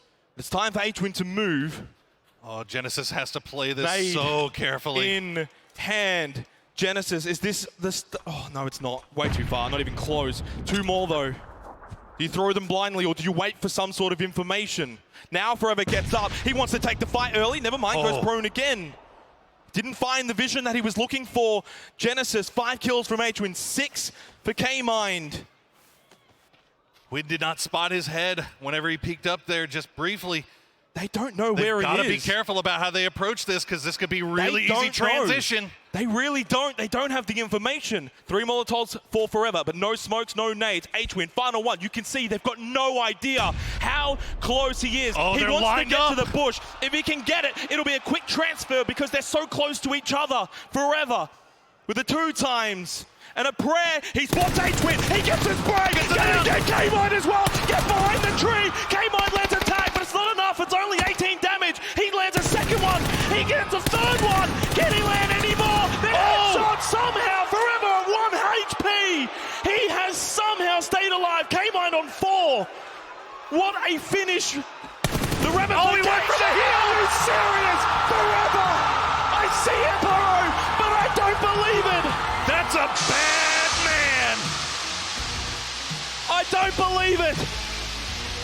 Single-handedly wins it for 4 AM and maybe gets them back in the race for first place against Gen G. Do not count these guys out. Absolutely huge from Forever. Coming through for the Chinese squad. That was still an amazing performance from Genesis as well. Credit where credit is due, but you cannot deny that Forever has come up clutch for his team for 4 AM. And now, after a slow start for day 2, they are right back in the picture frame of potentially coming away with the win of PGC. Don't count them out. What is it with 4 AM and having huge solo plays to win these games? These guys are all individually so damn talented. And these guys here on screen should be happy with that performance as well. Well played from HWin, as well as K-Mind, of course. They did well. They got Genesis, by the way, into the top 5. They are still with a chance. It's slim, it's marginal, Poro, but there's a chance and a hope, and maybe they could fulfill North America's prophecy. K-Mind doing a good job of keeping the spirits of everybody up. You can see him putting the arm on the shoulder. But we're going to take it down to Seltzer. We're in interview with our winning squad. Thank you guys so much. You know, I had to talk to Forever after that finish. Forever, what was going through your mind as you were a snake in the grass against 2 opponents from Genesis? 你的想法呢？因为我往左边拉，我把包脱了，往左边拉的时候，他们没有发现我的位置，但是我已经知道他们的位置了，所以说我觉得我不是优势，不是劣势，好吧。Oh, I already knew where they were at. They didn't know where I was at, so I wasn't that nervous. You weren't nervous at all? Was there ever a moment during that you doubted your ability to win? 你没有紧张吗？你没有怀疑你的能力吗？ 我觉得这个比赛我打得挺好的，好不好？不怀疑自己的能力。No, I wasn't. I trusted in myself. Now, we've seen some very impressive PUBG from 4 AM, but I gotta know, where does this confidence come from? 你的那个自豪感是从哪里来的？什么？你的自豪感哪里来的？因为花快开了，好吧？ 再说一遍。因为花快开了。Because he trusted in himself and he was excited. So you've got trust in yourself, your team has trust in each other, and you have this incredible fan base who has come so far to support you all, so I gotta give you an opportunity to say something to them. 你有很厉害的你们的粉丝，你跟你们粉丝要说什么？谢谢大家一直以来对 4AM 的支持，谢谢大家。Thank you for coming to support 4 AM. Thank you. Well, thank you so much for your insights, but the day is not over yet, so stay in your seats because we got lots more to go.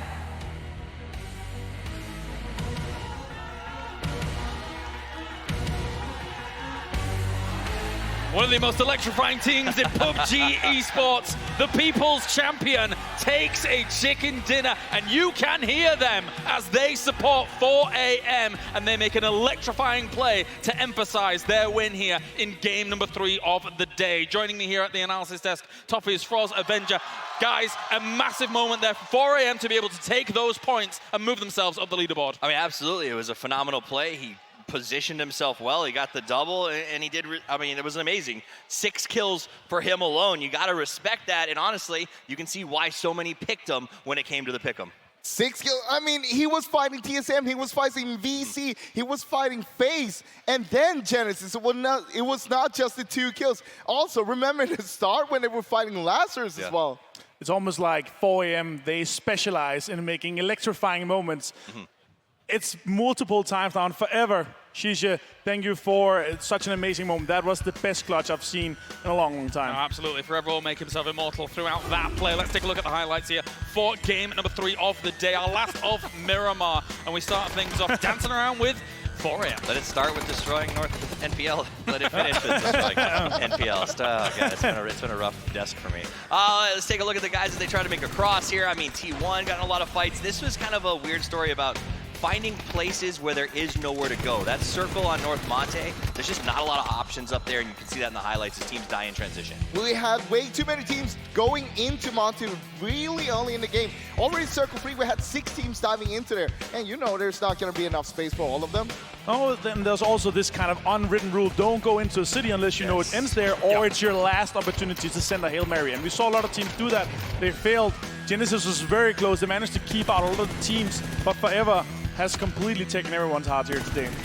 I mean, you say it's an unwritten rule, I think we should just make it a law at this point, but here's that double to win. He gets it was that sort of slide around. They used the grenades, they tried to figure out where he was, but he just kept moving, and you heard him at the end. He said, I never doubted it because I knew where they were. I knew it was going to be as long as I get that first knock, it just becomes a 1v1. 4 AM puts a victory on the board, a big, big W for them as they are currently sat in 3rd place, and we'll take a look at that overall leaderboard in just a few moments' time. But before we do that, 4 AM gets themselves plenty of points on the board to be able to push themselves firmly into that position now and make sure that this is not just a 2-team race going into the final couple of games, as we do have them accruing 18 points throughout that. Genesis, though, 17 points per second. I mean, it's a good moment of brilliance from them. They were sort of mid-pack. I mean, I worry that this is too little too late. I'm pretty positive it's too little too late, but it's good to see them actually playing well on this last one and having a good game. It's not over yet. Genesis is making a run for it. They were one of the winning teams coming out from Monte Nuevo there. Not an easy task, if you ask me. They played it extremely well, but in the end, obviously, the execution in the 2 versus 1 situation, you need to take advantage of that. They should have swept that situation. They could have taken that win home. I'm happy to see them play this well. They managed to get a lot of kills and managed to come out as the victor of the Monte Nuevo fight. I really like that A-Tune was using nades, trying to locate where Forever was there. He was trying to just get him out there. If the nade would land close to him, Forever would have stood up and he would have revealed his position, but that didn't happen. Here's our overall leaderboards right now as they do stand. Gen G still in 1st place, FaZe in 2nd, and 4 AM takes a big leap up in terms of points as they get themselves to 74. Genesis even, I should say, 4th place after getting that many points on the board. And bear in mind, for Genesis, their road throughout 2019 is a very interesting one. They were originally Cloud9. Cloud9 eventually left that position, even though Genesis had a guaranteed position here at the World Championship. Look at them now. I mean, they're playing under the banner of friendship, basically, and so 4th place or however high they can climb is a lot of money in the bank without an organization to take a share, so they're going to be pretty happy with this, but also the way that they played. And, you said that they were throwing zoning grenades out there. I mean, it felt a little bit like Hail Marys, the way they were tossing them out, and sort of, I think the problem is they had a spread, but they thought Forever was this way. And when he ended up on the right, they were in a line. One thing I noticed, though, there was a stun grenade present in the Genesis. They did not use that. If they used that and pushed together as 2, they would definitely have taken that win. Let's take a look at how the plane developed with all the circles and everything like that, because ultimately yet another extra trial for these teams to deal with. A very different circle compared to our previous ones here on Miramar. And it was our last Miramar circle here, Froz, so what did you make of it? I mean, I think we should look at the teams and how they were rotating. As you can see right now on the screen, they had a rough time. It wasn't the teams that were starting there. It was the teams who rotated in, because a lot of the teams that started, they went on the west side and they ended up in Montenuevo. The other teams that was a little bit late, they came in from the east side, the north side, and they had a little bit more space to work towards the end. I want to give a little bit of credit to Microfry, because he was kind of the unsung hero, because VC had 4 guys alive. That's true. If they managed to get all 3 guys off after the rest and everything, they would have 4 guys pushing into that. They would definitely want that. So he's kind of the unsung hero as a kind of third party, making this possible for forever. And absolutely, you can see right here as he finishes this one out, he kind of goes for the meds while Kamon tries to go for the position. And at the end of the day, he manages to sort of track him out, and it's just, he picked a good spot. And those bushes, they don't seem like they're very impactful, right? There's no other cover in there, but putting that between where he knew Genesis was, it was just too hard for them to hunt But down. also the rotation down to the center there, because they sent it in between TSM, between FaZe Clan, and they just sent it in towards the center. They know they didn't have anything to play over there. They had to go down on the ground and just prone. Yeah. But it did work out because of Forever. One rotation we did not see there, of course, because they came quite low in the standings, was Gen G. They decided to take the north rotation, similar to what we saw in one of their Miramar games throughout the day. However, that same rotation, again, did not work Avenger here. No, so also kind of the thought process of saying you have a very hard northern plane path makes it the density, like there should be more teams on the northern side. So them going on the northern rotation is actually kind of surprising to me, because if they went on the southern side, they would have a lot more space, considering we had a northern plane path. Yeah, I mean, I think that they tend to like high ground and gather information, and we saw them sort of north of that big desert, sort of just outside of Monte, trying to gather info, but when that circle went to the opposite side of Monte, they made the only option they had, which was go into the town and get caught. Sort of, the meat churner, if you will. Genesis came out on top of that. They got 11 kills. They had to fight their way through. FaZe, honestly, I thought this might have been their game there for a minute. They were in a pretty good position. They got 4. They start in the same area. And had they won this, they would literally be neck and neck with Gen G as we go into sort of the home stretch of this best of 12. So kind of heartbreaking to see them get knocked out at that point. What can you do? But we saw one by one, they just fell down the teams in the end there, because they had to run in the open, and running in the open is not an easy task when you have a 3, 4, 5 teams looking at you and just mowing you down. Absolutely. And for FaZe, obviously they got in via a very interesting method, and now currently find themselves in second, 11 points behind that first place. None of these teams really wanted them in, but let's take a look at how 4AM was able to break this down with comms.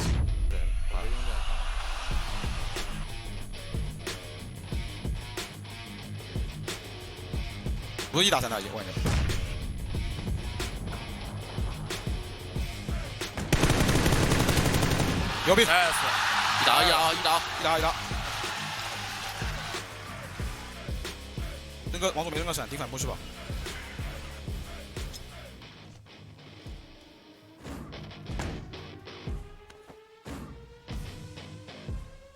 先不要让中间啊！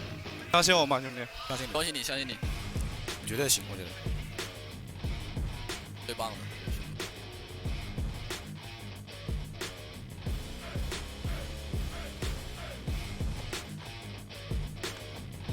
有可能拉左右很远啊，左边可能拉得很远，你没有视野的。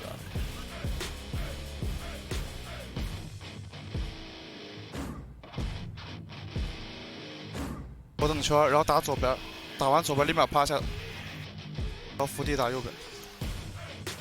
太大车，太大车。这雷好像右前方丢出来的。看一个没有？看到没有？看到。应该错吧？就165那个坑里面。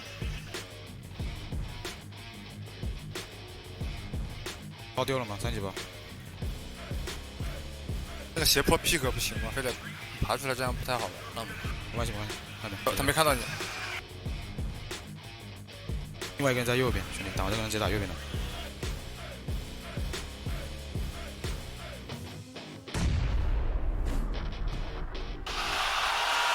兄弟，在我看这边又有人，俩都在这儿，啊，两个在这里。穿了，兄弟，现在可以穿了。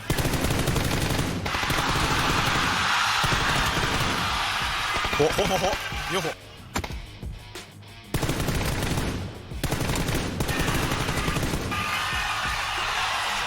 他吃多了，没一起。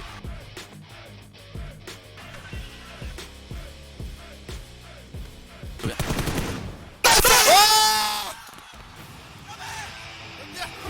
Absolutely splendid stuff from 4 AM there. The most electrifying team, the People's Champions, dropping the People's Elbow on towards the last 2 remaining players for Genesis. And that moves us on neatly into what is soon to come here. Our last 3 games remaining here for PGC. That trophy right there is what all of these teams are aspiring and hoping to raise at the end of these 3 games. We are slowly breaking it down, though, to only a few teams remaining, potentially going to be able to raise that. One of those is Gen G, currently sitting in first place with 93 points, and they absolutely need to stem the tide from what happened yesterday. We remember what happened yesterday. 2 great games, and then it did not go well for them after that.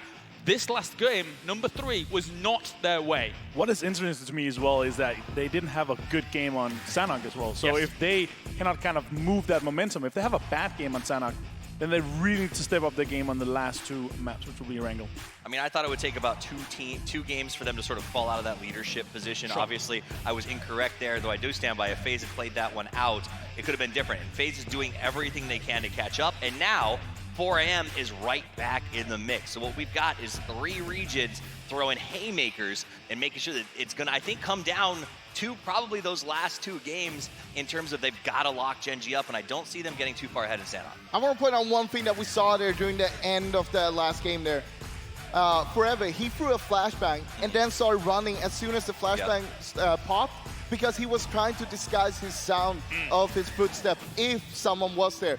That's just how smart they are, and that's why they are so good. Yeah, it was absolutely fantastic to watch. One of the teams here that's kind of sitting mid-pack right now is Entus Ace with 53 points. Still technically, when it comes to that middle pack, if they have 3 fantastic games, they still have the potential of being able to cause massive, massive upsets. I said at the start of today that I'm worried that too much depends on Mickey and his sort of 50% frag performance. He's been dying in these rotations. We've seen him go down a few times, getting picked off on scouts, and that's costing him. It's very obvious in the games when Mickey is not up that they can't keep up. 3 games, 3 points, and 316 places, guys. Yes. That is not good enough on a Championship Sunday. Well, it actually has been pretty catastrophic, as you're mentioning, because originally they were in the top 4, basically, and they have fallen down 4 places because of that. So it has gone anything but their way here. As we take a look at Entus Force now, and they've had a little bit better of a time, but not by much. Yesterday, they was one of the most consistent teams. Except for the last game, they were playing splendidly. Today, not so good. All right, well, thank you very much, gentlemen. It's time now. Our 1 map of Sanhok here for the day is about to begin. Let's head over to the commentators team for all of the action. It's game number 4 of the day.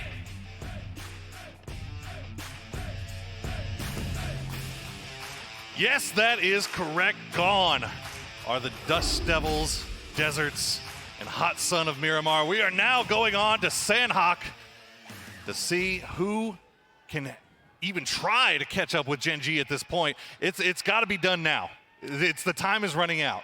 The time is now, and strike while the iron is hot, which is the fact that Gen G picked up 0 points in that last game. Yes. 11-point differential for FaZe. It's 19 points for 4 AM, 35 for Genesis, and 36 for Entus Force. That's the top 5 at the moment. Sanhok yesterday, there was pretty much nothing for Gen G. It was either 1 or 0 points. Will that replicate again here today? And if it does, very well could find ourselves with a new frontrunner going into the last 2 games. Certainly, Sanhok is about to set up an amazing ending for the PGC finals, especially if Gen G go out with 0 points. One thing we are seeing that's changed from yesterday, FaZe Clan no longer dropping in Painan, giving that rather over to Tempo Storm. Instead, FaZe Clan going towards the southwest of the map, looting up a little bit more safely. Nobody really around them except for a couple of members of Entus Ace, but not really right on top of them. Do they get that southwest island, though? Typically, Quarry is one of the more popular locations for the circle on Sanhok, and it's just obviously because of the mainland being so much bigger than the 2 other islands. Wow. Oh, there we go. It really is FaZe Sunday in terms of circle luck. That is a given. How they play it out here, though, is of course the other question. They only got 8 points from the last game. I think it's fair to say many thought they would have got more from it, considering they barely moved. They were in a pretty prime spot there for most of the game until the circle pushed off of them, and Genesis actually just I mean, they were in such a great position to gatekeep them. Fortunately for them, they did not have to leave the compound. They could use that hard cover and get the multiple angles that they needed. We check in with TSM Iro.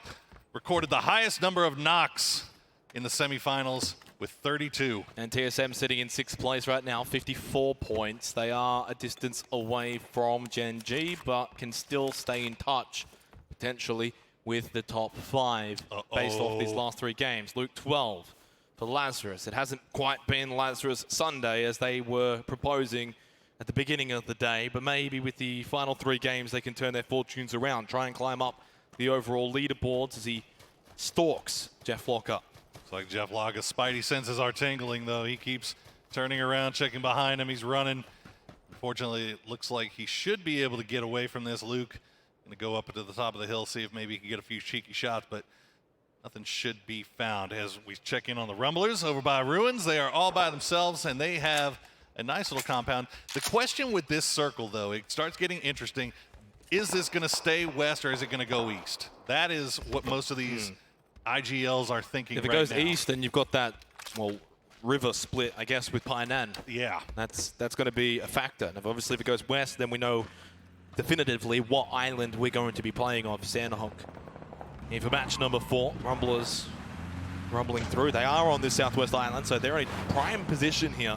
Currently in 10th position for the Rumblers, 9 points from the top 9, away from Na'Vi.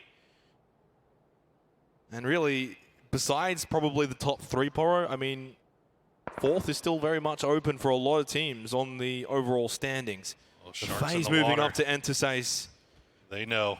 They absolutely know. They're creep walking up on this. They're moving as 4. They don't want to lose anybody off of this, but they've won these 2 points as they're going to crash the compound. Here comes Uba.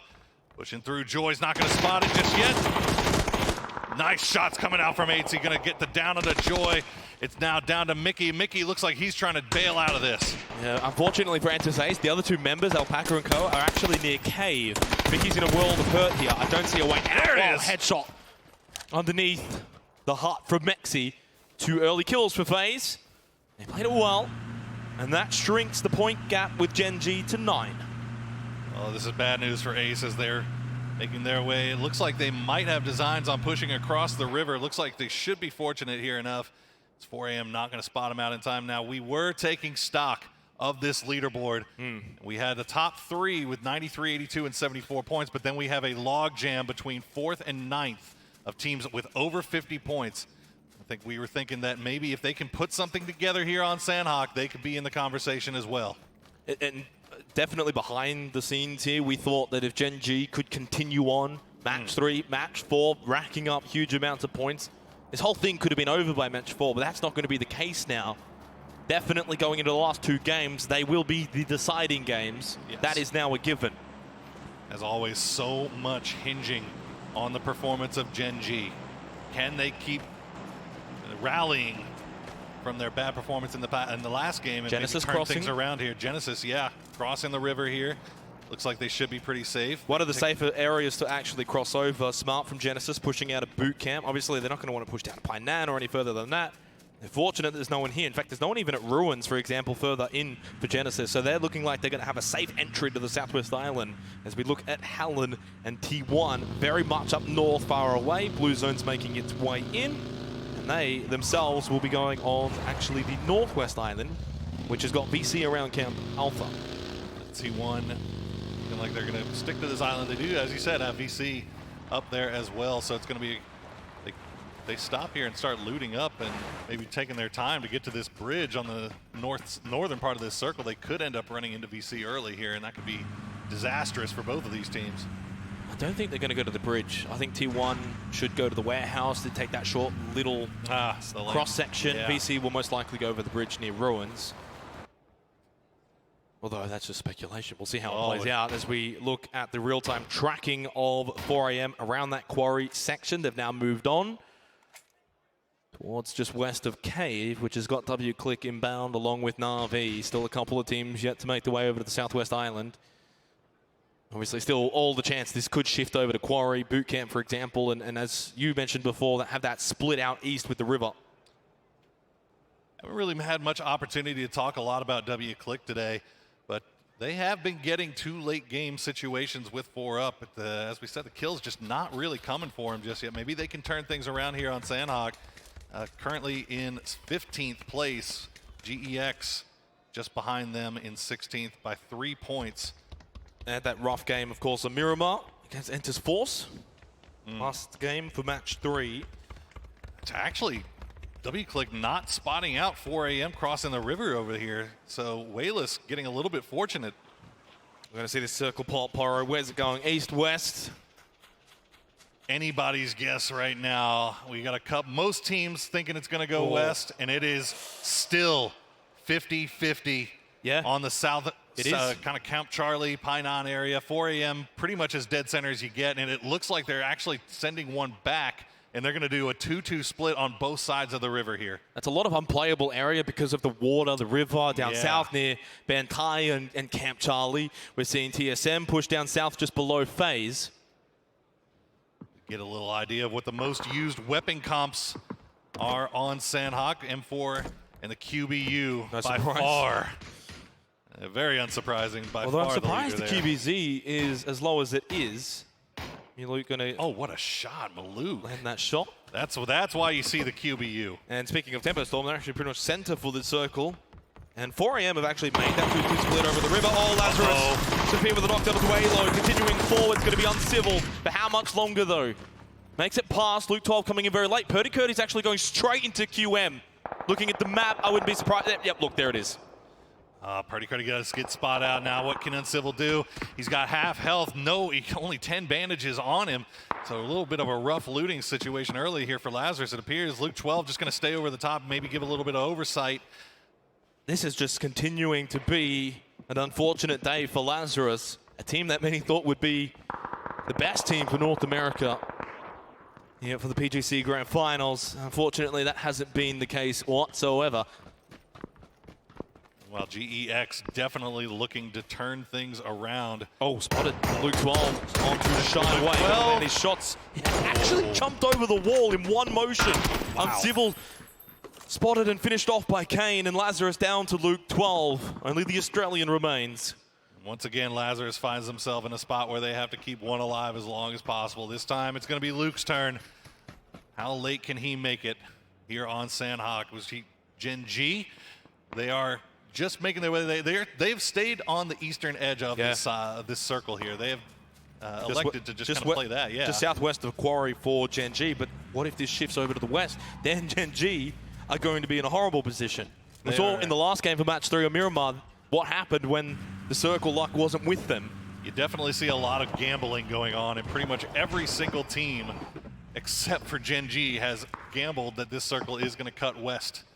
There are a couple that, of course, are hedging their bets. GEX staying in Painan, 2-2 split for 4 a.m. on either side of the river. Na'Vi at Camp Charlie can cross over towards South Cave pretty quickly if they need to. But everyone else that's, as you mentioned, on that Southwest Island out further west are definitely committing here. I mean, T1 could rotate back up north, so can Genesis as well if they want to cross on the North Painan Bridge pretty comfortably. Look over at FaZe. Not sure what Wayless saw there. He's a little spooked. Looks like they're shooting back and forth at each other. They're just shooting all over the place, seeing if somebody will maybe come over. That could be Are bait. they inviting over teams? I think they're baiting. And look at this. Liga is actually biting on it a little bit here as we see T1 making their way in from the southwest with the blue. 4 a.m. taking shots at Gen G, though. So at least some of them are in the direction of some players. As we are 5 seconds away from phase 3. Again, we've got to ask the question, west or east? It's west. There it is. It's straight onto Tempo Storm. Bad news for Gen G. They've struggled so far at PGC Finals when they don't get the circle luck. Will this trend continue? Or will they finally be able to make something happen when luck is not on their side? That is a big, big question because there is no easy way for Gen G to get into this next circle here. I mean, you've got QM covering one without bridge, fighting or yeah. I mean, there is just nothing set in stone here. As Rang is going to take a few shots here from 8Z. I mentioned circle lock. FaZe again getting a decent circle here. They held a small, tiny 2-2 split. Now they're going to group up because they're expecting fights to happen here. Phase 3 onwards, not a lot of room. Teams are going to be rotating and roaming around as a pack, so you want all 4 together. That's why FaZe have grouped up. There are a bunch of fights look like they're about to pop off here as Rumblers right on top of T1. T1 just outside in the blue still, eating that blue damage. Rumblers trying to see if they can maybe gatekeep them. But look at this, Entus Ace now once apiece, and Genesis looks like they might be hearing shots as well. And this is the nature of Sandhawk. You hear these shots play out, and they're not very far away. You're only one small climb up the mountain from getting vision. T1 continuing to try just to basically push into the circle. They don't really want to take this fight with Rumblers, but they're pretty much forced to. Hallen going to take a vehicle, but as you mentioned, Genesis starting to hear these shots. They're starting to come on over and see what's happening, see if they can find a third party, which is typically what happens on Sandhawk, especially when fights do in fact drag out. W clicking a lot of trouble right now. They split themselves into 2-2, but somehow 4AM managed to get in between the 2-2 split here. Silzen and Rybo in a world of hurt as 4AM is focused fully down on top of them. Forever out to the left, Wayless low. Rybo holds this rock position further as he forces Silzen back behind him, maybe as an anchor. Oh, even into the smoke from Forever, continuing on from the Miramar game for 4AM. Certainly feels like they are the crowd favorites right now. Yeah, Silzen looks like he's just going to try to run away from this, but little does he know, Tempo Storm in the compound just above him. So that's going to be one picked up once they find him in the smoke here. 40 seconds. And look at this, T1. Rumblers taking out T1. Nade from Lost HD confirming that TSM. Gustav gets a doozy. Na'Vi down towards Camp Charlie. W-Click are around the area, and so will be Gen G soon enough. You can see in the mini-map, that's going to be Pio making his way in. Expecting Gen G to get involved, potentially with TSM, maybe even Na'Vi. As this progresses, they're still in the blue though. This is still not an ideal rotation, but it's going to be the only rotation they could make without basically running directly into 4AM. Yeah, we asked how they were going to get in there. They decided to cut north down to the oh peninsula my God. by Cave, and look at FaZe get the circle again. Everybody wanted to talk about Gen G getting circle favor, circle luck. Today, it's FaZe Sunday, baby. Well, I guess when it's your day, you get the circle luck. It's your day after all. Still a lot to do though. It's not a given. Sometimes you get these feeds on these compounds and you actually can't get kills from it. So sometimes it's detrimental, especially on Sandhawk. When you're roaming around, you can find a lot of kills from roaming. And generally, if you're winning those fights, you're going to end up in the top placing anyway. We'll see how it plays out. Gen G still low. You can see in the bottom left. They are losing health because 3 members are still in the blue. They don't want to push in too early and run into Na'Vi. Pio is at least giving them information because he's already in the next circle. You can see behind Na'Vi now for Gen G. Eyes are definitely needing to be on them as our front runners in first place right now. Yeah, Pio was definitely in there serving as a scout. And look at this, Genesis and Rumblers still fighting. Look at this, Genesis all over the place. Once again, FaZe, they got brand new shoes, man. Brand new shoes, unused. No. Harold spotted by Pio. Oh, Loki, Taman have both been knocked down in the blue. They've been spotted by W-Click and Na'Vi. This is exactly what I mentioned before. We really are, in fact, the Gen G curse, Poro. They might get nothing again from this game, especially if Pio gets spotted here. One still in the blue. That's Esther. Pio close by to Na'Vi. Loki dies to the blue. 4AM here in the shots, moving south towards Na'Vi. W-Click have still got Silzen close by. He might be the wrench here, the spanner for 4AM, and Luke 12 behind 4AM as well. One down already, and that's going to be another one as Silzen's coming alive. He gets the down and the flush onto Wayless, but no, he's going to get picked off, and that's going to be 4AM with, I believe, 2 up, 1 down. Yeah, Luke 12 actually getting the kill onto Forever. And QM is pushing this as well. They're going to find out Luke 12. That's going to be Lazarus out in 14th. QM keeping the push alive, though. Esther knocked down to the blue. Pio is the last one alive for Gen G, but they did find some points at least. Only 2. It's not really that much. No, never mind. They actually haven't found anything here. Oh, no.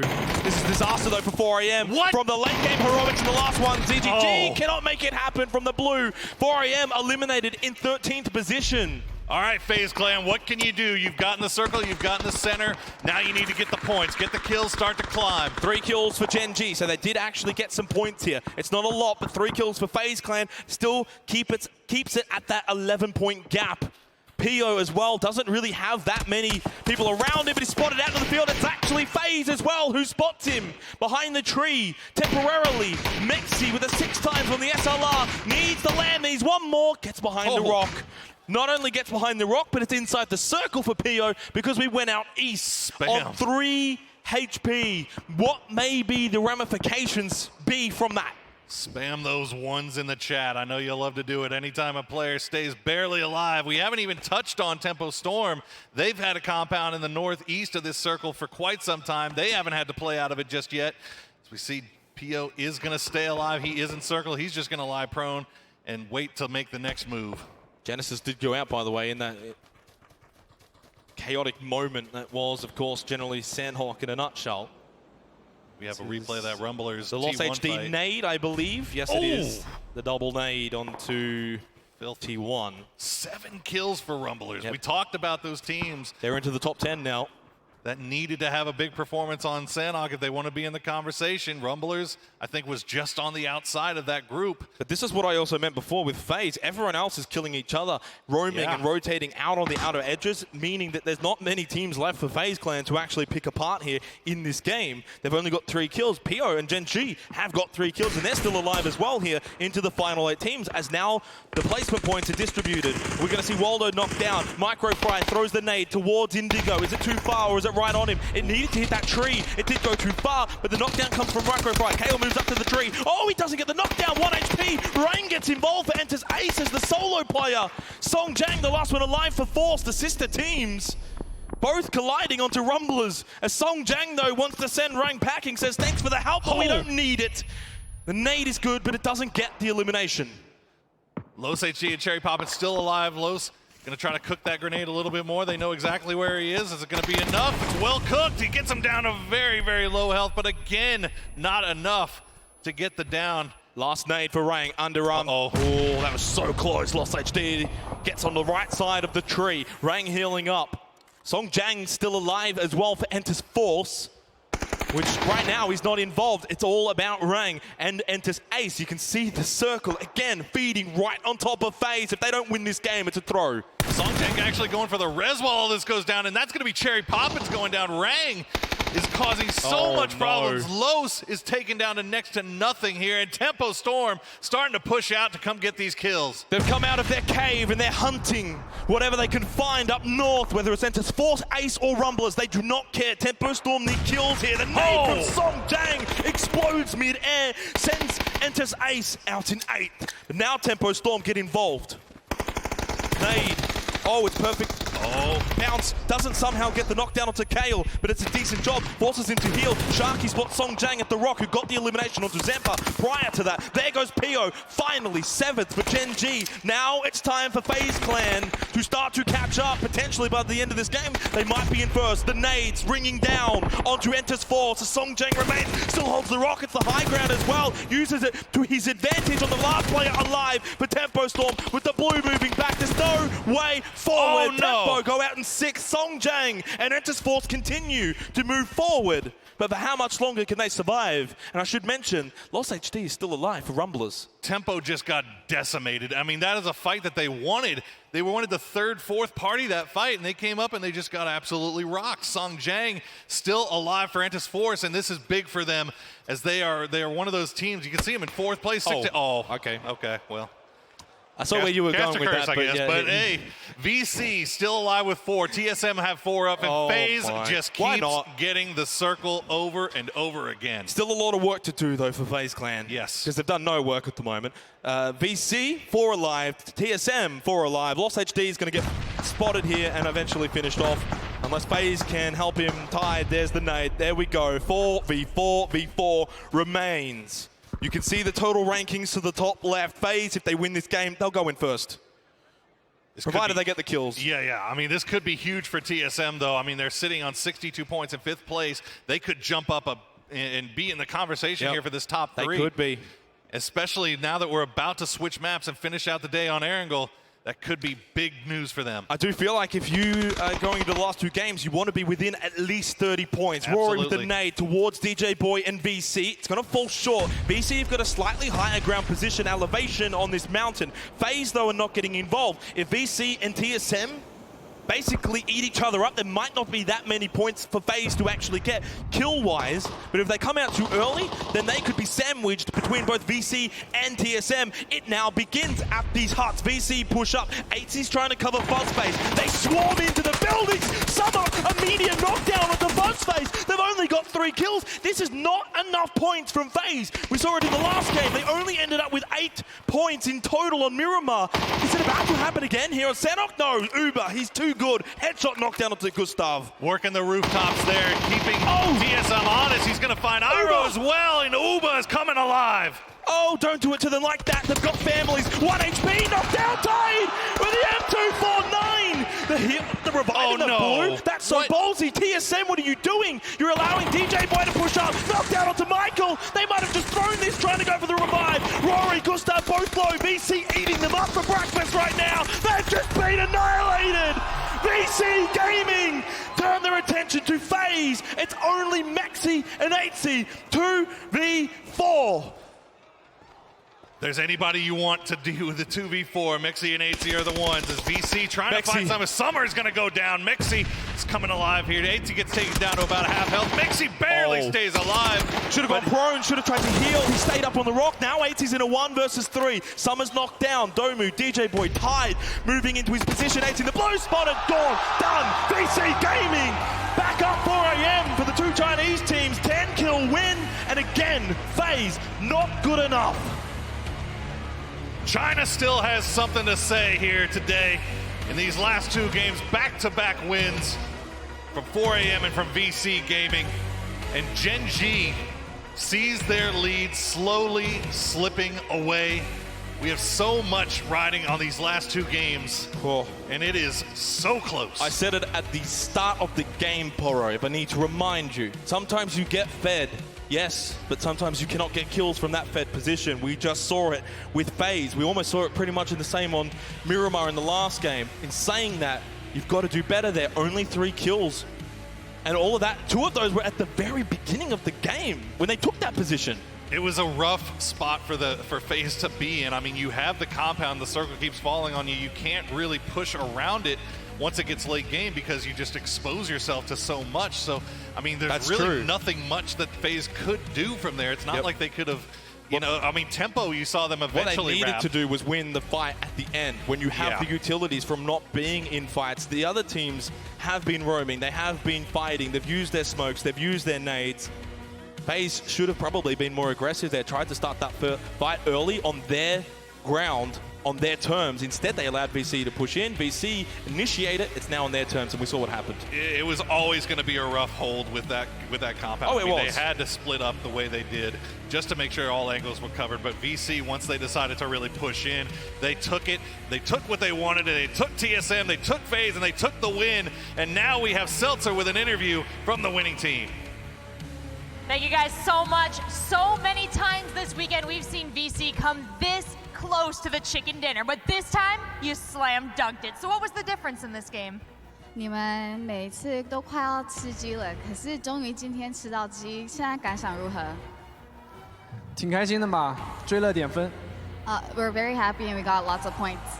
Happiness was the difference. Well, I'm glad to see you guys feeling lucky after that match. Going up against FaZe, not everyone is so successful. So what was going through your mind in those final minutes? Because 2 alive from FaZe is still very scary. FaZe 是一个还蛮难打的一个队，可是你们剩2个的时候，他们剩2个的时候，你们还是把他打败了。你现在感想如何？4打2都打不过，那我们还打什么？4-2 is definitely a success. Hey, there's a lot of confidence in numbers like that, but there are some numbers that do give us pause. We are getting very close to the end of the tournament. How do you see VC finishing? 我们快要结束了，所以你觉得 VC 会打得怎么样？尽全力吧，中国队加油 We're gonna do our best. China is going to win. Fantastic. I'm going to let you get back to your team. And ladies and gentlemen, do stay in your seats because we have the culmination culmination of our tournament coming up very soon. Back to you guys.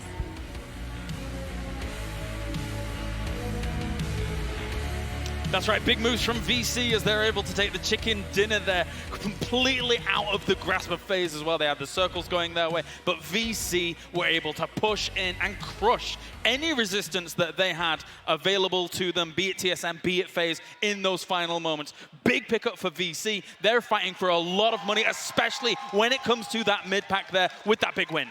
I mean, I think they're right up on top of possibly taking third and technically 2 games from being back in the mix in first and second, and that is a difference of like $150,000. So that's a massive amount of money. Let's take a look at some massive plays. ZGG01 in the highlight here. I got to be honest with you, nobody moves and fights better than this guy. He let the barrel like spray end as he transitioned and rose up with the recoil into the next shot. Like, this guy is insane. Tempo Storm, they tried to go there in third part of that fight, but they ended up dying early on, and Song Jiang, he got out from there alive. VC, though, their positioning and how they took control of the outside of this compound took them to win. TSM tried to move there, they naded and made sure that they gate kept them effectively out of the new circle, and then it just took over and rushed in all the way over FaZe. This is one of those wins that I think you get because you're hot, right? We've been in that position where you don't get the circles, but your team seems to like really just be getting stronger with the more challenges that you face. FaZe got the circles, there's no denying that, repeatedly. And I think they were cold going into that last fight, and VC was coming out of a war zone and was able to sort of just keep it rolling as they went into that, and they executed. Let's take a look at the points coming in from that game. VC gets themselves another 20 points on the board for them. The Rumblers in second place on Sanhok. Well, hey, listen, 12 points. I think that they've doubled their total earnings from Sanhok this entire tournament. So congratulations to them. I mean, they came out, but, you know, might be a little bit too late. I mean, it's not really too late yet. They're still playing for a lot of money in the prize pool there. So, hey, it's time to show up, and they did it on the map that they play worst on. So, I mean, if this is what they can bring us on Sanhok, what are you going to bring us on Erangel? Nice to see them triple their points from the whole tournament on Sanhok. So it's really nice to see. We talked to them before they went into the games here, and they promised us top 5, and it's looking likely if they continue this kind of aggression. So I mean, I'm happy to see that. They're in that mix. They were at home, not really planning on being here, and just like GX, they got the call up. That said, they're now competing for anywhere from $50,000 to $75,000 from having a quart of Ben & Jerry's in your couch watching this thing. Like, that's a pretty big pivot. Yeah, that's a pretty big pivot. I must agree with that. Let's take a look at the overall leaderboards, and the gap up at the top is closing. Gen G did not have a great game there. They managed to squeak out a 7th place, but they had a hard time coming in from that top northeast position across the river, and they lost a lot of members eventually because it was having a hard time getting into the circle of Avenger. Gen G. Gen G, yeah, obviously them being on the northeastern side and then trying to get across that, they were trying to get into a position where we have 3 teams. It was extremely rough for them. And it felt like FaZe was very rare. This was Gen G hiding behind the Ruggers Pio there. And he got him down to less than 10 HP. And they went out early, and 6 points now, guys. 2 games left with 6 points different. I'll tell you this, with 2 games left, though, we're moving back to Erangel. Even if it looks pretty good for Gen G and FaZe Clan, 4AM are really deadly on Erangel. We saw that yesterday, and I mean, with the 2 last game here, they're pushing themselves. They are a little bit behind, but it's far from over. I mean, as we look at the map coming up right now, we're going to see the drops. You're going to see FaZe really landed where it ended for the most part. And honestly, I think that may have hurt them. At the end of the day, they come out in second, but they only get 3 kills, 8 points. That's, imagine if they had to fight a little bit. If they had to push, they would be ahead of Gen G right now. I'll take the example for this compound here, because you have a compound that is on a very high ground. So when everybody's far away from you, of course, shoot them. But here, when you're in the top and everything is basically a ridge where you can sneak up on, and everybody can get out, so you have to hide inside. You can't take control because you're going to get third party from literally every side. So they played this right. Yes, it was very gifted. We had a lot of like circles towards them, but from the second circle on, they were very central, so statistically they should be closer to the center. Look at VC's rotations here, though. They were basically following TSM on the west coast there, making sure they got in from the south side, because they thought, hey, there's not going to be anyone on the south side. Let's go in from there and see what we can do. And I mean, they found some kills and they found a lot of points. I mean, everybody, we saw the 3 tracks had to work for it. FaZe was left off of that tracking because, well, they didn't have to go anywhere. And those final teams got in there and took the fight. You know, good try for 8C there there at the end, but really it just came down to, like you heard during the interview, we knew we had the numbers. It was a W. I don't know. I feel like I would have enjoyed watching that guitar pick not move for about 5 circles, but you know that's how it goes. You know, FaZe would have enjoyed that after how much they chased circles in the last rounds. I suppose. All right, thank you very much, gentlemen. It's time for a break here. Things are getting very tense at PGC for our final day to crown our world champion. And just to confirm, our first place prize is now a guaranteed 1.95 million for first place. We're going to that short break. When we return, 2 more games. Do not go anywhere. We are going to Erangel.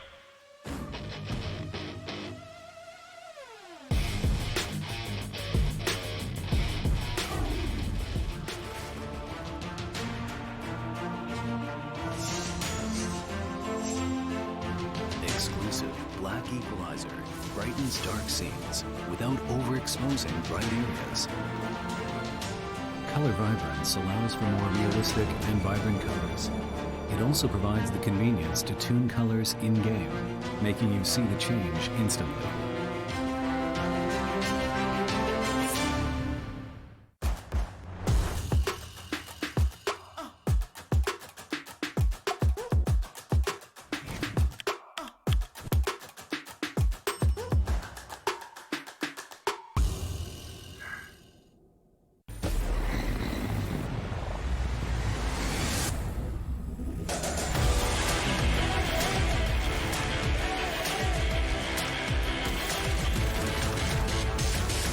Be a legend.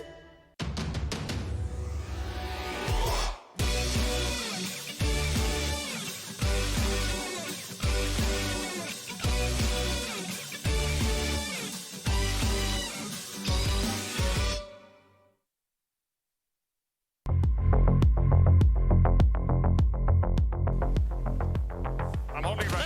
That's it. Nice. Is it enough? How many kills? I have 8. How many kills? 4. I got 4. 4. Did we do it? Did we? Did we?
Sees him through the door. Oh, goodbye!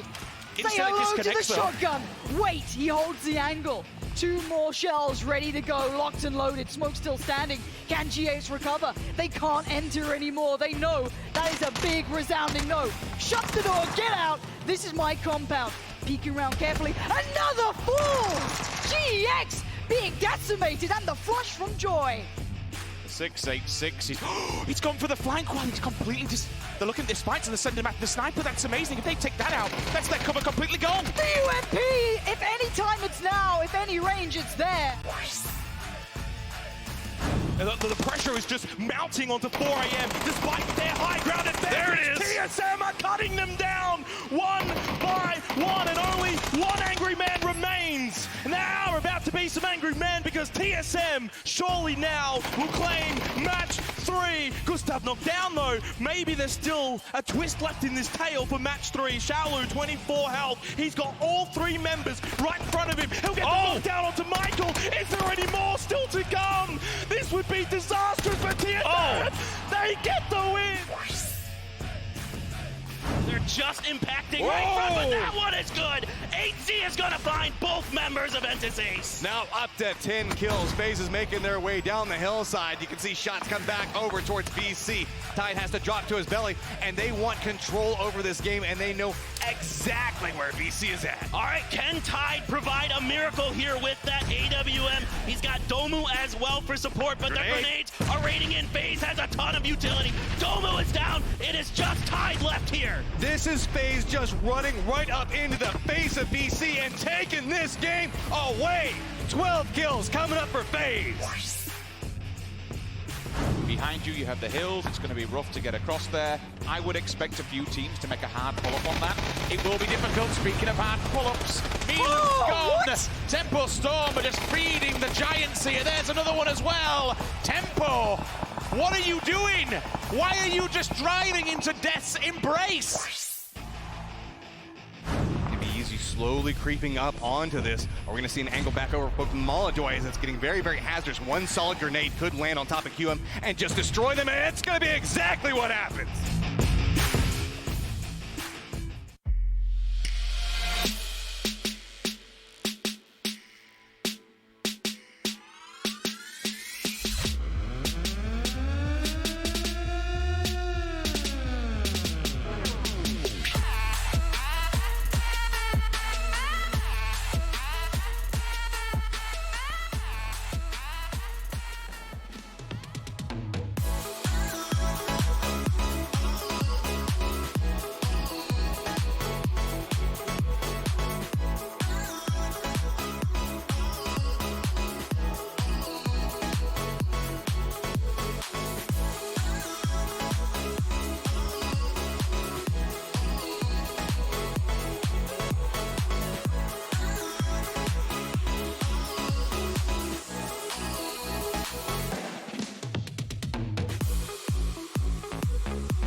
Massive 18-kill victory. FaZe Clan shocking the world. 18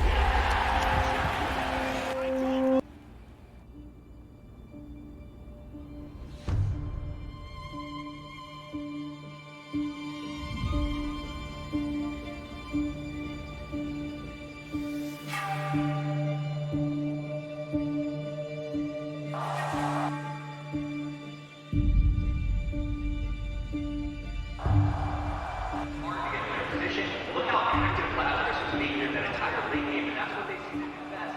But at the end of the day,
now led to this moment.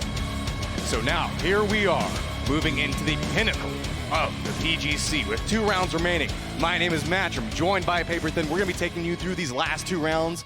And man, we've got a beautiful setup to look forward to.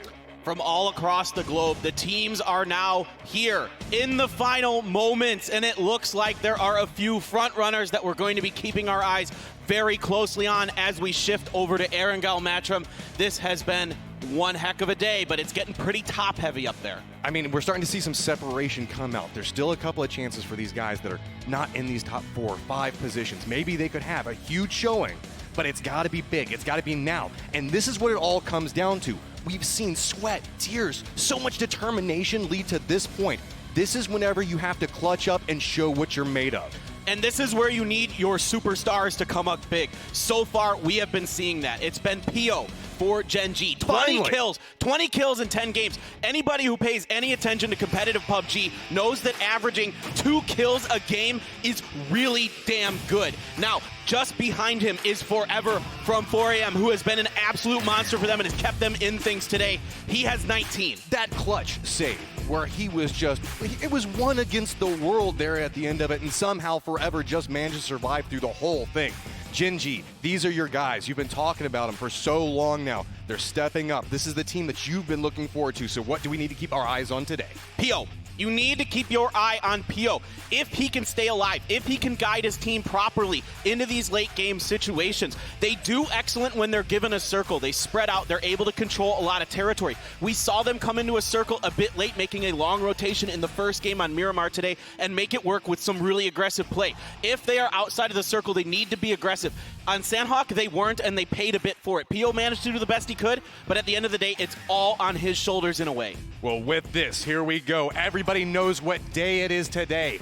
Is it FaZe Sunday? This is the time to tell. It has been a story building for so long. These guys can just step up whenever they need to. Just manage to turn around these magnificent games where they just do the impossible. Do they still have it in the tank? Can they get these last 2 rounds? Their teamwork is incredible. Their positioning impeccable.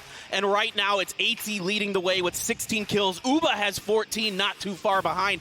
This team is very well balanced, and there are so many scary players on it. They are absolutely capable of toppling Gen G as the top team. When you talk about teams that can topple other ones, 4AM, these guys do not care. They will charge anything at any given time. They are they're aggression incarnate, it feels like. They will just walk up and take any fight, and they will probably win it. You just have to surprise them. It's what's getting them here. It's what has got them to this tournament. They are an incredible team. I love watching them. VC off the backs of a huge win, just destroying those last couple teams, TSM and FaZe, dashing the EU hopes there. They are in a position where if they have 2 more big games, they're absolutely in contention. Well, we're moving over towards Erangel, where it's been kind of chaotic as far as performances go inside. A lot of these teams that we used to herald as like these phenomenal Erangel teams have kind of struggled. When you look at a stage like this and you're playing against the best of the best in the world, the competition rises. Now, which teams can step up as we do have the plane up and in the air? Making our way over towards Erangel. Plane path is going to be going right over shooting range and ending just south of Novo. The final map, the last 2 games begins now. Erangel is here. Who will come out as our grand champion?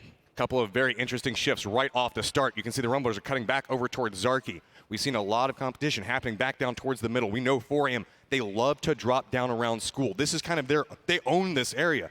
But we've seen a lot of very interesting shifts happening in these buildings in between Pachinki and school. Going to kind of keep an eye out, see if those are contested at all. We know that Genesis loves to make that push back down towards Pachinki as well. One thing I want to point out that can be very important in this situation, Rumblers have gone Zarky. They aren't going to Lipovka. And FaZe is getting out over Sosnovka, as is Entus Force. Of course, we saw Entus Force going military base. Curious to see exactly where FaZe is going to shoot to here. So we see VC doing an extended push. Looks like they're making their way back over towards that shelter lumberyard area. They should have plenty of control with the shifts and how people have opted into not dropping around this time.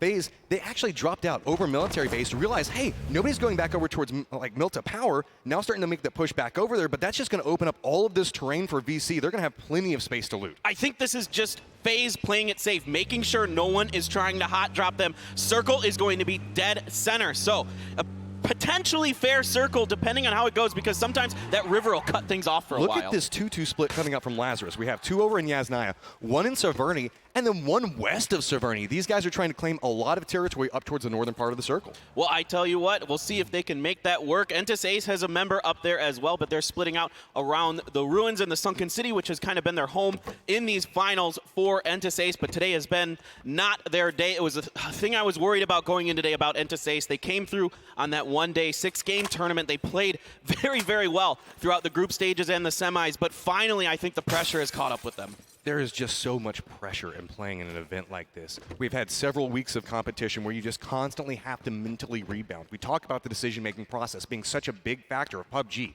When you play at this level of competition and you have that pressure just constantly mounting on top of your head, you've got to be so careful with every single one of your play calls moving into these last 2 rounds. Yeah, everything is so important. And Entis Ace likes to take aggressive early positions. It just hasn't been their day today. We're going to see exactly how these teams start rotating. Nobody's really making any moves yet on the map. Everybody's just kind of in their normal little drop location. So we haven't seen much skirmishing here, and teams are pretty spread out. It's a centralized circle. I mean, there's not anything crazy that's going on in here. We haven't had any real big tells. Everybody knows this territory. This is the backyard for every single team. Almost everybody seems like they're very comfortable in their drops and the positioning that they manage to get right now. Just a couple of teams on the outside might have to make their way into the safe zone, but it's not really any long rotations. Nothing too crazy. It's just about if people opt into going a little bit further inland. If they want to move towards that center position just a couple of meters more, that's where we might see a little bit of contention for position come into play. Yeah, there's not much water in this, so there's tons and tons of real estate available to all of these teams. The real question becomes around phase 2 and 3, when it starts shifting, how much of that river is going to be in play, because that becomes a really important focal point of this map. So we do see VC starting to regroup. Looks like they're making their way over towards these reds. Remember, they did drop around farm, shelter. They had a very interesting split over in this position. Going to regroup, moving back a little bit more centralized, moving over kind of close to where 4AM is positioned at, but Lazarus still getting away with this ridiculous split all the way across the north. Almost everything north of Yasnaya except for Zarki is theirs right now. Yeah, there's not much else going on there. They can kind of take control over that northern area, and if they get the shift that goes north, they should be pretty well positioned. I mean, nobody wants to go up there. You want to be on the south side of the river, most likely, especially with the way this circle looks. But we've been baited by circles so far. Yes. So if we see this go up towards the north, it actually could lead to a very interesting situation. Whenever you're running a split like this, you're kind of assuming that you have time to regroup in no rush. But then the circle pops on you and you're like, damn it, we all have to get back together as fast as possible. It's very, very dangerous. So that's why you're starting to see a couple of these teams start to regroup at this stage, trying to figure out where they're going to move to. Now, we have so many, okay, like you're talking about, almost everybody's back down towards the south right now. Nobody is really moving around too much in any different difficult positions. If we do see a northern shift, I feel that's where all the chaos is going to kick off. And I mean, we've seen some chaotic circles so far, and I know the fact that that's kind of what a lot of people are looking for. Whenever you move into this last game, you can call me evil, you can call me an agent of chaos, whatever else like that, but I want to see the best of the best play under circumstances where you can just fully appreciate where they can showcase their skill. Well, I tell you what, if you like those funky circles, this has been your finals. We've had a lot of really good ones, I tell you what. But this one's pretty normal so far. I mean, we're going to get basically, it's almost exactly dead center right on top of the school there. And you can see some teams are going to be starting to make their way in. FaZe eventually will start rolling. They got to this location a little bit late because they dropped over Sosnovka Island, so they're going to make sure they get fully looted up, and there's not much distance for them to travel, not much distance for any team to travel. The only thing I'm maybe a little bit curious about is if anybody's going to gatekeep Enter's force on the military base sign. I kind of doubt it. Like, it doesn't really seem worthwhile at this point. So if you're new to watching PUBG, something to note right now, you can see a couple of these teams were early in their rotation factor. Usually if you're an early rotator, that means that you're trying to opt for a center position, so that way you can get control mathematically of the best location, so that way you don't have to move in the later circles. If you're a later rotator, that means the fact that you have no problems in just trying to get into a position, maybe get a couple of kills on the edge, but instead just try to carve a path inside the circle and really try to get information playing the edge first. FaZe, often known for doing very long rotations, trying to scout out everything before they make that first push into the second circle. Yeah, a very disciplined team, and that is something that'll get you very far in PUBG esports, is discipline. Knowing when to make the right pushes, knowing where to set up, get your information, and make your moves based off of that. You'll see a lot of teams get on high ground. Right now, Gen G is up on this mountain. You can see so much of the map from up here. This is why you will often see Gen G come up here right away, basically no matter where the circle is. But there is the down downside. Whenever you're playing at the top of Everest, if the other guy's got scopes, they're back around this. There could be a couple of pot shots from angle you aren't expecting. Could be downed. I mean, there's a couple of little rocky terrain points that you can play off of, but look at this. I love to watch how people drop and they handle this. As they're immediately making their way over towards the mountain like you were talking about. Taman's going to come over there as well. Feeding information. Meanwhile, Loki, Pio, going around, collecting as much loot as possible, then bringing it back over towards their teammates, dropping it off so that way everybody is fully looted. Yeah, so Tempo Storm does have a 2-2 split down here on the south side of Everest, and you can see Pio has maybe seen them, maybe not. Sharpshot is up on the roof, Sharky there with him. So Tempo has a bit of a block here. Gex is up to the north. GEX is up and covering the north side of the river on the east side of Georgia Pole, which is a common position for a lot of teams to take, because if this shifts north, you can catch a lot of teams in transition. So we do have Tempo Storm running that larger rotation right there. VC firmly regrouped. We were talking about they were trying to move a little bit more centralized right now in no specific rush. Really, this is an interesting point where you can get a lot of kills depending on how rotations come into play.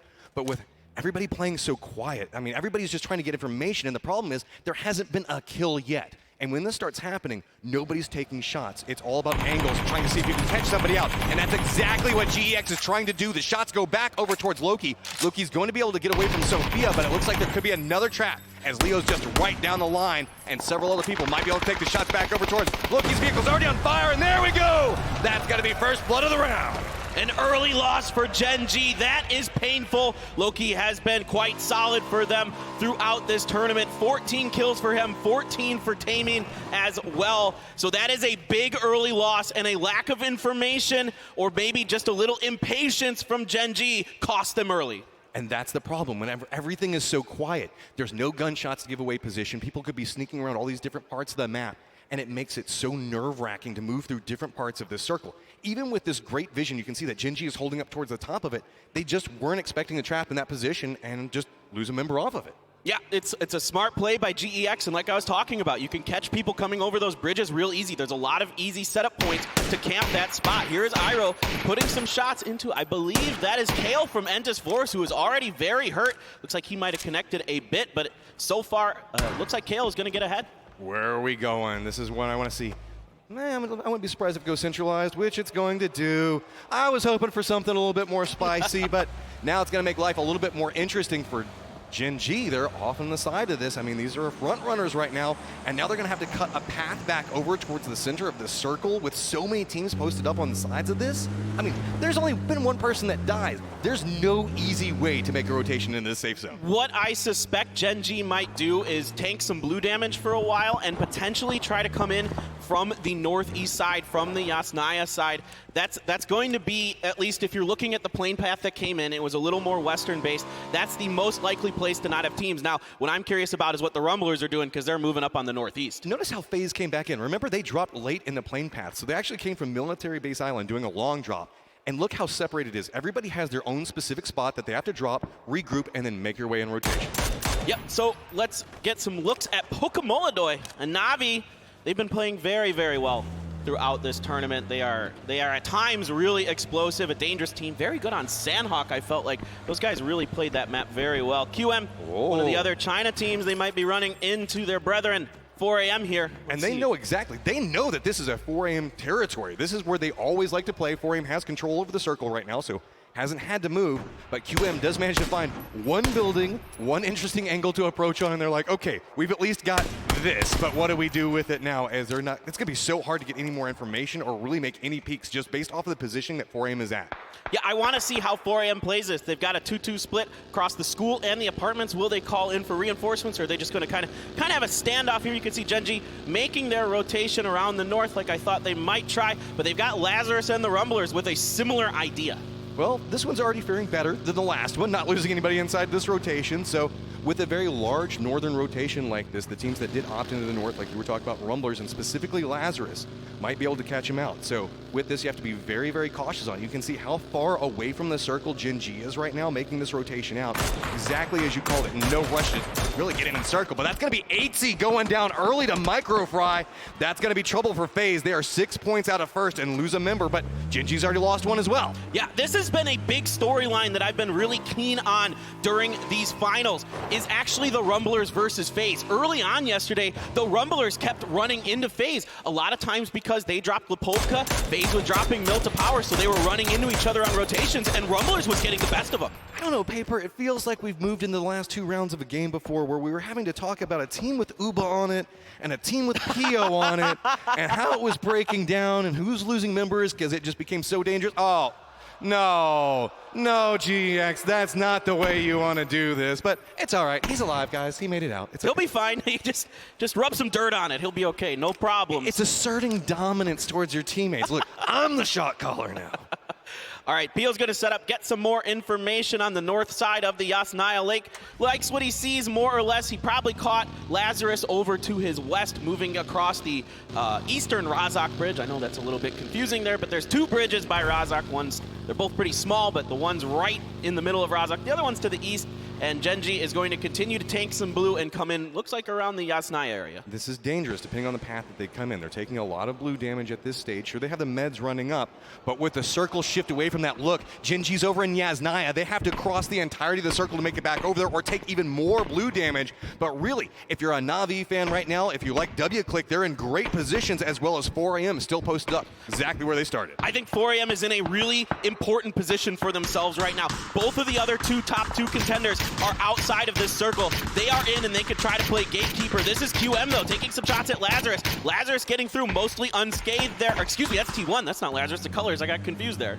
So we have T1 making a cut back over towards the top of Potato Mountain. There is a team that's situated up on the top of it, and it's going to be W-Click. So we're going to have to see how T1 decides to make this rotation. There's outside shots kind of forcing them to funnel into this position, but I think they managed to find a dip that's got a little bit of cover to play around. Meanwhile, FaZe really just trying to find some easy approach into this, but it's going to be a little bit hazardous. You can see that they have Force right next to him. TSM already waiting along this path. You have to be so cautious in making this. Instead, FaZe is going to hop out, see if maybe they can get a shot back over towards it, but narrowly misses on it. T1 decides that they're just going to crash right back over next to where Na'Vi's at. There's already 2 members of T1 down. Make that 3. There's just Jeff Locka left, and there's so many shots coming from outside angles. There's nowhere easy for him to go. He's just huddled down inside these vehicles. I mean, he gets the first aid off, and only Akkad is left to be res, but it's going to be near impossible to get to him. The vehicle blows up behind him, and finally he's taken out by Rybo. That will be T1 out in 16th place. Navi's just sitting there like, what just happened outside this? Everything was happening. That was all third party going on. There was a couple of grenades being thrown out. You can see a doozy did get 1 kill, but it was just sheer chaos as they were waiting for somebody to approach, and they just got cut to pieces before they can even make it to the door. FaZe is forced off just a little bit maybe to the east of TSM here. Another interesting setup that Genji is going to have to face in front of them is a long split from VC. VC is doing a very long 1-1-1-1 split in like a 45-degree angle across the circle. They control a lot of that situation over there, and I would suspect that's kind of where Genji is thinking about going, but it's going to be very tough to get through that. Genji's been rotating for a little while. You can kind of see based off the lines moving across the map. They're slowly making their way back on approach into rush as of right now, but it looks like they might just be opting into a direct approach, but has to be very cautious. We already know that QM's posted up in the exact same spot as 4AM. This is a firing squad, just waiting to light up anybody that comes by, and PO is going to be the front runner for it. You can see a couple of shots did come back over as GX is eliminated, so now we're going to have to see PO realizes, okay, that might be a little bit too hot. They have to have done their homework and know that 4AM loves to be in this spot, and that's a little risky. This is so precarious for Genji. PO is in the Doom Buggy. This is one of the worst vehicles to be in this situation. It blows up pretty easily. It's pretty easy to get some shots in through the front of it. Oh, You're tanking blue damage. This is what I was talking about. This is what I thought Genji might think about doing, and they might be forced to do because of this blue. Summer does have an angle back over towards it, taking the shot back over towards PO. A little bit of damage coming through. Gotta be a lot coming back over towards Genji. Summer does go, gets the connecting shots onto one of them. That's another member of Genji down. So with this, Genji does manage to cross through one team, but there's several other teams posted up. Rumblers is looking back over towards them. Could this be the opening that everybody is looking for? Are we gonna see the team at the top finally go down early? It's gonna be a peak battle back and forth, and Microprice got the angle, and there you go! Genji is out! Disaster for the Korean team that is on top. It is a combination of BC and the Rumblers who tear them apart. Could not find anywhere to go in this circle. Everything was already taken. FaZe, the door is open for you. This is your opportunity if you can claim it. 4AM has a chance to have a big game as well. They've got a ton of circle favor going over towards them. W-Click is still holding the top of this hillside. Ace is going to lose 1, maybe even more, trying to get that UAZ just across the hill. All right, Rang and another member of Entis Ace coming down this hill. Looks like Mickey is with him. We got to see a nifty little drive-by. Ooh, Alpaca in there. So 3 in that UAS. We got to see a little nifty drive-by by Joy earlier today, but he is already down for Entis Ace. That was like the most casual drive-by. I'm going to look over here, take a couple of shots, and that's going to be it. Well, Navi is doing some work on the Genesis right now. This is OG and Entis Force. Still an outside shot for them. They're going to absolutely have to just go crazy these last couple games. They have any hope at all. Coming into today, it looked like they could have a shot, but these first 4 games have not been theirs, and this is a battle for these compounds on the east side of Pachinki between Navi and Genesis. So we have VC in rotation, trying to cut a path, get into a gatekeeping position in front of QM. A couple of shots coming from the side of them. It's going to be Rumblers. They love to fight across the edge of the circle. They just like to take shots at anything that moves around them. They spot this out, and they're actually starting to push back this direction. So if we see a fight happen between VC and QM, Rumblers could opt into third party and just sneaking up right back behind them. I would expect nothing less of the Rumblers. They're already getting it kicked off. It is going to be Microfry who finds Duma with the first knock. So that's 3 for VC. This might be the go time for QM as well. They are desperate for some points. Everybody is playing for this massive prize pool. The higher you can get, the more money you are going to make. So every kill,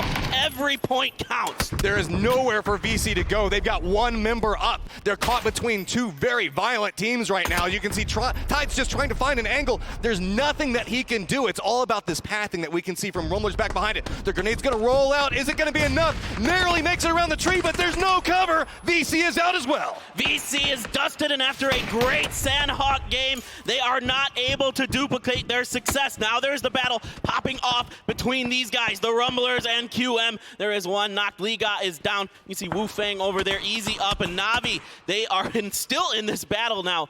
And it looks like H-Win's going to get the finish onto a doozy, but Genesis was taken out. 4 Angry Men gets light signs back over towards W-Click there and trying to see if they can get any angles for it. W-Click, Rubo looks like they're going for some shots. Stops for just a second. ZGG just annihilates him. Now you can see the opening starting to come up towards the top of this. 4AM running a very, well, I wouldn't say 2 separated split right now, just making their way up the hillside, but off to the side of this, Lazarus also thinking making a similar approach back over towards it as Rumblers still looking back over towards QM. Love the Rumblers. They are just suffocating QM right now. Just keeping Wu Fang completely blocked in, knowing that he's going to have to start moving because that blue is right on his butt. Timbo's pushing up, tries to make their way back over towards Navi, but nice hold back on this angle for it, just jumping around the bathtub, trying to buy a little bit more space. But it's going to be Sharp Shot, go for the peek back over towards it. Navi tries to hold it together, but they're going to go down in 11. A nice push here by Tempo Storm is going to give them control over that western edge compound. They've got Lazarus to their north, and down here on their south is Entis Force, who is doing a good job containing their sister team. Rang, the last member up for Entis Ace. See, it's just a pressure cooker. It was so quiet for so long. There's just nowhere left for all of these teams to survive at, and now it's just a matter of cutting a path through this game to make it towards the center to try to survive.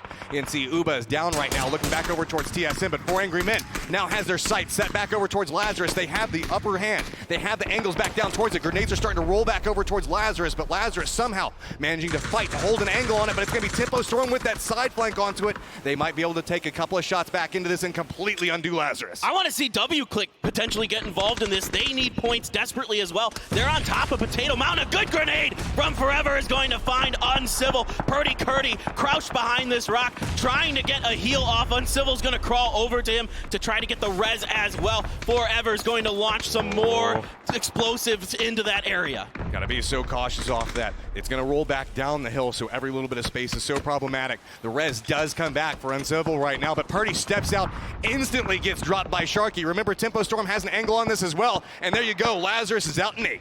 Sandwiched between Tempo Storm, their NA brethren, of course, the running joke, NA on NA, but 4AM was definitely a big part of that as well. Now over to FaZe. They have 0 kills and only Fuzzface left now. Mexi is very hurt. We're gonna go for the res. This is, of course, a much needed healthy member for them, and Fuzzface throwing some smoke grenades down, but TSM is keeping their eyes posted on this. This is very dangerous. Anytime you throw down one of the smokes at this stage of the game with this many people alive, It's a giant flag just saying, hey, look over here. There's a potential kill you can get. As you can see, everybody on TSM looks back over that direction. Fuzzface is trying to go for this res, takes a little bit of damage, but the rock is going to provide a little bit of cover. The spray just nearly going over their heads. They're going to have to be so cautious when they complete the res because they might just pop right up into a headshot. There's just enough of a rock left there. I feel like TSM should try to push on that and give themselves a chance, but for now, they think they can get it done with just their snipers. Here's 4AM swinging around the north side of W-Click. Already one member knocked for W-Click. Silzen is going to be finished off by Sharp Shot from Tempo Storm. That's never a place you want to be. Just huddled up next to a tree and watch your friend die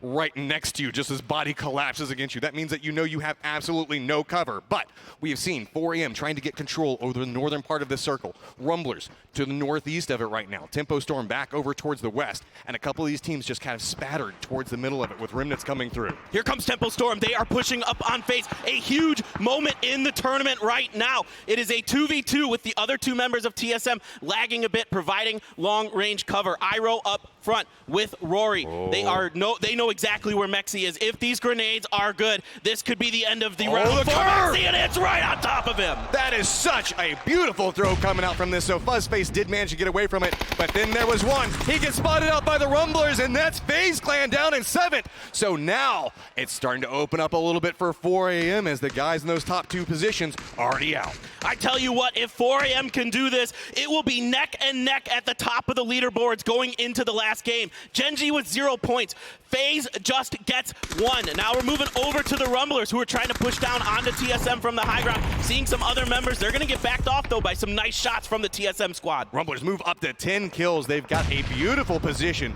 Great sightlines back down towards TSM. Meanwhile, Force is trying to get more control over the angles. Caught up in a lot of fights with multiple teams just trying to get to some form of cover. Kale narrowly manages to make it, but there are so many teams surrounding him. Keep in mind, there is still W-Click up at the top of this hill looking back down towards it. 4 Angry Men. It's kind of like one of these King of the Hill situations where everybody's just trying to make their way up towards the top of it, and it's just death the whole way. And there's just Harold by his lonesome up there. A good grenade from Lost is going to finish off Rory. The smoke was down, but it was not enough to give him the cover he needed. Of course, those grenades so good. And now we're seeing Kale get into Tempo Storm as well as Indigo, but 4AM is up on the hill, and they can see the two members of Ventus Force that are firing down on the Tempo.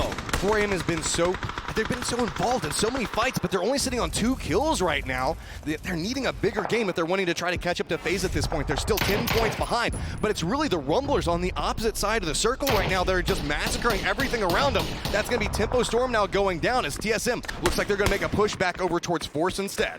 All right, another big kill going over to 4AM. A grenade's going to finish off TSM from Duya. Enters Force with 7 kills right now. They need every point they can get to climb themselves back up into contention. It feels like this could be the round for a couple of teams that are really needing it. There's this one, and then the next one to follow it up. Force is running a huge split. They're all across the bottom of this hill. They can look back up onto it, but that means that they've surrendered the high ground towards all these other teams. We do have 4AM still holding down a huge chunk of it. It's going to be Rumblers holding down the other side, and Harold just in the middle of it, praying everybody kills him.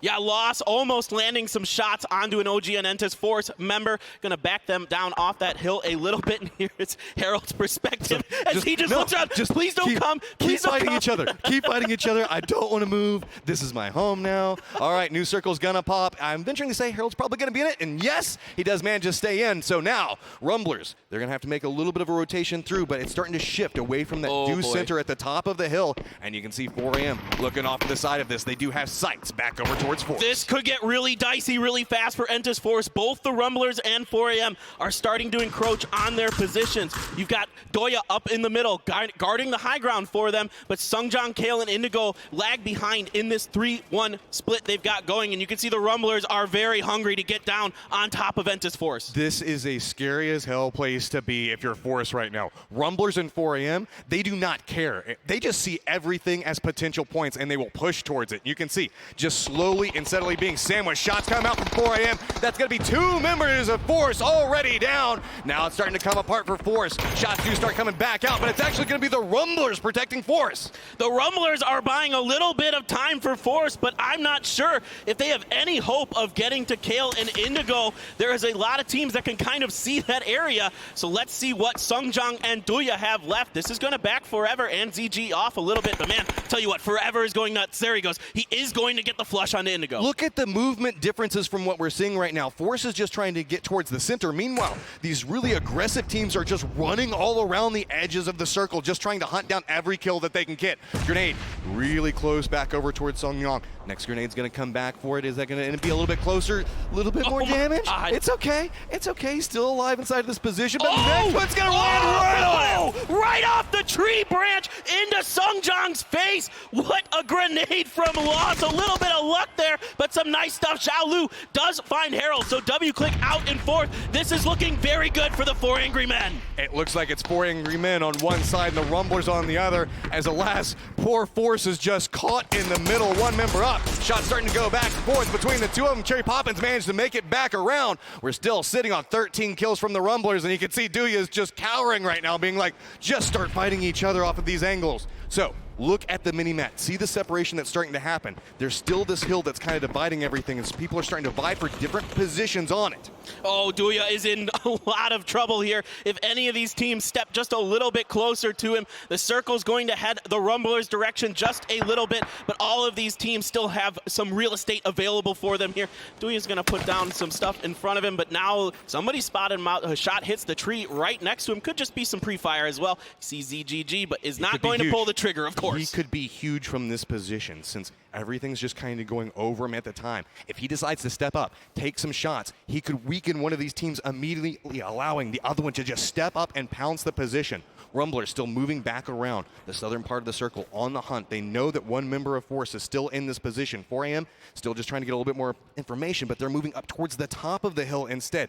Everybody's just kind of circling around Doya's position as he's got his Molotovs just chilling off to the side of him. Well, right now, this is a little game of cat and mouse, trying to take the best possible spots in this circle. You can see 2 members of 4 AM are heading up onto the high ground to the north. They're going to find a little bit of damage onto a member of the Rumblers. Wayless up here with some smoke for cover, but now the Rumblers quickly reposition because they know they've been spotted out. I love watching the way both of these teams move, but it's going to be Doya that steps up, gets his shots back over towards Wayless. Microfry moves back over towards 4 AM, but it's going to be Shula getting his shots back over towards him. So now a 3v3, but somehow Doya is still alive in the middle. All right, let's see if Xiaolu can get this flush. He does, but he gets shot by another member. I believe it was Cherry Poppins who put some damage into him. Doya does get found out by a grenade from Forever. Entis Force out in third. 4 AM looking very good right now. It is 3v3 standing. Wayless is knocked. Let's see if they can get that revive. The nerves coming out from Cherry Poppins right now. These grenades are rolling down right next to him. ZGG still thinks that he has the angle for it, but it's so risky to go for the throw.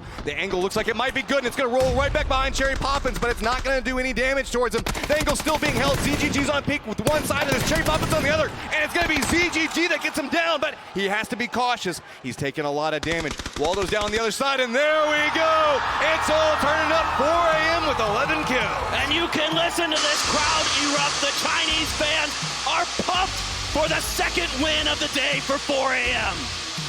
They are an unstoppable force once they start getting going. These guys live off of the adrenaline. They can just murder anything in their path. I gotta say, that was such an intriguing battle to watch between them and Rumblers. Really patient play from both teams, but in the end, 4 AM makes an aggressive move to take the top of that hill, and that gave them sightlines onto so many members of the Rumblers. These guys are definitely the fan favorite crowd. We've all seen how many people are just dropping so many votes on them, and they're just a pleasure to watch. I mean, I always like to talk about the aggression that they bring out, but it is always so controlled. There's always a motive behind every single movement that they make. Somebody has to find a way to stop them, because right now they look incredible. They move so well, they team fight so well, their positioning is incredible, their knowledge of the map is top tier. It's incredible play from them. That's all I've got. If you're a FaZe or a Gen G fan right now, this last round has got to make you a little bit nervous. Force managing to hold up, move into that third position, but walking away with a round victory. 4 AM, you don't want these guys to start charging up moving into the last game. No, absolutely not. This is the scariest team in the lobby right now. Like we said earlier, it's their second win of the day. They look to be completely on fire, but there is still one more game to play. There is still a lot of teams in this. so much is still on the line moving into this last round. They'll start to feel like we're going to see, I don't know, a little bit of separation happening in the leaderboard, but instead it's just going to start getting more compacted as we move into this last round. But let's hear it from the 4 angry men themselves. Seltzer, take it away. Thank you, guys. I'm here with ZGG, and we have to talk about this execution in the final moments of this match. You and your team were able to take the high ground away from Rumblers. What led to that call out? 你和你们的队伍在高地，能得到了高地，那是怎么得到的？因为之前圈边已经打扫干净了，后来就把圈上山上的人稍微压制了一下，他们并没有过来，然后我们就比较轻松的上山了，然后下边又打起来了，所以就挺容易的。There wasn't a lot of people on the high ground, so it was easy to get the high ground. Great, so you guys moved right in there. That puts you in a perfect position to clinch the match. But moving forward, you started this match in 3rd place. You need to not only get placements, but kills to get towards the end. Have you changed your strategy at all to try and get kills, or are you very comfortable after this finish? 你们在完美的位置，得到了，赢了，然后呢，你们现在是第3名，所以你们换了你们的技术吗？你们的战术换了吗？没有，这个就是我们在自家作战一样，那个就是我们左楼出来这边是我们比较熟悉的，挺好打的。We didn't change our strategy. We just used our comfortable strategy that we used before. Well, it must be a comfortable strategy for you getting kills because you have over 50 kills here in the PGC this weekend and throughout. So I want to know what makes you so good at clicking heads. 你现在有50淘汰以上，为什么你在这个特别好的？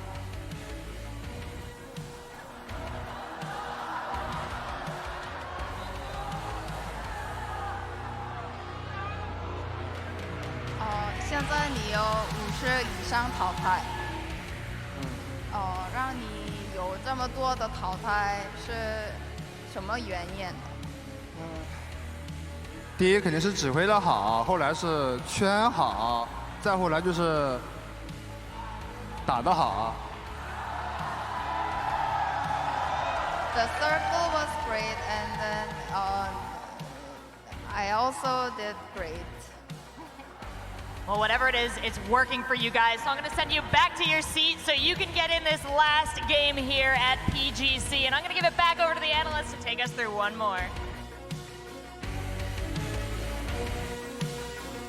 It wouldn't be a world championship in PUBG if it wasn't for China showing up and making this a very, very close contest here towards the very end. The People's Champion gets another victory on the board for day number 2, and they make it very close indeed. A huge game by 4AM. First place, 11 kills, massive points on the board, and it's all going to come down to the last game. Toffees, Froz, Avenger, that was a great display by 4AM. Oh my goodness, 4AM played out of their minds. They managed to somehow get that high ground advantage on the Rumblers, who, by the way, were an absolute wrecking ball during this match with 14 kills, and 4AM has just been putting the pedal to the metal, no looking back. I mean, it just looks great when you watch them, how they rotate, how they move.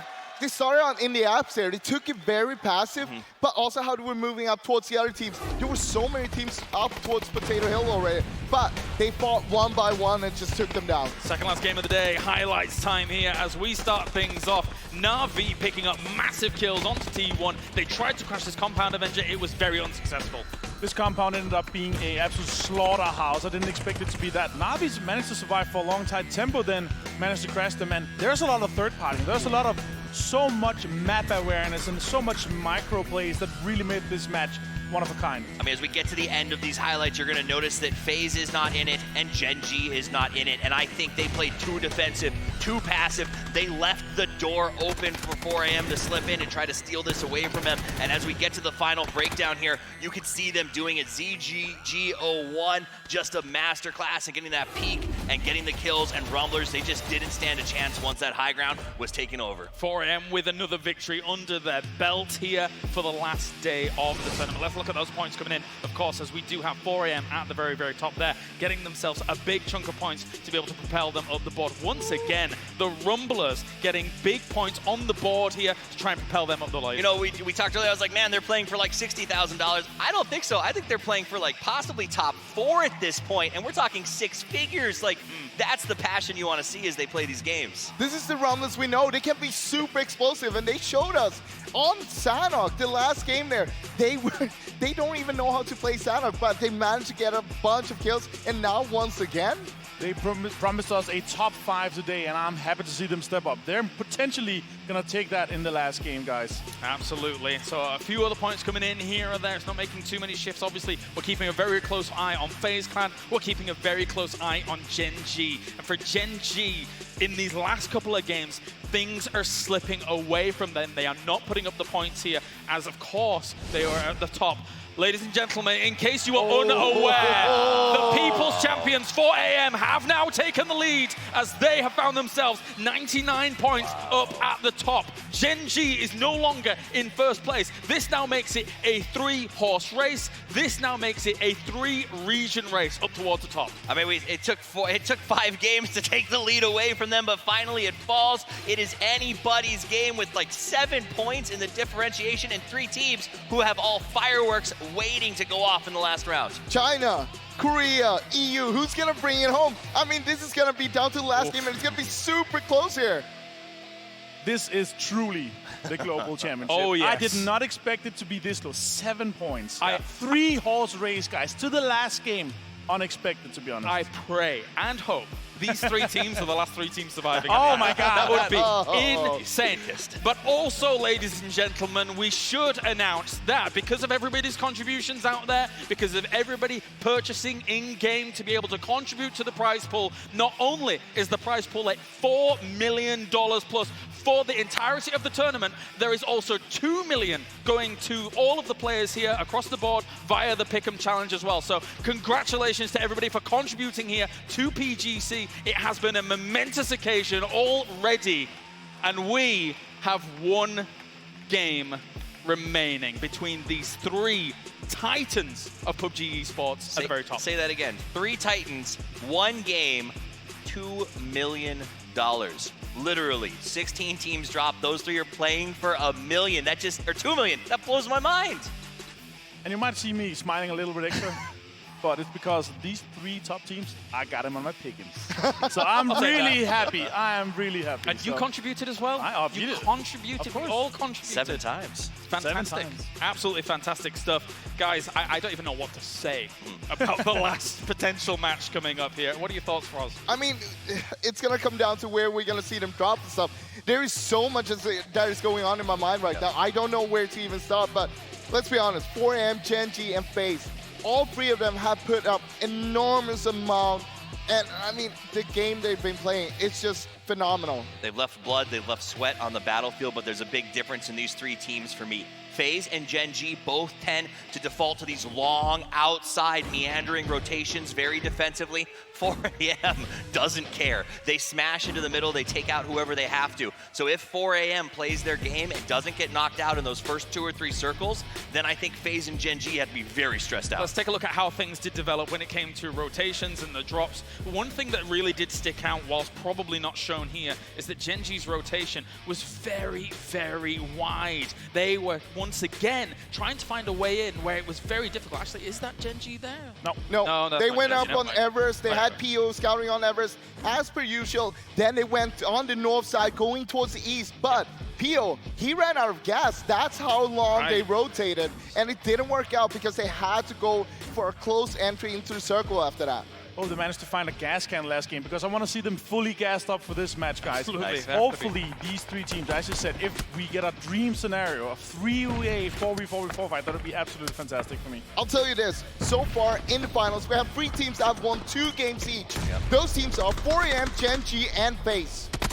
No, I mean, like I said, if they're not gassed up for the 2 million potential, I don't know what else to say. Gen G, though, like I said, they've been playing too passive. They won those early games. They started strong just like yesterday, and it's like they put on cruise control and then never accelerated back up to full speed, and that's why I'm frustrated with them. I need to see them turn off that speed restrictor, go all out and say this is for everything, because even if you don't win, you're still walking home with, what, almost $1 million? So come on, let's go. It sounds like you're describing 4AM to me. Never putting the feet out of the gas. They just keep on going, keep on rumbling everyone. You got to go fast, man. From VC in 5th all the way down to Na'Vi in 9th as well, there's only 15 points. If any of these teams have a great game, they could potentially take home an additional 6 figures because our prize pool is now that big. Yeah, it's very, very tense for a lot of these teams across the board here to try and find themselves the placement that they need. Toffees? I mean, I think it comes down to the stories of these 3 teams, right? We've got FaZe, who they didn't make it to PGI. They missed it by 1 shot. Depressing for me. We got 4AM, who, you saw the pick'ems. I mean, I don't care how this goes from. They're still taking home a crazy amount of cash. And then, of course, we've got the last team in there, Gen G, who is just great. They're coming out of the PKL. They're a dream come true. I can't wait to see which one comes out on top. For both days, though, they have been sprinters, not marathon runners. And now, at this final hurdle here, Gen G is going to have to be able to try and jump it. And when it's a lobby quite like this Avenger, sometimes those hurdles can be very, very difficult to get over. It's going to be extremely hard. And also because we have other teams that are kind of playing without any fear now. They have nothing to lose. They can be very dangerous because they will literally just run at you full force. And if we have a team like FaZe, like Gen G, that are playing a bit more passive, they will most likely lose a fight with 4 guys just running at you. You can't go passive now. I mean, now's the time to go aggressive, super aggressive, to be honest. You don't want to be passive. If you go passive, you see what happened to Gen G in the last game? That's exactly what's going to happen to you. I mean, PO's buggy has been a metaphor for their day, basically, in that context. And they need to step it up. They need to make those plays, and I think that that's what they can do. They've proved last year that they're the best third-person perspective team in the world. Now it's time to prove you're the best first. Let's listen in with 4AM, the People's Champions.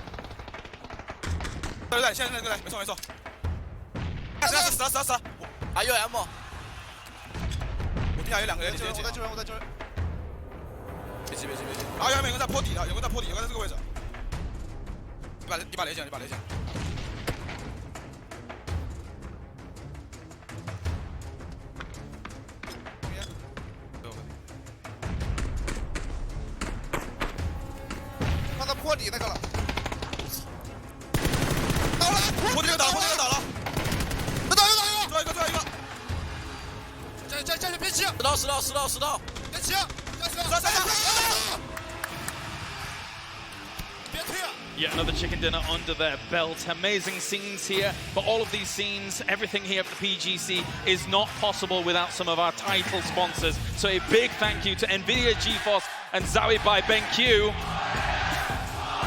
Listen to it. Let it build. An audience here very behind 4AM for sure, and they can hear it. They know exactly how much support is here in the crowd and how much they've been able to garner from that, how much strength they've been able to draw from that is very evident in their last games. Very, very powerful stuff. They also have a very good advantage going into this last game. They drop in the middle of the map. Both FaZe and Gen G are a little bit dependent on hoping that it's not an east or west circle because that one might knock one of them out into a really tough rotation. 4AM, doesn't matter where it goes, they have the same chance of getting there. So I think that's a little bit could go into play. When we see that first circle pop, who has the advantage? I'm excited, guys. This is a culmination for a year play. For me, 2 years I started. This is my first tournament. I was here with you 20 kilos ago. 20 kilos ago. Much less experience. Now 20 kilos more experience, but goosebumps are rising when we hear these guys. When we hear the shouts, 55% or more is currently cheering for 4AM because they have their pick'ems and also, of course, the pride of the People's Champions, guys. No matter who wins, all of these teams have given all they got. And I mean, they made it so close. It's going to be amazing to watch the last game here. Ladies and gentlemen, it is time for the final game of PGC. I want to hear you shake this place to the foundations. Let's head over to the commentary team. It's Erangel. It's game number 12. 4AM managed to step up and move into that first place position. It is so tight up at the top of the leaderboards, and there is 1 round remaining, paper thin. It's time to go. The pride of EU, the pride of Korea and the pride of China on the line right now. 4AM 99 points, Gen G 97, FaZe 92. These are your three front runners, and this is going to be an amazing finish, Matrim. This is what you want from a PUBG event, for it to come down to the very tail end of it, for this last round to decide everything. There is so much on the line. It's just like Avenger and the rest of the desk was talking about. We start off over here at IEM Oakland so long ago, and now back in this arena to culminate a full year of esports for PUBG. And a $4 million prize pool now is on the line. And that is a lot in part to the fans, the passionate fans that love this game. We love you guys. You're the best. TSM dropping back off towards the north, as well as Force. Whoa. These guys are back. They've been back and forth towards the top of the leaderboards, and they're going to be kind of next to each other. It looks like they were potentially going over towards Severny, but instead TSM is going to have to shift away from this. 4AM, they're getting their comfort pick. They're just landing right around school. They're going to have QM moving off towards the north of them. We've seen that these guys tend to like to hang out around each other, but it's starting to get messy back towards the north. As you can see, TSM now having to move off. There's not a lot of loot around there, and now we're going back down around Quarry. This is incredible. The move here by FaZe to drop on the western side of this could potentially pay off. Now we're getting some early action with Lazarus as Entis Force is trying to control Severny. Entis Force here has a very, very outside shot. I will throw it out there, 79 points. They're 20 points outside of first, but it's going to take some crazy luck for those top three teams, and then one of the best rounds I've ever seen from them. I just got really excited. I was hoping that we'd see another VSS kill. I don't know. It only happens in the early game, but whatever happens, it always makes me happy. But we have a lot of teams that are not inside this safe zone, so a couple of dangerous rotations could come into play. We have a lot of water also eating up a ton of space on this, so a lot of these teams are kind of jockeying for different positions, and I do have to point out, we also have Gen G that's just towards the north. They love to drop around South George, and they're going to have a ton of control over that area. All right, I'm really curious to see how 4AM is going to maneuver in this. Are they going to make an early aggressive rotation? Are they going to play it a little bit more patient, wait and try to play some edge? Because FaZe and Gen G already in the circle a bit, but both of them are kind of on the outskirts of where it potentially could end up. You hit on a very interesting note. Whenever you move into that top position, sometimes this thought happens in your head where you're like, okay, we just need to keep it now. And that's so dangerous in PUBG because once you start deciding that you want to keep it, you start playing more passive, more trying to control. You don't want to risk as much. That's not a 4AM way to play this game, and I hope that they just keep the pedal to the metal, keep pressing W, and just keep sending it in because it has been working for them. You got to go with what's worked. Exactly, and I feel like Gen G has to be doing something similar. That was what was working for them in the first two games on Miramar. They were playing, dare I say, 4AM-esque. Oh, 100%. And let's also talk about the fact that we got to see Rumblers and 4AM in a fight at the end. I've been wanting to see that for a while now. I just love to see both those teams in the way they scrap. But Gen G, again, right on the edge of this circle. They're towards the north of it, but might see a couple of rotations. This tends to be a very popular spot whenever you see a circle like this. A couple of teams will opt into playing around Everest. We know that Gen G is very prone to move into that position, but there's also Hospital, a lot of buildings around those locations, and you can see FaZe, due to plane path, way over towards the other side of the map than where they normally drop at. Yeah, and I don't think any other team is going to potentially know exactly that this is FaZe. Maybe there was a scrim result where they had to drop here one time. Not exactly sure, but for now, they're just going to be looting up on that western edge. VC is making their way down. Tempo Storm is collecting on the east side of FaZe, north of Quarry here. Gen G moved up to the mountain like we've been talking about. They love to do that. Now they're making their way down, making an early rotation for themselves as well. So much on the line inside of this, and we just want to do a quick thank you to everybody that is watching. You guys have put in so much in watching this and participating through PGC Pick'ems and the skins and everything that's involved inside this. We are just so happy you guys are enjoying this and tuning in for this last round as it's going to start getting intense here in just a little while. Circles starting to move here in just a moment. So now it's about how's everybody going to start their rotations. I still have my eye back over towards TSM that had to move way back over next to Kameshki, and a couple of shots already coming back over towards the center as it looks like Genesis does catch W-Click in rotation. Yep, Genesis moving southwest of Pachinki are finding W-Click, making their way across the southern part. Now we got a Brent battle breaking up between Entis Ace. Rang is down. Sharpshot was already down as well. Rang with that micro Uzi, but he is going to get found out. Here comes Alfaka. He finds a Zanpa. Mickey on the right-hand side out-duels me, Luke. So with this, Mickey's now starting to get controlled back towards the center of this. Sharky's just had to make an exodus out of this position. He's just got to leave his teammates behind. As you can see that Ace has managed to take control over this position. They do lose one. Joy's in the process of bleeding out, but with this, they should be able to rotate back over there and get the res, depending on how these rotations go. You said you wanted to see how 4AM's going to rotate. It's just straight through the middle of it, as now FaZe starting to bump into a couple of teams rotating as well. FaZe is just out in the middle of the road. VC's got an angle. There's already one down. A lot of damage has gone back over towards Mixie. So now you can see he's just trying to spin back around over it. This is just a fight in the middle of the road. No, Mixie is down as well.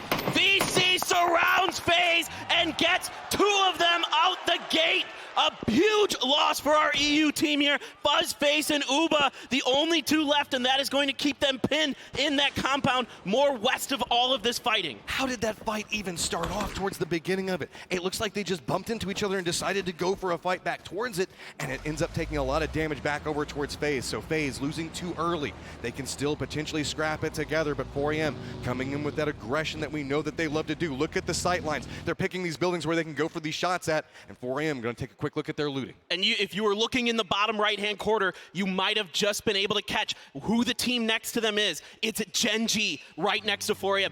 Will those two teams rumble? I don't expect it to happen for a while. We're still very early, but potentially there could be a fight that breaks out there. Maybe if one gets a knock on the other, they might just try to knock each other out. PO is in that dip just to the side of this, and it's going to be WQuick taking a couple of shots off of it.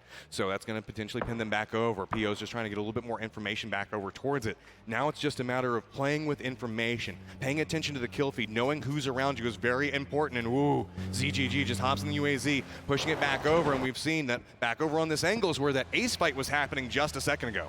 Yeah, you can see 4AM is splitting up a bit, trying to cover as much territory as they can in the center of this circle. Give themselves easier rotations, easier ability to group up into their fights. They've got Pio out there. They've got They're setting Sharky. traps. They're setting traps right now. They're moving over these UAZs into different positions, trying to use it for cover, but Pio does spot out one of them. Gets a couple of shots, not going to connect off of it. So with this, Gen G's going to retreat back a little bit. There's not reinforcements coming up from Pio. It's a little risky, so instead, going to hop in a vehicle, make his way back over towards his teammates. Wise move by Pio here. He got some damage in. Time to get out, regroup. No knocks came through for that, so he doesn't know exactly who he was shooting at there.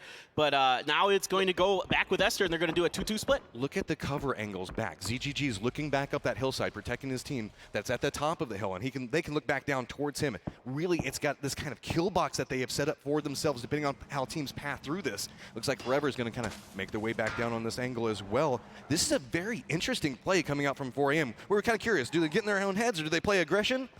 Aggressive seems to win. Aggressive is the way they absolutely should go. We're definitely going to be keeping our eyes on them. Entis Forest is making a long southern rotation. Sungjong is way ahead of Indigo and Duya along this road. In fact, Sungjong is down by the ferry pier. Oh, and the Rumblers, they have been taken out in the back by GEX after a fantastic second to last round. The Rumblers will be our first team to drop here in our final game. So with this, their points are now locked, and they're just going to have to watch the leaderboard and how people collect points around them. They're presently in 6th.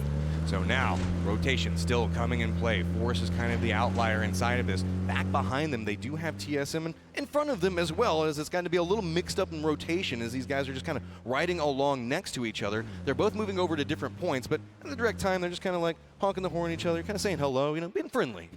Well, both of them had to make very, very long rotations because of where they dropped in the north. Now the all-important Phase 2 circle about to reveal itself, and it will go. Oh my God. No way. Okay, this is going to get messy fast off of this. So VC with that aggression back over towards Phase early is going to be rewarded with that coastline. There's a ton of teams that are stacked over next to that quarry location, but Batka fields aren't even inside this circle. That is absolutely nuts. It's just going to be a race to try to find some cover in this circle. There's more water than not in this circle, but Gen G, 4AM, and the last two surviving members of FaZe all in this circle so far. So for now, they can rest on their laurels, try to get some members, get some other teams in transition. You can see here, Fuzzface lands a couple shots onto Joy, but isn't able to get a knock out of it. It's still just buying space. There's just the two of them right now. They need to hit the shots to try to force people to move away from from them. These late rotating teams that we were talking about a second ago with Force and TSM, they have so far to move inside of this, but on the opposite side of that, Gen G have carved out a nice little position that they can play from and maybe find a couple of kills on rotation. I'm kind of wondering if there might be a battle that breaks out between Force and Navi on the south side. Force is cutting across. Oh, Sharky is going to get a knock onto ZGG. Now remember, Tempo Storm got very beat up. Sharky is the last member.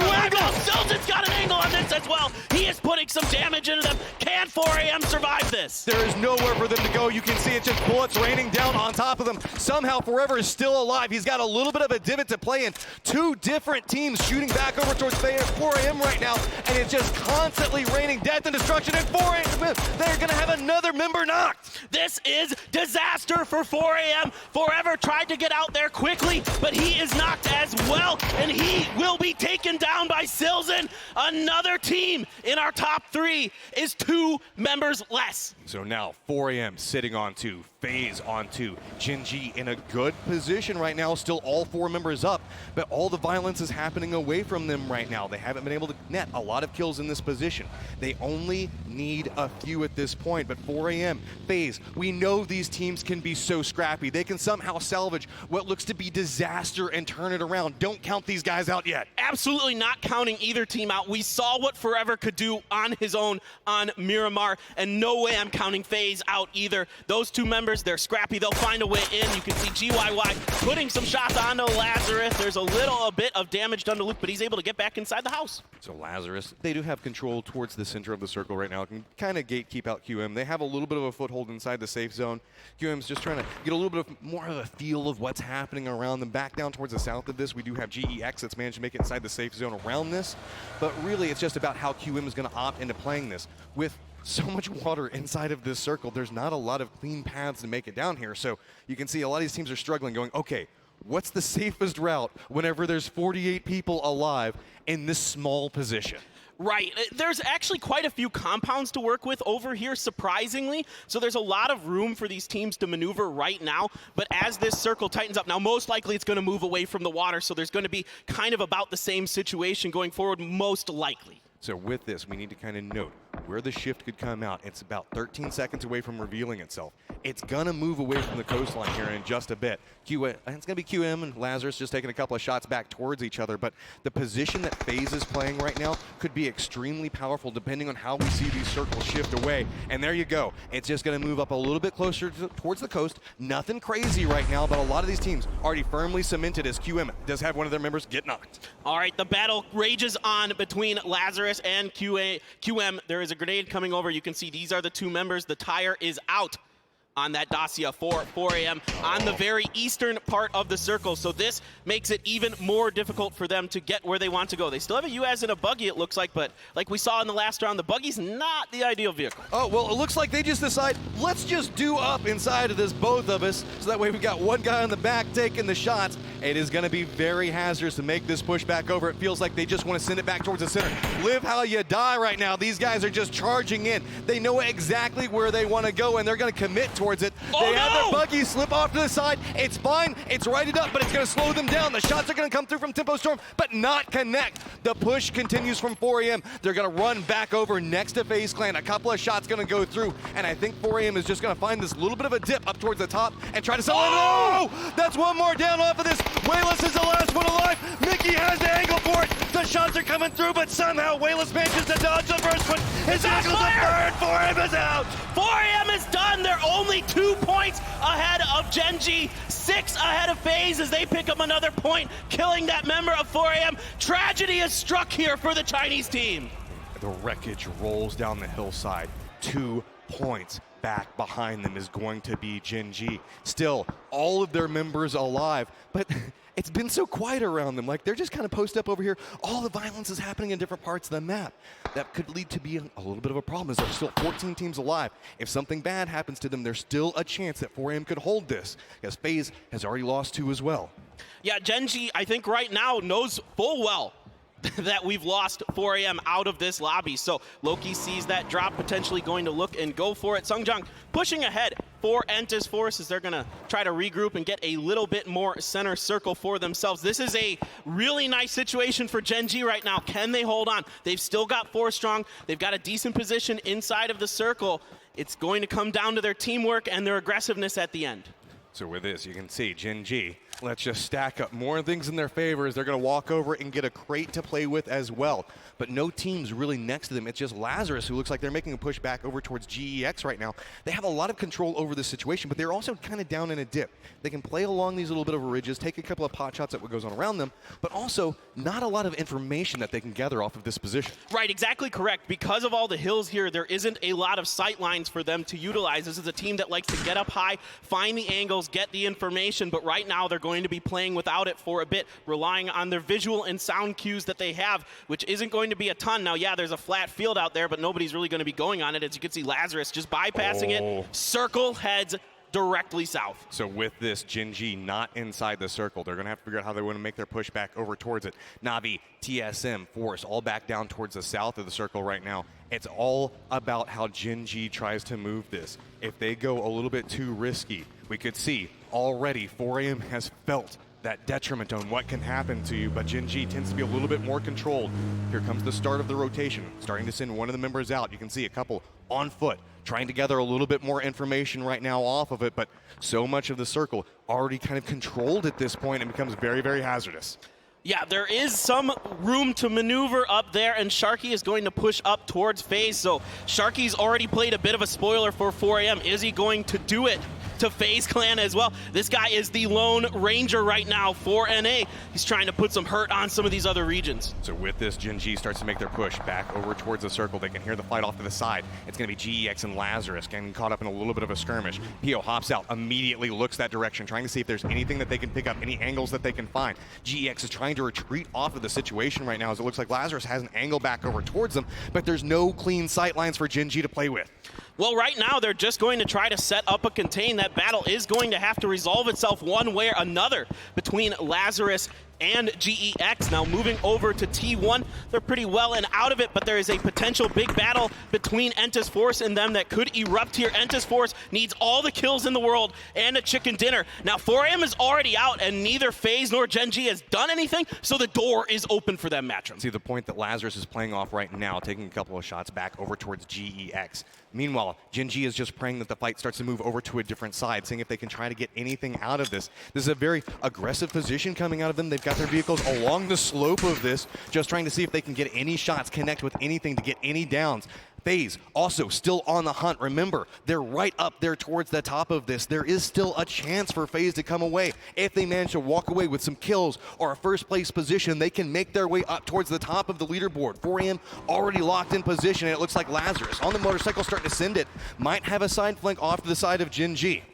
All right, Gen G is set up inside of this little divot by the road using a couple buggies as protection potentially. Loki has got that level 3 gear for himself, just trying to find some kind of angle, but nobody's really exposing themselves because all of this battle is pretty much taking part on the north side of this, on the other side of these buildings. But now somebody's going to poke their head over. Pio's putting some shots in. They are not able to get any knocks. This is start to be a little frustrating for Gen G. They know that they need points right now. Finally going to connect with a couple of shots, but they're not even going to get credit for it. Look, it's just going over towards GEX right now. Purdy Curdy's also finding himself getting caught on an outside angle as well. So Lazarus starting to fall apart to the side of this, and Gen G made a commitment to playing off this position to try to find kills off of it and finds nothing. Yeah, Fuzzface looking at TSM's eye roll. Oh, Pio is able to get one kill onto Purdy Curdy, so that is one more point for Gen G. They're going to get another one here. That's 3. They are now ahead of 4AM. Looking back over towards this, you can see Loki starting to make a little bit more of a push back with the buggy. They're comfortable inside their position. Luke 12 down below them just inside the shack. Pio starting to feel a little bit more comfortable, but notice Tide is starting to move off across that field. I don't think that Pio spotted him out off this. The new circle pops. It's going to shift back over towards FaZe and Entis Force right now, but Gen G is going to have to move yet again. Yeah, and this is going to be a really interesting fight that Gen G has coming up. First of all, they want to deal with Luke 12 here. Then they've got the other Korean team, Entis Ace, up ahead. You can see Luke 12 is stuck inside of the shack. VC has a bit of an angle. And once again, a member of VC popping off with an AWM up there, so they're getting themselves some nice little equipment to work with. Luke 12 is going to wait this out as long as he possibly can. Only one way in or out of those shacks. Look at the differences in playstyle from what we've seen. Gen G right now is playing so controlled.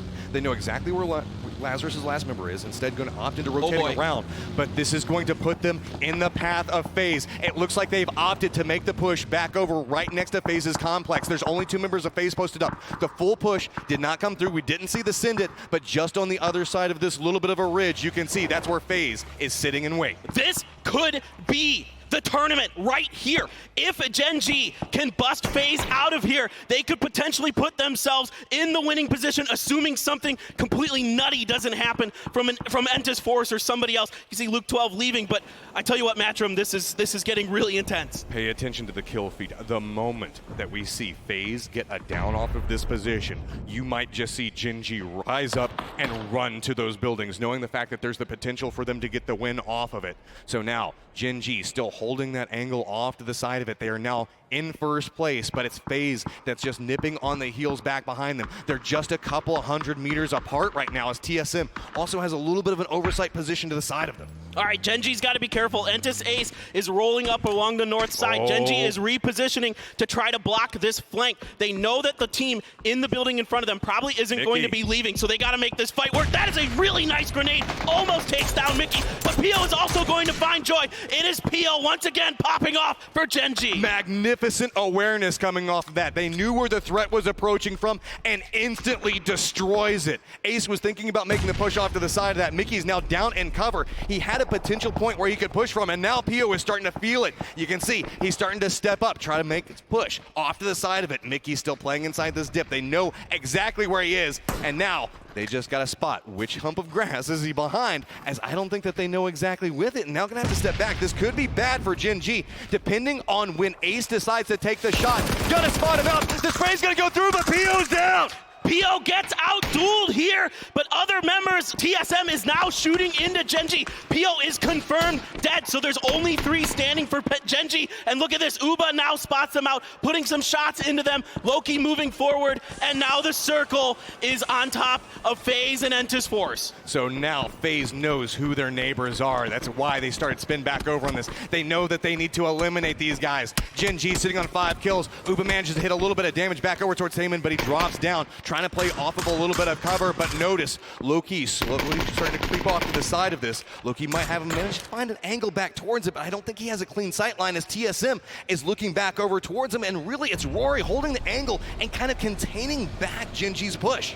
All right, Loki is going to relocate. He doesn't like this situation, and I don't blame him, but look at this. TSM is hungry. They know that there's only 2 members of FaZe. Taemin's out in the open. Uba is popping some shots into him, and he is going to get the knock on to Taemin. But at what cost? TSM is running right up back behind him. Uba does manage to get the shots back over towards it. Fuzzface manages to get it down onto another member of TSM. They're spinning back around on this. Now starting to hold back the approach coming out from TSM. As you can see, off to the side of it, it's going to be Michael and Iroh up towards the top. Can the heroics come through here for Fuzzface and Uba? Back over to Gen G. Some grenades are bouncing past them. Taemin is still knocked from that earlier Uba knock. Loki and Esther trying to bounce Alpaca outside of this shack. Grenades up and over for them, but right now Alpaca is taking damage from another angle. I believe that is tied from VC. We have so many small fights that are stacking up right now and stalling so many pushes from these teams that want them so bad. Fuzzface has a sight line back over toward Esther. Doesn't want to take the shots yet, but starting to connect with a couple of them off. It's going to be his teammate that's going to force Esther back around the other side, just trying to find some clean sight line. But notice Loki is moving yet again, trying to move up on an angle, get this res off, and maybe move their team back into a decent position to be able to fight everything that's happening around them. That's going to be a huge res if they can get it. Meanwhile, a big fight popping off here. Entis Force, Indigo gets at her first. Helen up on the hill. Now VC is popping some shots into this as well. There are other teams getting in on this action. Entis Force not really thrilled with this positioning, so Indigo is just going to move that up just a little bit. Kale taking a bunch of damage from Helen on the bottom side. He is very weak, going to have to heal up. Oh, but he Now gets you found can out. see the shots coming out from FaZe Clan. They're committed in one specific direction right now. Meanwhile, Gen G is just trying to clear up these other angles. They're just trying to find anything else around them that moves. They want to secure more and more points off of this. Meanwhile, you can see FaZe is just kind of trapped in a position. Force looking back over towards Adder, can't quite connect with the shots through the smoke, knows exactly where he is, and has to play so cautious, tries to go for the shots, but it's going to be Jeff Blocka. Jeff Blocka coming up and over, so 2 knocked for Ente's Force. This could be their tournament as T1 pushes down the hill. Doya very low as well. It is just Sungjong with full health for them. Akkad is going to get knocked here. Esther finds Indigo. Oh my god, Esther finds Adder as well.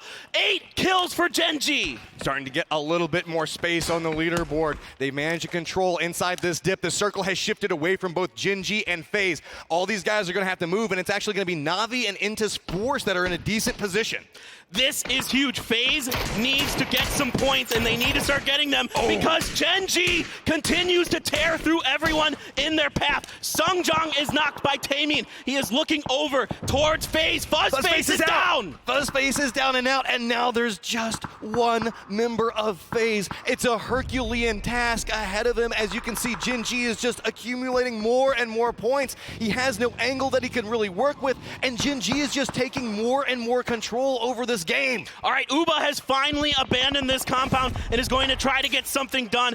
5 kills for Esther, your veteran for Gen G. But he's Coming not up going to push huge. off of it. This is exactly what you need your superstars to do at this moment. Uba knows where they are. He's trying to creep up back behind him. Gen G's going to feel like they have this area under control. They're not going to be expecting somebody to just pop off on this angle. If Uba can manage to get behind him, he could just absolutely destroy Gen G and maybe buy them a shot at getting that first place position.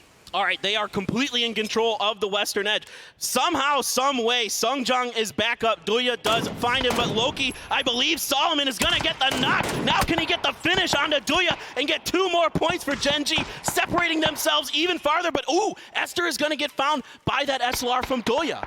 Gen G just feels so strong off of it, and look, the hunt is still on from Uba. He's paying attention. Oh my he knows God. they've lost one. Looks back over. He could have the angle. Connects with a couple of shots. That's one of the members from Gen G down. Can he connect over with another one? He has to be careful as TSM is still back behind him, and now he's given away his position. So now we have a 1v1 with the guys that are all in the top 4. It's going to take a miracle from Uba to get this done. He does find another kill, so you can see there on the left-hand side. 99 for FaZe. Gen G's Loki. out. Gen G is down, so it is going to take Uba with a win and at least 1 more kill to get this done. Can he do it? Oh no, he's done! FaZe goes down, and it's gonna be from Na'Vi off to the side of it. Now it is just Force. Doya hiding down off of this angle. There's no way that he can get any more off of this, is there? He's got to have the angle off of this. 3 different people all seem to know exactly where he is. He's gonna opt. They're thinking about the grenade, gonna bounce it back up. Na'Vi steps away from it. Doya still just trying to hold the angle, trying to see if maybe he can sneak around, find some different position. The grenade's gonna bounce right next to him, but Doya is now gonna get a little bit more information. Grenade goes off to the side, not gonna connect with anyone now, and it's just about trying to figure out exactly where Doya is. The step up comes through, and it's gonna be Na'Vi taking the round. But the real story here is your 2019 PGC champions, Gen G! These guys have stepped up when it mattered.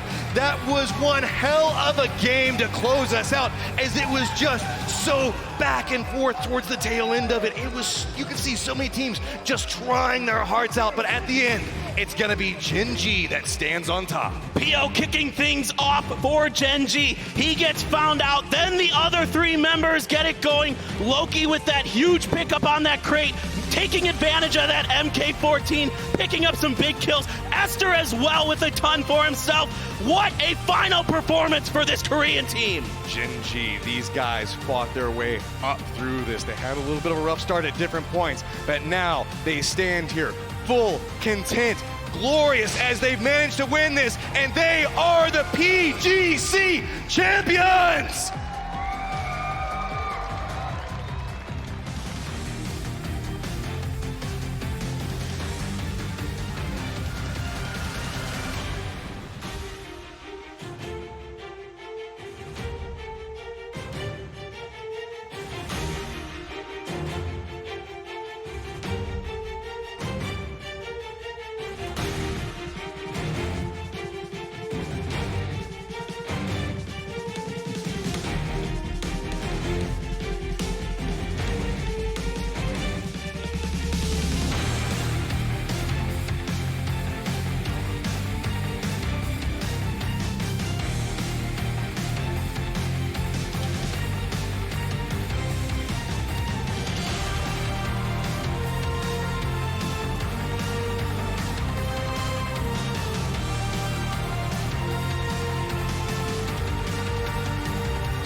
Congratulations to Gen G.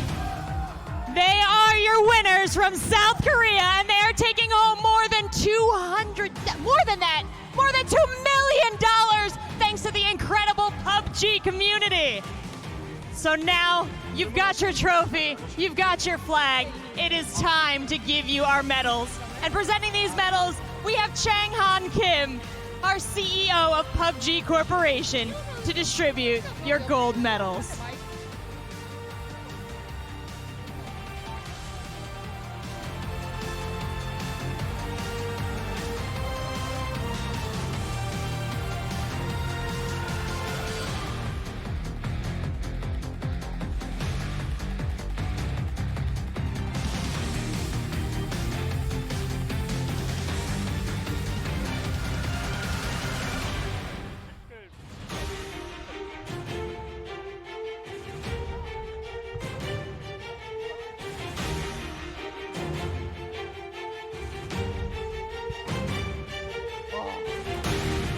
And now we're gonna take a quick moment for our press and media to grab some photos of our champions.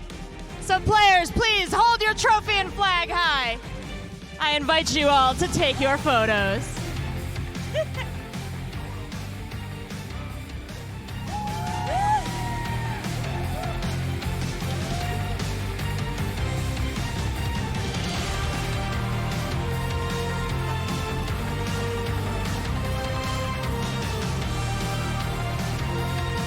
Right down.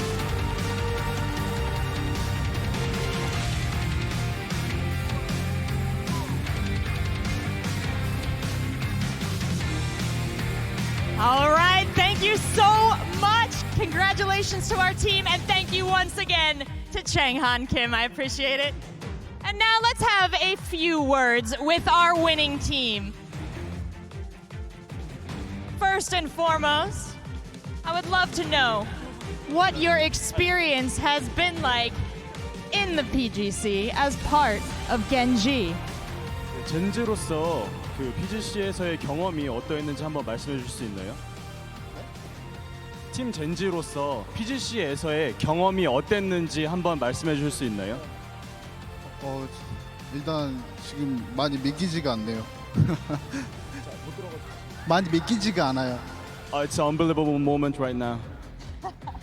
Well, how much does this mean to your team? It was a huge accomplishment, and you are standing here now on the global stage.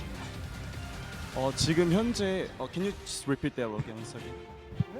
안 들려서 이쪽으로 오셔야 될 것 같아요. 이쪽으로 오셔야 될 것 같아요. Come on down. 자, 네가 잡아. 이거 Yeah, sure. How much does this mean to him? 아 그래? 지금 이게 PGC에서 우승을 한 것이 본인과 본인 팀에게 어떠한 의미가 있는 것인지 한번 말씀해 주실 수 있나요? 세계 최고의 팀이라 생각하고 저희보다 잘하는 팀은 없다 생각합니다. I think your team is the best of the best, and I'm really proud of it. You guys have earned over $2 million by claiming first place at this tournament. Will this change anyone's life on the team? 지금 현재 1등을 하심으로써 약 200만 달러 정도의 상금을 받게 됐는데 이것이 혹시 팀원 분들에게 각각 뭐 어떤 변화를 줄까요? 저희가 상금을 생각하고 이렇게 게임한 것이 아니라 그냥 한 판 한 판 열심히 해서 최선을 다해보자 했는데 그게 1등이 된 것 같아가지고 좋고 행복합니다. We didn't actually aim to play for the final prize. We actually tried to put our best effort for each round, and I think that has become the momentum to what has become like the winner of this PGC. Fantastic. I love to hear it's not about money, it's about pride and showing that you are the best. Now you stand here as our champions of the PUBG Global Championship. So how would you like to address the greater PUBG community as their champions? 그럼 현재 이제 PGC의 챔피언이 되셨는데 챔피언으로서 여기 보고 계신 관람객들에게 한마디 해주실 수 있다면은 여기 오클랜드에 지금 저희 팬분이 뭐 몇 분이나 있는지는 잘 모르겠거든요. 몇 분이나 있는지는 잘 모르겠는데 저희가 이제 젠지로 또는 계속 꾸준히 이어가서 여기 관객 수 전부가 저희 젠지 팬이 될 수 있도록 열심히 노력하도록 하겠습니다. We're not actually sure how many are fans around here in the Oakland Arena, but we will try our best to fill all of this audience as our Gen G fans in future. After a victory like that, I think you can count us all as fans. So congratulations once again, gentlemen. And now to close out the day for the very last time, I'm going to send you back to our wonderful analysts. It's a legacy that is etched with absolute excellence. They chiseled into the PUBG esports tablet absolute gold, and that is the flag that they fly here. Gen G is your PGC champions. An unbelievable feat from them at the final game, coming down to every confident and calculated move. They were able to take the championship in phenomenal flying colors. I mean, it came down to a win, basically. 10 points put them up on top. They started this tournament with a bang, and they ended it that way. Phenomenal play, and a big shout out to Loki, the only player who won. He was the world champion in third-person perspective before that format left competitive play, and now he is the world champion in first person. So I think that deserves a little bit of love. They started off the finals with getting themselves 2 chicken dinners.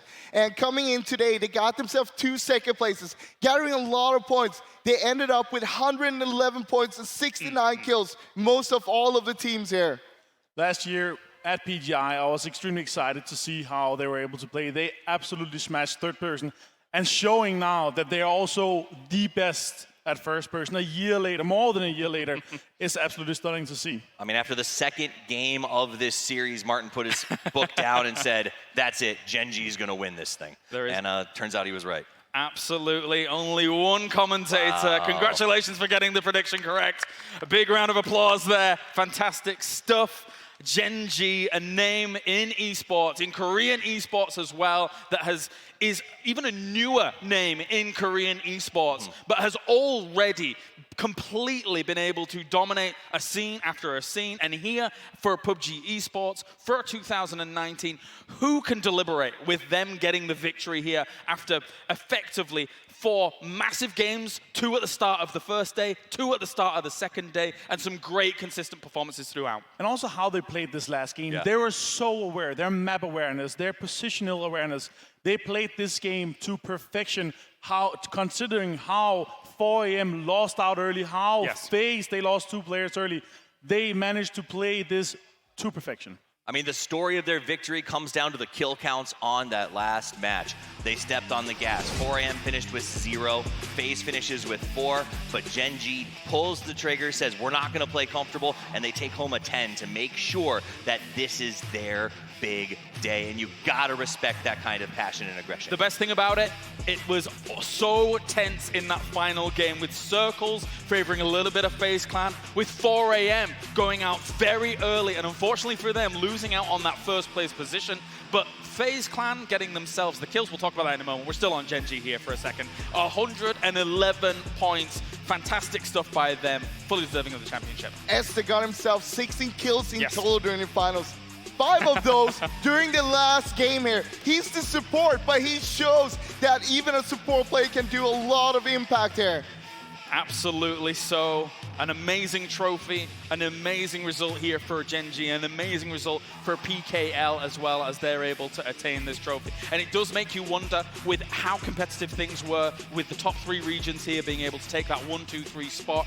2020 presents a fantastic opportunity for all of these teams. Of course, Uber with those final kills as well, got himself an extra $300,000 effectively. But ladies and gentlemen, thank you very much around the world. That is it here for PGC. Thank you to everyone tuning in everywhere. Thank you to everybody here in the audience as well. You've been fantastic. That is PGC 2019 concluded. A big congratulations to Gen G, our PGC Global Champions.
be a legend.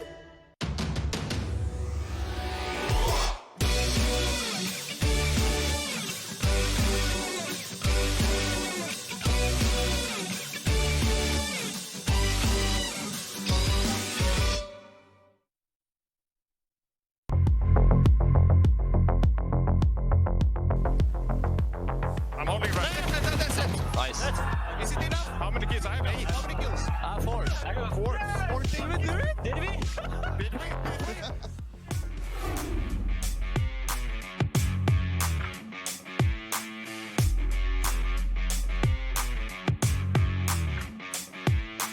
Fist clenched to my side, blood burning in my veins, hands soaked sweat for battle.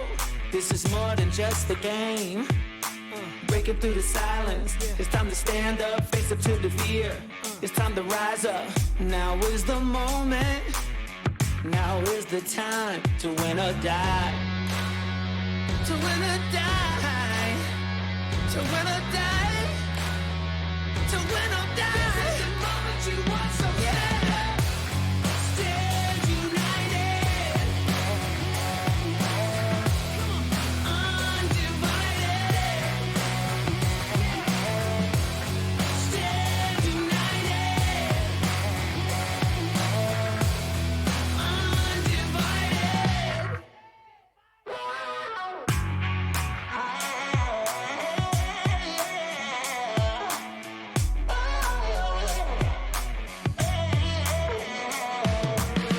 No time for weakness, prove we can survive. Noise is shaking up my bones, it's when I feel alive. Got metal in my hands, we roll ya, you keep coming on. We have to school ya, rise up to the sky. The enemy is here, we win or die. We win or die. Win or die. To win or die. This is the moment you want, so yeah. Stand united. Undivided.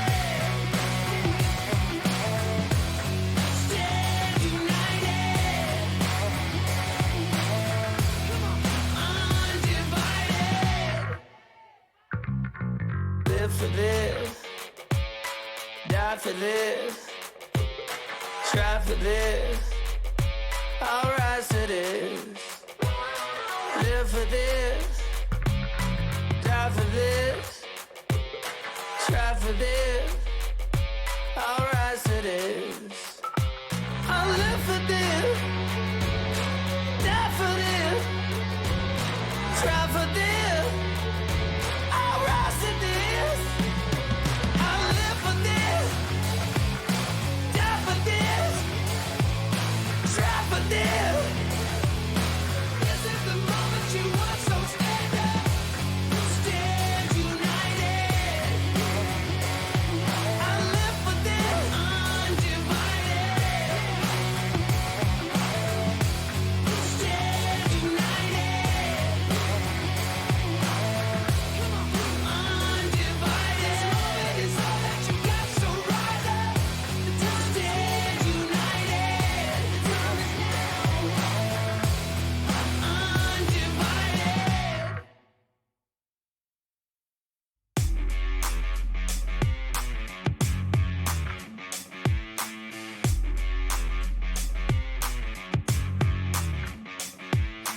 Fist clenched to my side, blood burning in my veins, hands soaked sweat for battle. This is more than just a game. Breaking through the silence, it's time to stand up, face up to the fear. It's time to rise up. Now is the moment. Now is the time to win or die. To win or die. To win or die. To win or die. This is the moment you want, so yeah. Stand united.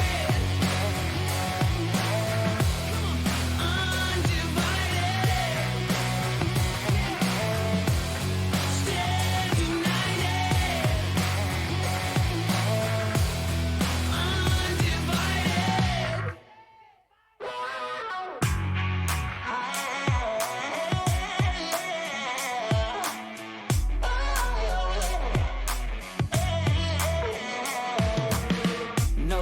for weakness. Prove we can survive.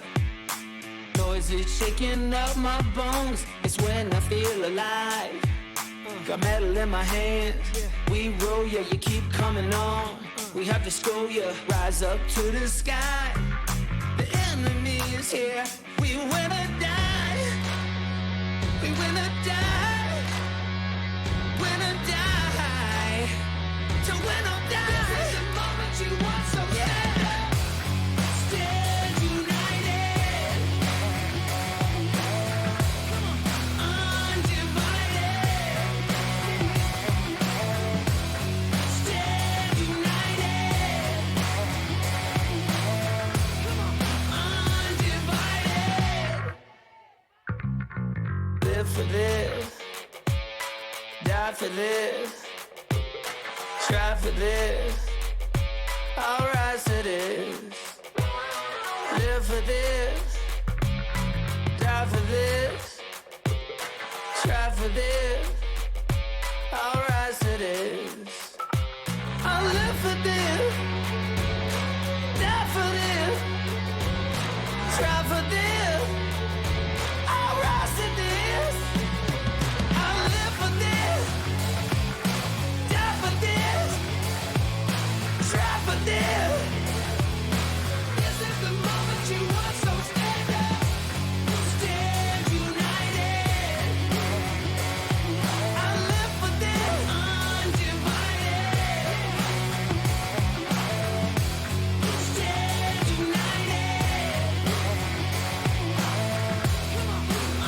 Undivided. It's all that you got, so rise up. Stand united. Time is now. Undivided.